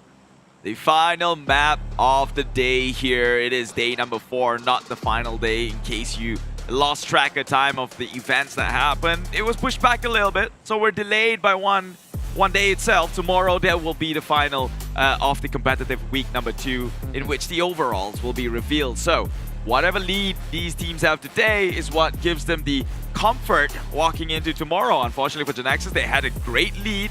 Now that Axis is just 1 game away, I think they gotta step up big time. Yeah, and if Team Secret could do it, Axis Esports could do it as well. Same could be said about Team GENEXUS, who's also inside the game. And we understand you guys are here hanging out on Sunday and you guys think that, oh, it's a Monday Blue, which is why, sure, we delayed a day so that we can make your Mondays better. So make sure you guys tune in tomorrow from evening onwards, and that's where we're going to start our first few matchups, and we give you guys extra dinner time as well, so you could just hang out with us online while you do your work and watch the PMPL in action to conclude our week 2. And it's interesting, right? Well, week 2 ending on technically week 3, and then the players, they only get like what, 1 day of rest? I mean, it had to happen. Well, you could say that rest was brought forward, and so true. it comes with a certain price. Meanwhile, take a look at that circle favors nobody, it seems.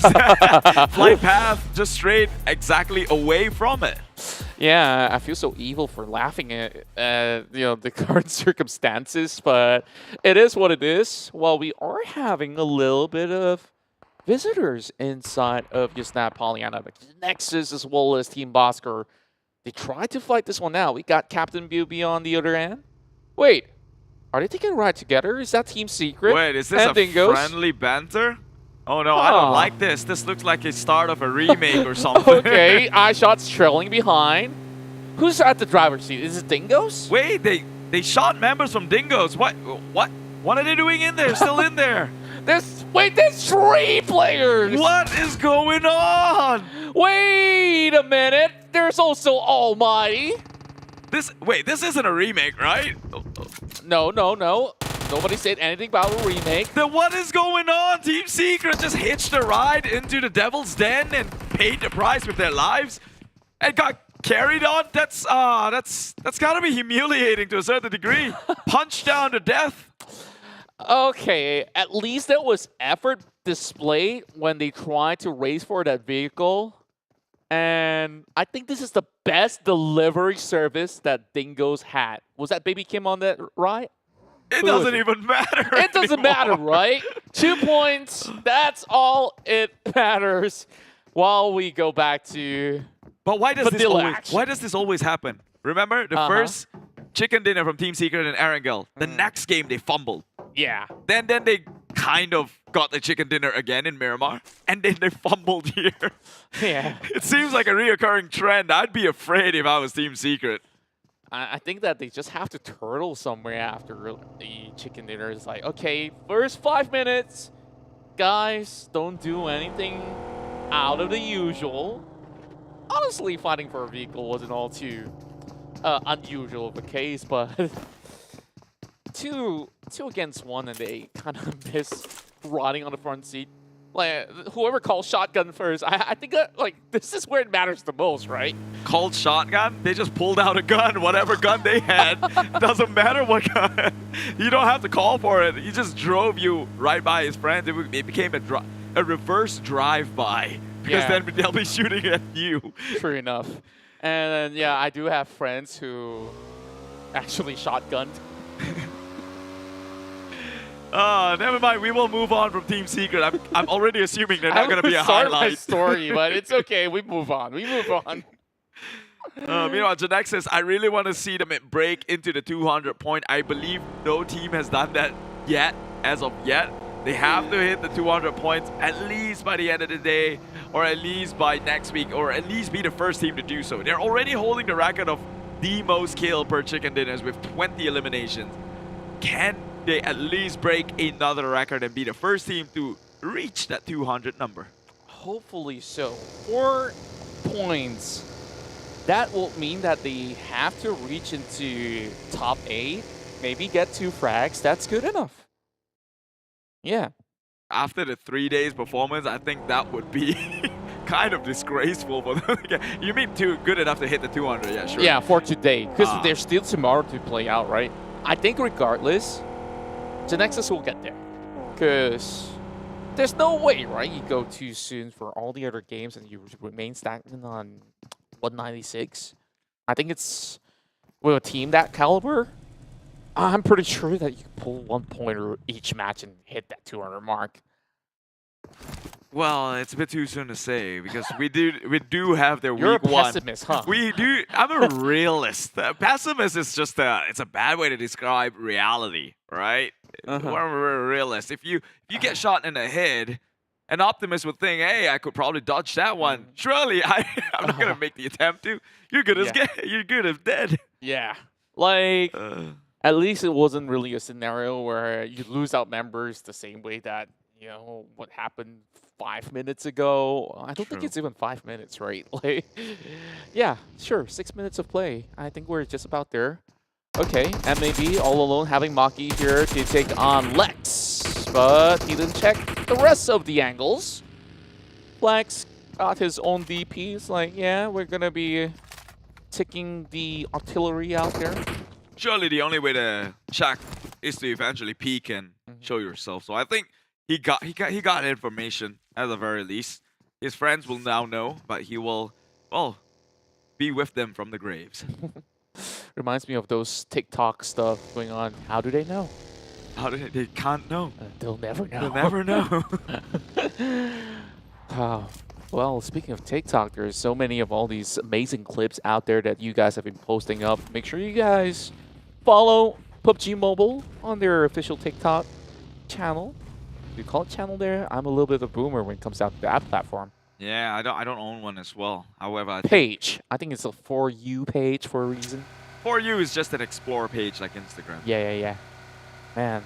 Meanwhile, GENEXUS trying to turn things around, pulling in the China strat here. Just hopping on. No, like for reals, right? You see the huge Chinese teams do this. Yeah. 4 AM, Nova. Yeah. They like to hop on and just hunt. They do it especially in Miramar. And they like to play on those hills as well because that's like the best place for you to claim anybody's that's trying to make moves, right? Yeah, I mean, it's a statement, right? This sort of strategy is a statement. It means that you're ready to take on a fight and you're confident you can come out on top. Speaking of confidence, Drax. Honestly, we haven't really seen too much from Sam9 today. Like, sure, they have gotten decent points, and they're still tied with EVOS VIP. Sure, there's 1 point added to EVOS on their skirmishes that they had inside of Miramar, but nothing too much have changed since then between the two.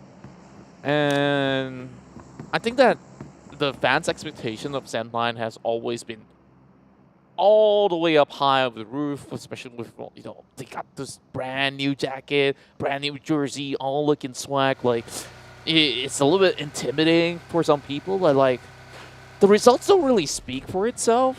Unfortunately, sure, they're in the middle of the pack.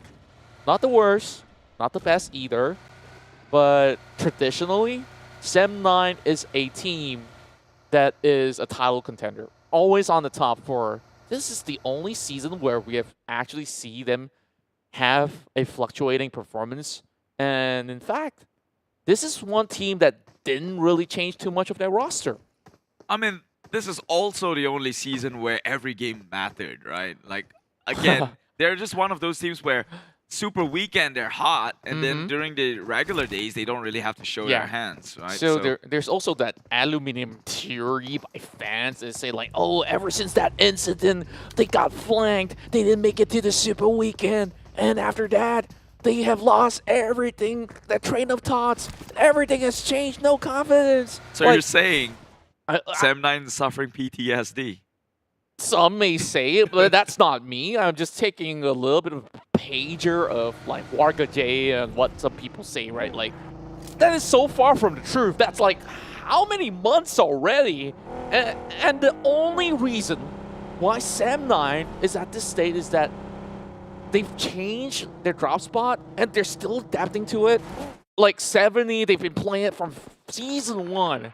And I wonder what caused that change, you know, like, they should have maybe stick to something that's a little bit more traditional to them so that they don't suffer too much on rotations and skirmishes. I think they fare well. It's just that sometimes they just couldn't rotate into a position where it's advantageous for them. Well, I can't make a judgment there because truth be told, we never really have eyes on Sam9, right? And whenever they use a member or so on and so forth, and as he keeps clicking Razor, I was hoping to see someone fall out of it. I was prepping my words too, but I guess I don't have to use it. Not today, sir. Maybe today, much later on. Somebody else got it though. Oh, it's still EVOS VIP. Wait a minute. But the other Tigers are coming here to claim it. That. Can he get it though? Oh, Samna's coming in from those distance, and Samzy did manage to tag another one, or should I say he has been able to pin down the driver. As for getting knocked down as well, they also have spotted the entirety of the location of the rest of Team Bosskur, but they will keep themselves planted on the same location.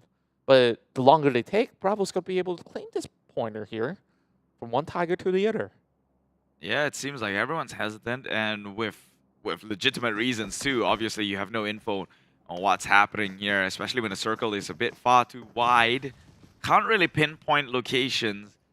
It's about as far. He's probably gonna just take off his internal HP down to 0 one way or another. Meanwhile, Almighty getting engaged by the likes of Homebois here, coming from the high ground. It's a bit of a tough one to push out or get out of this situation unless they could drive, from the back end, make a quick escape. But now they're wide in the open. Surely they're getting shots. Fire is there. Surely they know. Yeah, and parking at that location is not really going to save too much of your tires if that's going to be the game plan for Almighty. And in fact, out of all the locations out there, those two compounds right below the hills are one of the worst places you can plot yourself in the middle of the early phases. Not because it's a really bad compound, it's just that there's so many teams that likes to loiter around that hill. Take a look at that. That minimap tells you RG wants a piece of it. Same goes to THQ as well as Homebois. Of course, they were part of that skirmish much early on. But while they're at it, at least what they could do is buy time inside of these shelter shacks, and that's all they can possibly hope for. Meanwhile, Team Hawk is the one who pushes onto Almighty. Oh, didn't check his back or corners, that one. A member of Almighty does take one member down from Team Hawk. There will be a trade so far, but now Jerome trying to do more damage here as they cooked up the nade. And if they go in for the pickup, then Almighty, they might come out a big victor here. Bosskur has been eliminated. MS now pushing into it. Virgil, he's trying to be vigilant. Jerome has got to make the rotation. High goal is there. Sam9 passing by the area. Just willy-nilly. Actually, no, parking right behind it now. Heiko coming in to storm into the parade. He does claim 2 more pointers back for the team. And Heiko, he still has his AR. He just needs to go in for some quick reload. And yeah, as much as Almighty did decent damage, got 2 pointers out there, I feel eventually Team Hawk, if they stay here longer, they're going to suffer the same fate. And you know who's suffering the same fate? Sam9 to the hands of GENEXUS. 2 points now going to the side of GENEXUS. They need 2 more. Closer and closer towards the 200. We might just have a record today. Indeed, we may. Now that Molotov. That was a very strong That's a strong bottle, right? And it's so strong, it burned out Jerome. Wow. Throw the logics out the window here. They just got burned in the attempt, quite throw literally. the logic in that window. Or the door. Fair point, fair point. The door. Oh my God. We're having too much fun, don't mind us. Yeah. But I want to pull back to something that happened off screen. Remember that 2 picks that EVOS VIP got onto Team Bosskur? Eventually they have another 2 more, and that's the reason why Team Bosskur bows out so early.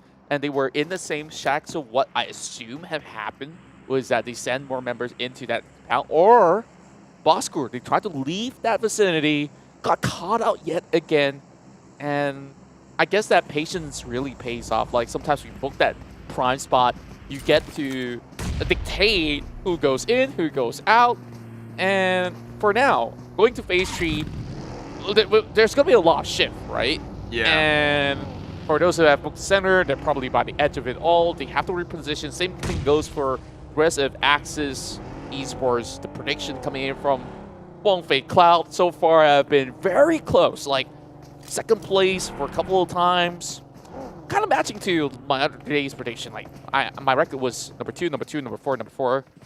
I think like Circle's gonna get the best of it. Like he's an analyst after all, right? Well, I hope he's wrong, because GENEXUS is now smack dab in the center, and we've seen what happens when GENEXUS do get their prime position here. Axis under fire as we speak, immediately trying to prove themselves wrong here. I mean, prove me right, or at least turn fate into that direction, steer it that way. GENEXUS and Axis now meeting prematurely at the 4th circle here. Axis got to be careful. Oh, Dingo's Baby Kim will be there, so it's not going to be that much of an easy attack themselves. They've got RSG. It's the rematch. Pew did not check his left. Didn't check his corners, and oh my god, again, GENEXUS falling out very prematurely. This is, hey, I told you, man. After the first crash of the day, I had doubts, and it went on the entire day. But hey, they added 2 points, so give what they could possibly reap out of the final day. The rest of Yoodo lads, they're crashing into RSG. And what's remarkable was that 360 spin coming from RSG to claim those lives. But here comes Yoodo, feeling happy about this, but instead he gets taken down. Tries to go for the drop shot. Voki's there, and he will be able to secure 1 point, taking out his ex-teammates. Was that a 360 spin? Because I remember Look just moonwalking backwards and everyone else was just into the crosshair. Or was it that GENEXUS member that's 360? Right. He was missing the shot, couldn't get his bearings right, couldn't calibrate, and then Look just did the moonwalk and it readjusted itself. So, thought we could have had a record there. Meanwhile, Team Secret with the last 2 members not doing too hard as well. I mean, they had the worst of starts, hitching a ride, and 1 member now seems to be on his knees. So Axis seemingly looking more and more probable. Yeah, like this is a really good spot for them to be at. Found themselves 2 Shacks to play with, and it's not too far from one another. But the problem is Yoodo Alliance on the other side. That's a whole lot more secure, a lot more room to wiggle with. EVOS VIP inside of the same shack, while we have Ricky hiding inside with Baby Kim on the other corner as well.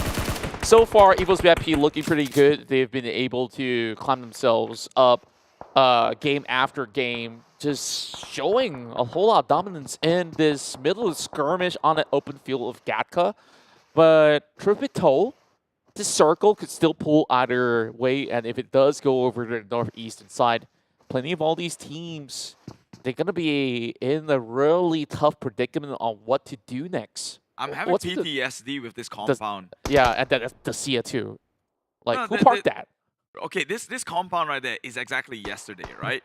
Where R2K had the chance to crash onto Clutch Guerillas. Okay. Now EVOS has the chance to crash onto Dingoz. But they're not doing so. And when the circle shifts to a certain point, Dingoz might just cuck EVOS in the process. Perhaps so, but I guess that the enemy of my enemy is my friend. I don't know. Like, maybe that will eventually work out. And I did mention that if the circle moves towards north or northeast, yeah, teams would have a little bit of difficulty, right? So for Axis Esports, it's just half the problem because the other 2 is playing on the far end. At least they have already squeezed the other members on that playing field.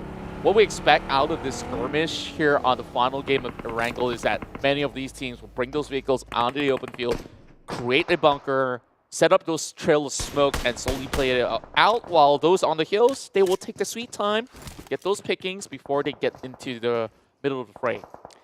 But did the hills got closed in by the circles, though? I think so. Last I saw was, it closed around Axis area, right? Which is the wheat fields. Yeah.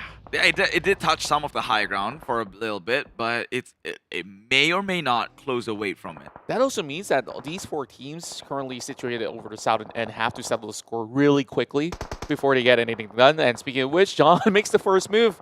Get a catch onto Damaso. They still have a few smokes, but EVOS VIP, they get bombarded in Tatum! Yeah, Axis. My God, Sir Cloud, whoever, this guy, why is nobody pulling him into their team here? Because it's, oh, wait, does he have an allegiance? Oh, well, I guess we'll never know. We'll never know. He should be. If you know, you know. He should be the brainiacs of one of these teams because he seems to be able to read them like a book. Now Axis is doing pretty hot for themselves, although only 2 kills. But they have smack dab in the circle and they can look to play this one out. SMG, they're down at the bottom. Might as well try every tricks in the book here. And H2R going up against John Wick. Whoa, John Wick, man. It's really tough to actually get that guy, but H2R, this guy with his debut performance throughout those weeks, he has been able to really tap heads all across the map if they're being left out alone. And maybe tries to survive. Zuli's going to be able to take legs out while Damaso gets another trade. Oh, SMG, they're wide out in the open. Homebois gets 2 frags in a row, so they're going to be ending it all in. KHI, they should be able to score big time. Whatever KHI woke up to, it's working. They gotta wake up on the same side of the bed every day because this is actually a very formidable performance coming up from them. Now they have Yoodo Alliance 4 rivals to worry about here by the wheat fields in the open. Dingoz is by the side trying to make a drive-by through. That's Baby Kim who will survive, hides behind a haystack and maybe get his health back up before going in for more. Very close call between Yoodo Alliance as well as KHI. Those nades have popped right in. Homebois is going to get himself into safety. Now, I like that they plant themselves next to the tree, but the nades will fall in. Doesn't matter if you don't see them. All you have to do is just lob a big one, and he will be able to front deteriorate the rest of KHI. Paburu, he has a little bit more of a dip that he can possibly work with, and here comes Demigod trading right back. NSEA getting picked off one after another. Big nades coming in as well for KHI. KHI 6 kills. They had 6 elimination. That bypassed me. I didn't catch that one as much. And now they're just adding the numbers on. Woo! One of their best performances today was a 10 kill on an Erangel. And right now, looking like they might just pull similar performance. They haven't had a bad game. They are looking like big bosses here, just rolling out teams after team. And, well, this is the top 1 team for the PH for a very good reason. While they have found themselves the groove. I want to see more of this happening tomorrow and also the upcoming week where Zuli and the rest of Team Hawk, they're chasing in for Fredo. They did get the drop, but Dams is going to be traded off as well, 1-for-1. So long as Zuli can get the revive, then those points do not count for Team Secret. Sem9, no pointers out there, so this time around they sit off the game like it never happened. Look at KHI, how they're spreading out. This tells me confidence, man. They're not huddling up together. They want to take control of the map. And I think they're positive they can do so. Demigod has eyes on Yoodo Alliance 4 rivals. Damaso with Axis. And H2R, he's got to look out for Ricky. Ricky could just very well upset the game plan at hand here. Indeed, they could possibly turn the tables over. Homebois. They're keeping their members healthy. They didn't really reach out for big engagements out there. Ice shots coming in with some break grenades, and Appy now will be the next one to fall. Axis right 1. How did they really survive through it all? They still have all of them wrapping from the edges. They're still in the circle, and this is going to be a tough fight for those over the north. Over the south side, they're just chilling. I'll chuck it up to Sir Cloud's blessing. It seems like everyone else who's set on the spotlight, including myself, we take home 100% lose rate or somewhat 99.9. Okay, I get one thing right at least once. Yeah. But this guy, he came in close with all his predictions. Whatever's in his head, man, whatever he's wearing on the top of his head, I don't know what the traditional It's the ponytail, dude. Like, yeah. It's the ponytail of predictions. He's being the Asian Rapunzel right now. Yeah. Let down your hair and let the teams rise. That's the magic word. Yeah, rise from the fire and ashes they will, because Axis literally in a position to maybe come in for the taking. It is pretty much open for the circle to be taken here on the north side, but they gotta fight each other out, and I think that works in a way for Axis because now they only have to worry about Yoodo Lions 4 rivals. Yeah, but Yoodo Lions, they're also not inside the circle though. They're trying to deal with the rest of Axis Esports, but while they're at it, take a look at the rest of the teams. They're also closing in as well. So if any of them are late movers, it's going to be pretty hard for Yoodo Lions to get things done later on. Yeah, and so I feel that Axis is waiting to wipe out the likes of Yoodo Lions 4 rivals before they can make that push in, right? Because now they're going to reveal themselves, and God knows how many people is waiting in a circle. They can't see what we see. So they're going on based on pure assumptions and probably adrenaline. It's all about the instincts here. If you turn it up to Ultra, sure, that's going to be something that they could possibly look after. Evoki does have a few first hits flying around, but he's trying to deteriorate the rest of his ex-teammates back from Axis Esports, holding them back. The Blue Zone's also coming in as well. Jumper is the first one to fall. 2 more members out there in the open. Voki gets 2! And then can he find Faris? And he says, hasta la vista. Papur's going to be able to close that one out against his ex-team. Yeah, that smile just turned straight into the frown for Sir Cloud. This one leaving only one member, Faris, to try and clutch things out and make things happen here for his prediction rate. Meanwhile, Voki straight in with the car. Already 10 kills. They're going straight. This is their element right here. Axis will bow out at 5th. This open field, open lanes battle is the classic Yoodo Alliance 4 rivals. Yeah, and what better way to close it off here with, of course, the C champions, Team Secret still remaining. Homebois who have been able to take on those fights against Yoodo Alliance. They're 37 scores now, a little bit of flick coming in from 6 as he magically make magics disappear. 666, party with the devil. Ooh. The devil. There's going to be hell flames raining upon Trakes though. And if that doesn't work, there's going to be a big nade coming out of the king of grenades, Voki. Putting one more down is like, yeah, I'm just going to be melting down like butter. While Yoodo Alliance already knows the position of the rest of Homebois. Now they're just crushing it. Happy going on a road rage, going out in style. It's going to be 6 there that gets basically wiped off of planet Earth. Now it's only going to be iShots remaining to take on the rest of Yoodo Alliance. Surely he can catch this one out. It's 4 members who still living and breathing, and they will claim one. It's the Hellraisers themselves, Yoodo Alliance 4 rivals, one of the most aggressive teams in the league, and my God, look at the amount of kills they've been able to rake one up for themselves. Sure, Team Secret, they got 2nd place. Commendable, seeing as the 2 members got knocked out in the early, but man, Yoodo Alliance 4 rivals, this is why I keep saying, even to Choo-Choo, every one of these members are very, very lethal. Not one of them are more valuable than the other. It's like hard to choose. You need everyone. This is the star-studded lineup there. 16 elimination points with the chicken dinner. Sure, Yoodo Alliance may not have started the game off with high-flying colors, but they know how to close it off in style. Like, they have all the engines roaring, guns blazing, hellfire being put out, like, everything was thrown in. Sure, kitchen sink or whatever, chickens that's going to be out there in the plain open field. But what's also interesting to me is that Team Secret, they only had 2 members, right? To survive till the very end there with iShots. So incredible work for them. So with that being said, I think that our job here is done from the caster's desk. We'll see you guys soon, but it's not over yet. You got to listen to what Mr. Wong has to say.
Panalo Mapurang.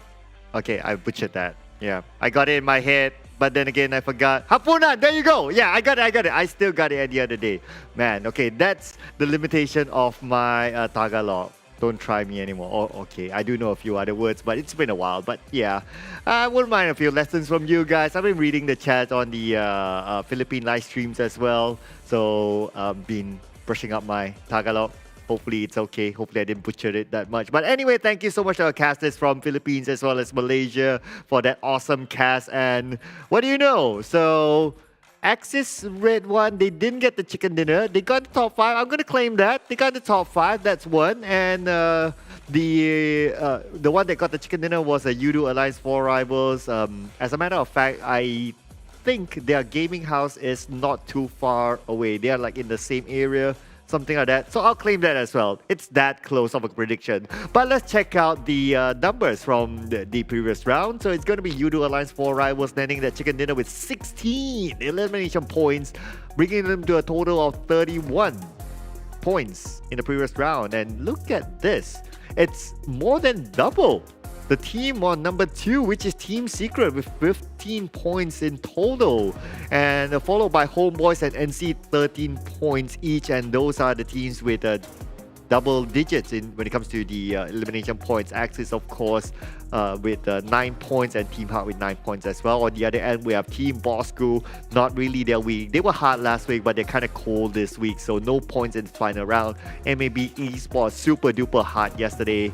And John Wick was hard yesterday, but today's not really their day, or at least in the last game. 7-9 as well, kind of struggling with only 1 point. And Almighty as well as SMG, 2 points. Managed to get 2 points. Now, GENEXUS with 3 points. I believe they are at 199, if I calculated correctly. So it's 1 point away from the 200 mark, which is, I'm sure they'll be able to get it tomorrow. If they don't get that 1 point tomorrow, something's wrong. But nothing wrong with this. Bamburu selected as the MVP with 4 elimination points, 3.3 MVP points, 827 damage, dished out, and 23.63% team contribution at 83 meters longest elimination distance. Man, really 83? Despite it being a wrangle. Okay, so looks like this is just an indication of maybe a Yoodo Alliance 4 Rivals. They like to play that close quarters combat, and it has worked out for them. I mean, you have this kind of talent, right? You have Voki, you have Riv, which used to be one of the clutch guards, Pamburu, one of those big talents. I've been looking at this guy back then ever since, and he's been amazing ever since joining. Back then they were known as Dingoz, MPX, and now they are Yoodo Alliance 4 Rivals with pretty much the similar lineup. And Pamburu with 28 throws used. I mean, his role is a support anyway, so you got to dish out those utilities. And his in-game leader, Appy, coming in at 2nd place when it comes to the most throw used, which is 22. Flex from NC, 18 throws used. Now, Flex making his debut in the PMPL. In fact, for NC, only Rush was the original member from NC from previous season. So this season they had a major roster shift. Their previous player, Aduka, went to a coaching role with NC. So now he's coaching the team. He is a registered player, so he can play legally. But I'm not too sure if Aduka is going to play because, well, we have been seeing other players playing, and yeah, so far it's okay for NC. Now, for the overall numbers, as you can see here, the eliminations as well as damage, Yoodo Alliance 4 Rivals, the only team with a double digit, so they kind of stole away a lot of those elimination points with 16 elimination points, managing to net 2,601 damage at the same time, meaning that they have been working their socks off to get those 16 elimination points. Not much of a steal, but most of them seems to be from their own efforts. Other than that, it goes all the way down. Like, who's the next one? Look! Oh, it's KHI! Oh my goodness! KHI with 7 elimination points, 1,243. Wait, 1,243. Okay, that almost became 1,234, but okay. But anyway, GENEXUS, yes, so it's 199 points gathered by them, 1 point shy of that 200 mark, which is very, very, very likely they can get that by tomorrow. Axis redONE hot on their tails, 183 points, so it's only 16 points difference from GENEXUS. I mean, if Axis redONE by the end of tomorrow manage to catch up to GENEXUS, it is an amazing run by Axis redONE. Now, Yoodo Alliance 4 rivals, as well as Team Secret, moving up the chart. It is, of course, the day of page number 2. But for some of the teams on page number 2, Farang Legends, unfortunately, still down there with 54 points. Team SMG as well. But of course, Farang Legends, they didn't play that last round, so I mean, they didn't have the opportunity to gain more points. But for the rest of them, like ALMGHTY at number 18, 65 points. RSG, 95 points, at least a 30-point gap with ALMGHTY. 5-point gap from a 100-point mark for RSG. Above them is MAB. And these are our top eliminators. So we have ALMGHTY at the forefront right now with 69 eliminations. What an interesting number. And look at the gap with Micah from Axis redONE. We have a couple of Micah, so gotta be specific which Micah we're talking about. So we have Micah here, 53 elimination points. That is like a 16 elimination difference. Wow, that's very, very significant. And we have a Damroot from Geek, 51 elimination points, 2 points difference from Micah. ALMGHTY, where did you get all those eliminations? My oh my, Yoodo Alliance for us. I mean, back in the day when it's almost a similar line. They had a minor change with only Voki coming into the team. Back in the day when they were used to known as Dingoz MPX, they were one of the top fragging teams, and nice to see them coming back onto the charts again. So ALMGHTY now at the forefront when it comes to the MVP race. This guy, he's low profile. He doesn't show himself that much. I mean, in his team he has Voki, he has Pemuru, like these star players, but this guy is just at the forefront right now with the MVP race. MVP points 1.4, but hot on his tail is Damroot, another formidable foe, I would say. Followed by Izane 1.3. We have Micah from Axis redONE 1.3 as well, and Pemburu 1.3. So out of all these names, Micah and Izane are the younger players. I'm not too sure who's younger than the other, but we also have the OGs as well. Like ALMGHTY is pretty OG as well. Pemburu is pretty OG. Damroot, of course, pretty OG. So glad to see a mixture between young, new talent as well as OG players in the race for the MVP charts. But let's check out whatever happened in the earlier round, whereby we saw Yoodo Alliance 4 rivals got that chicken dinner. Now, they mentioned that 16 elimination points with 2,601 damage. They started their journey from Rozok. The flight path was on the right side, so it was a direct land into Rozok for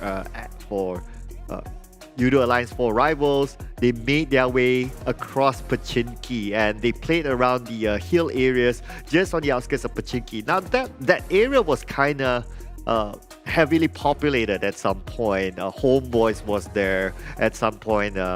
Even EVOS VIP was there as well. And here we go. We have a better view of who played that era. So you can see just right in front of them, they had Homebois, EVOS VIP on one side. They even had ALMGHTY. Even on the southern side, there's RSG. So even at this stage, for them to get into the next circle, it's a challenge for them. And the circle move towards the open area just on the outskirts of Gatka, in between Gatka as well as Quarry. So you can see that it is not an easy chicken dinner, but they still managed to maintain all for their team members. And they don't have a free pass. Just look at this. If they were to cut straight into the circle, it will be cutting in between Homebois as well as RSG. And if you do that at the wrong timing, there is a possibility that you will be gunned down or your vehicle will be sprayed and exploded. So they played the slow game to go into the circle. So that's how you can see that they always play by the edge of the circle. They don't go straight in because they know that, okay, at this kind of circle, with this kind of information, with that kind of homework that they have done, they would predict that, okay, it's not the right timing to go in. They better take it slow. Don't take those risks. And as long as they maintain all for their team members towards the later stages of the game, then they are able to close up the fight, because we do know that they have a lot of firepower. I mean, just look at the MVP charts. Out of the top 5 MVP leaderboards, 2 of them are from Yoodo Alliance 4 rivals. The stats don't lie, as they say. now, even towards the 7th circle onwards, they don't have the circle, but they have one thing that's really, really important, that is information. They know that Axis Red 1 is just beside them. So for them to move into the circle, they must eliminate Axis Red 1. And I really love how Voki tossed his nade just now. He lobbed his nade onto the final member of Axis Red 1, I believe it was Faris, and he didn't even look. He tossed, he immediately turned around, get into his vehicle, and moved forward. That is how fast they move, and that's how confident he was with his nade. So, I mean, Voki is one of those players that is known to be very accurate with tossing his nades, getting those 3-pointers here and there. And that is how Yoodo Alliance 4 Rivals got their chicken dinner. But we'll be speaking to one of the representatives from the team, Yoodo Alliance 4 Rivals. I believe we will be speaking to the manager himself, Joker. Will be on the line. Okay, so it's from Axis. Sorry, I thought it was from Yoodo Alliance 4 Rivals. But anyway, we have Axis Red 1 on the line. Hello. Hello. Hi, sir. Hello, Kimi. So, Kimi, what do you make of your team's performance this week? You were really, really hot in the start of the week, but then today was slightly off. Yeah, for today I had to admit that it's quite tough day for us. Not for today, I think since yesterday also. But we, like everyone know, every day is new start for every team. So what I can say for now is we just believe with our IGL gameplay. So just follow the flow. Right now. Right. So how is a jumper different than Voki? Yeah. Of course, they have a huge impact in terms of strategy and else. But both of us is good IGL, but different gameplay. As for now, is a transition between leadership from Voki to jumper. But thanks God, our team adapt what we call as soon as we will when jumper come, and let's see week 3 and the last day for next day. Okay, so right now, based on the numbers, you guys are very, very hot behind GENEXUS. And I'm sure you want to top this week #1 and seal that 20 bonus points, right? So what message do you have to Biu and his team? To Biu, just watch out, especially because we have our Bocha here. So, and Biu doesn't know how our Mika play. So, just keep your eyes with Mika. That's it. Keep your eyes with Mika. And just for the benefit of our international audience, Bocha means a young kid. So keep your eyes on that young kid called Mika. More to Wonder Kid. Wonder Kid. Yeah, thank you. Thank you so much. Yeah, we gotta uplift it, right? So thank you so much to Kimi for this interview. All the best for Axis Red 1 in the final day for week #2. All right, and there you have it. You heard it from the manager himself, Kimi. So they're very confident to chase up to GENEXUS and keep your eyes onto Mika. I mean, he is one of the top talent around. Last season, he's shown to be a very strong player as well. I remember in Erangel as well, he had a very, very strong individual play that got them into a chicken dinner for a solo play. But anyway, all that in the past. Now looking forward to the future, which is tomorrow. So tomorrow, a reminder again, yes, we are having a Monday game. We are replacing Wednesday games with Monday. So it will be, of course, the same map sequence, but the group difference will follow the 5th day. So as you can see here on screen, we're going to start it off with A, B, C, and D. So Group E will be taking a break in Sanhok, and so on and so forth. And if you do notice the timing as well, we will have an extra break time between the first and second match for break fasting. So happy fasting to everyone as well, and don't forget to Sahur. So Sahur is, well, just for the benefit of our international audience, Sahur is where you have your, what do you call it? You call it a very early breakfast? Okay, it's a meal that you have before sunrise, basically. Yeah. it's a very, very early breakfast. But anyway, ladies and gentlemen, that will be all for today. I will be back tomorrow, but I will be back at the caster's desk, and I am missing Choo Choo, which we will be making our debut together for the first time this season, and I can't wait for that. I can't wait to see more action that's going to happen tomorrow as well. Make sure you tune in with us. I'll see you guys tomorrow. Thank you so much. My name is Mr. Wong, aka Sir Cloud, aka Wong Fei Cloud. I'll be seeing you guys tomorrow. Bye-bye.